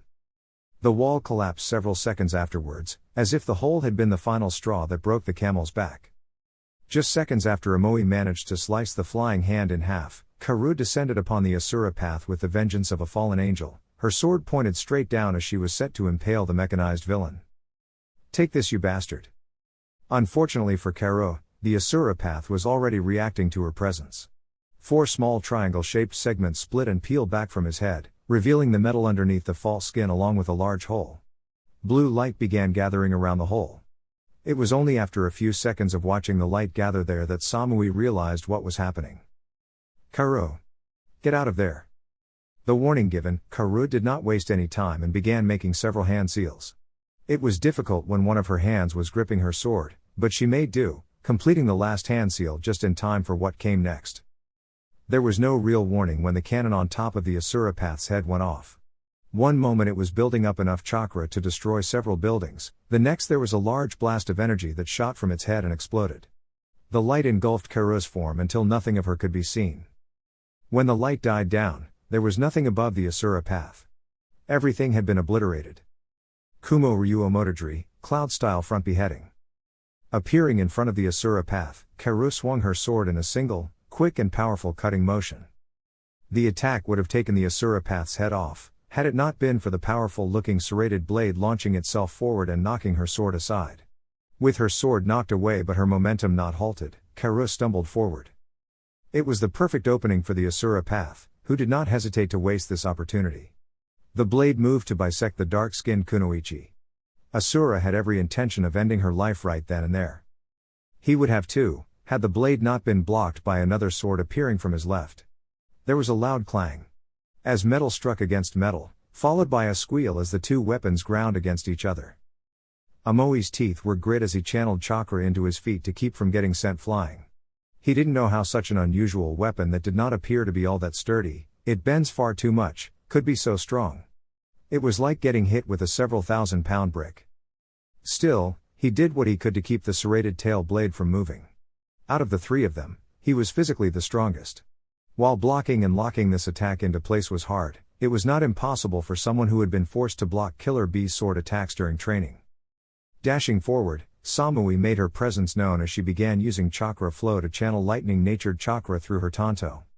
The blade was soon wreathed in blue lightning that crackled and popped as it skittered across the metal surface. With the serrated blade already occupied, there wasn't much it could do against Samui as she reached the machine path.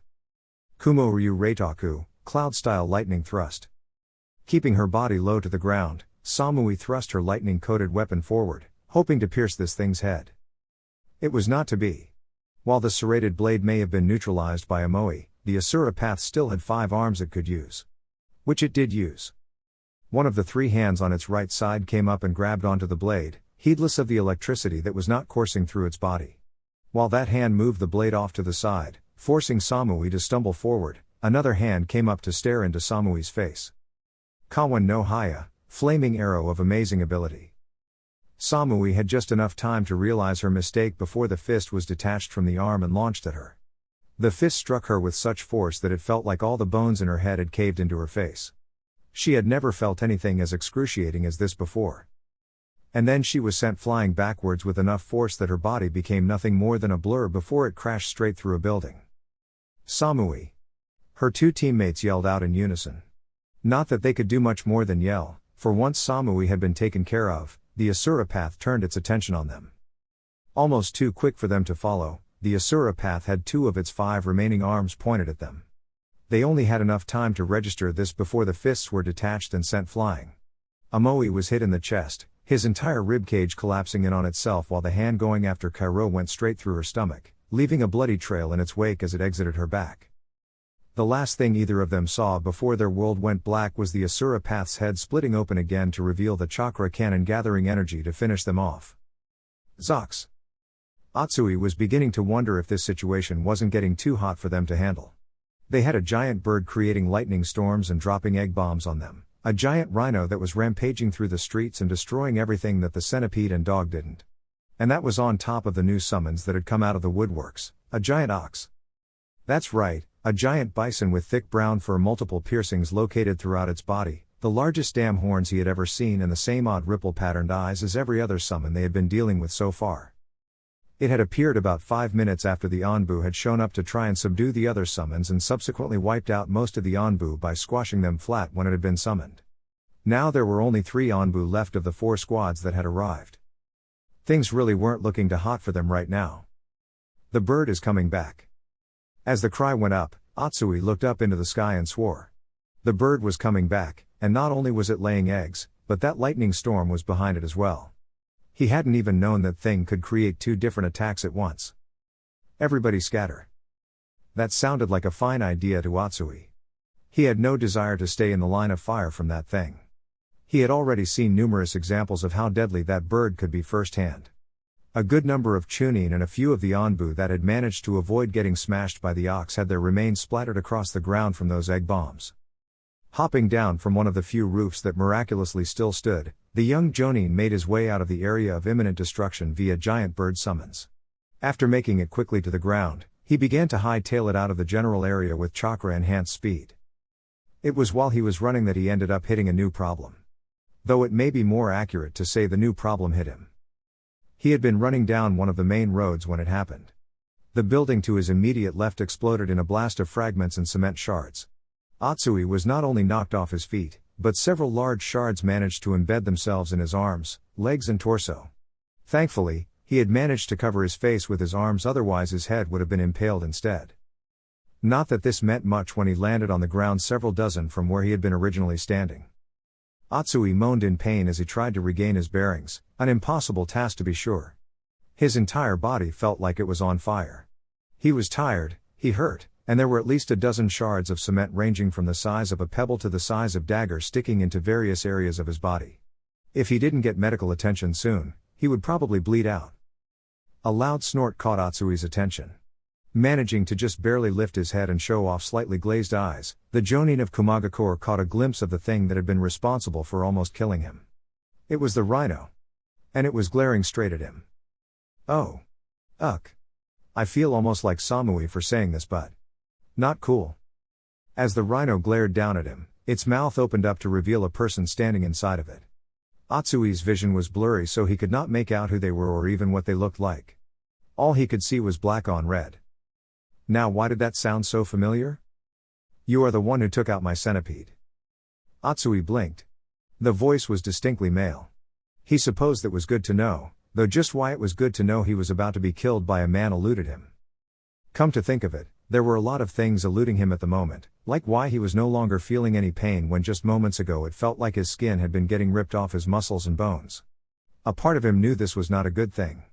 Another part was just relieved he didn't hurt anymore. You shall know pain. Well, that didn't sound good. It sounded even worse than the stamping the rhino was making as it dug its hoofed foot into the ground in preparation to charge at him. Atsui tried to move his body as the rhino charged him, but no matter what he did, his body just would not respond to his commands. In fact, he couldn't even feel his body any longer. All he felt was warmth. Man! He was feeling hot. Daburu Kuropanza, Double Black Panther. The last thing Atsui saw was black lightning taking on a blurry form as it charged straight for the rhino. Zox! As the shadow clone that had helped him dispelled, Daru watched as the Double Black Panthers blitzed the giant rhino. The two animals made of black lightning, the signature technique that had been taught to him by none other than the third Raikage himself, crashed into the rhino with a fury that could not be contained. Thousands of black tendrils of lightning chakra skittered across its surface in a never-ending and impossible to discern pattern that did not follow logic or explanation. It was interesting to see the effects that black lightning had on living creatures. Most lightning techniques were piercing in nature, and while black lightning had the ability to pierce most armors and materials, that was not why it was so deadly. Daru looked on in grim satisfaction as the rhino roared in agony, its body stumbling and spasming as the black lightning boiled the creature's insides. Eventually, the giant rhino came down with a loud crash, upheaving earth and sending chunks of debris flying. The giant beast twitched once, twice, then disappeared in a large puff of smoke as it was sent back to wherever it came from. With a sigh, Daru took a look behind him. Atsui was still laid out amongst the rubble, his body twisted at an unnatural angle. His right arm was bent in a way that should not be humanly possible, unless the joint keeping said arm from moving in that direction had been broken like Atsui's probably was. One of his legs had been crushed underneath what had to be at least several hundred pounds worth of debris. It would take someone of the Raikage's caliber to lift that. Perhaps the most telling sign that Atsui was no longer amongst the living, aside from the lack of a rising and falling chest to signify breathing, was the glassy, glazed over and dull eyes and the large pole that impaled the man's chest. Barely withholding a grimace, Daru tried to think of what he should do now. He needed to take care of the other two summons before they could cause any more damage, then find the summoner and take them out as well. After that he would need to find Raikage-sama again and help him deal with the leader of this group. And that was not even going into what else he was going to have to do after all this was over. It looked like he had a tall order ahead of him. Kushios no Jutsu. Daru looked over to his left to see another large cloud of smoke arise from where the rhino had dispelled, his body tensing. He had not realized that the summoner was anywhere near him. Then again, it would be hard for someone who was not a censor to find the person in charge of summoning all these creatures when he or should could be anywhere. The cloud was soon blown away. Daru was given a clear sight of what had been summoned. It was a giant chameleon with leathery, dark green skin. It had one large, protuberant Rinnegan eye that looked like it was barely being held in by the eye socket, and a strange bandaged cylinder for its other eye. Even more unusual than that and the many piercings on its body were the two wings sticking out of its back and the snake-like tail, which actually had a snake head with two Rinnegan eyes. Where is this guy getting all these summons from? Daru could not help but wonder about that. Seriously, giant three-headed dogs that can become four-headed dogs? Centipedes? Rhinos? Ox? And now a chameleon? How many summoning contracts did this guy have? This is so drab. Daru did not bother to turn as a figure dropped down next to him. The young man stood up to his full height, revealing short blonde hair and dark eyes. He was wearing a sleeveless black shirt with a one-strap over one shoulder flak jacket that was the standard issue for all ninja of Chunin and above level in Kumo. Other noted articles of clothing was the Kumagakure headband on his head, his elbow-length arm guards, and red and white Kumo shin guards that went over his shinobi sandals. "There you are, Daru," the man said. "I've been looking everywhere for you." "Apologies," Daru did not look very sorry. "I was actually looking for you as well, but then I ran into this guy and, well." "I see," said, his attention never really straying from the sight in front of him as he spoke with his partner. "I suppose I can forgive for not finding me. You were just doing your duty as a Kumagakure shinobi after all." "Thanks, I guess." Daru began running through several hand seals as he prepared to use another jutsu. In response, the large chameleon and the summoner on top disappeared. "We'd better finish this fight up and find Reikage-sama. Who knows what kind of drab enemies he's fighting." "Right. Zox." I's Reikage robe swished behind him as he ran through the ruined streets of Kumagakure, his teeth grit and his brows furrowed in a mask of barely contained anger. And why shouldn't he be angry? Everywhere he looked he saw nothing but death and destruction. Buildings reduced to rubble, bodies laying where they were killed, the ground and few remaining walls soaked with the blood of his people. But that wasn't even the worst thing.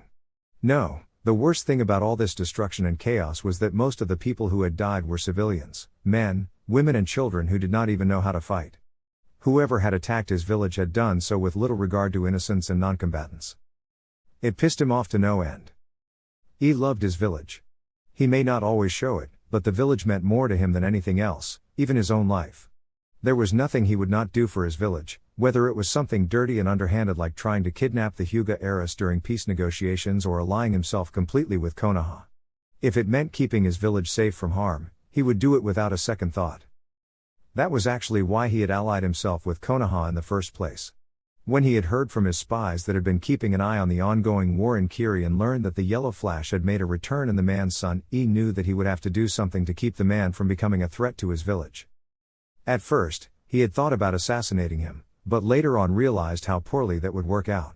Naruto had mastered his father's jutsu, one that allowed the boy to surpass even himself in speed. He had shown that mastery by decimating a group of nearly 5,000 enemy shinobi. To top it off, the boy had been traveling with Jiraiya. He had a lot of faith in his ninja, but even he knew that taking on 2 cage-level shinobi was suicide for anyone other than 2 other cage-level shinobi. There was a reason cages were known as army killers. His thoughts were later vindicated when he heard of the failed attempt Iwa made at killing the boy. So he had decided to do something else. If he couldn't kill the son of the Yondaime Hokage, he would ally Kumo with him. It was a decision that he did not regret to this day. Of course, none of that mattered now. His village lay in ruins and the one responsible for it was standing right in front of him. He studied the man who appeared before him, standing there so nonchalantly, his face completely devoid of emotions. Like a corpse. The man was of decent height, a bit taller than average. He had spiky orange hair, a lot of piercings and purple eyes with a ripple pattern in them. The Reikage had never seen these eyes before, but he had most certainly heard the legends of the Rinnegan. "You're the Akatsuki scum who attacked my village. And you're the 4th Reikage of Kumagakure," the man replied in a dead voice. "It's an honor to meet you. Tell me, where can I find the Hachibi Jinchuriki?" "Like hell I'll tell you that." Activating his Reiten no Yoroi, he became wreathed in lightning. Blue currents of incredible power cascaded across his body, enhancing his speed and reflex synapses to levels most shinobi would never reach. With the speed granted to him by the Reiten no Yoroi, he disappeared and quickly reappeared right next to the bastard whose face he was going to smash into a pulp. "And Kuro, Iron Claw." He could not explain what happened after attempting to use his Iron Claw. 1 millisecond he was set to grab the man's face and the next he was lying against the remains of a destroyed wall. Sitting up, he looked over to see that the man before him had not moved an inch from his spot. What the hell had just happened?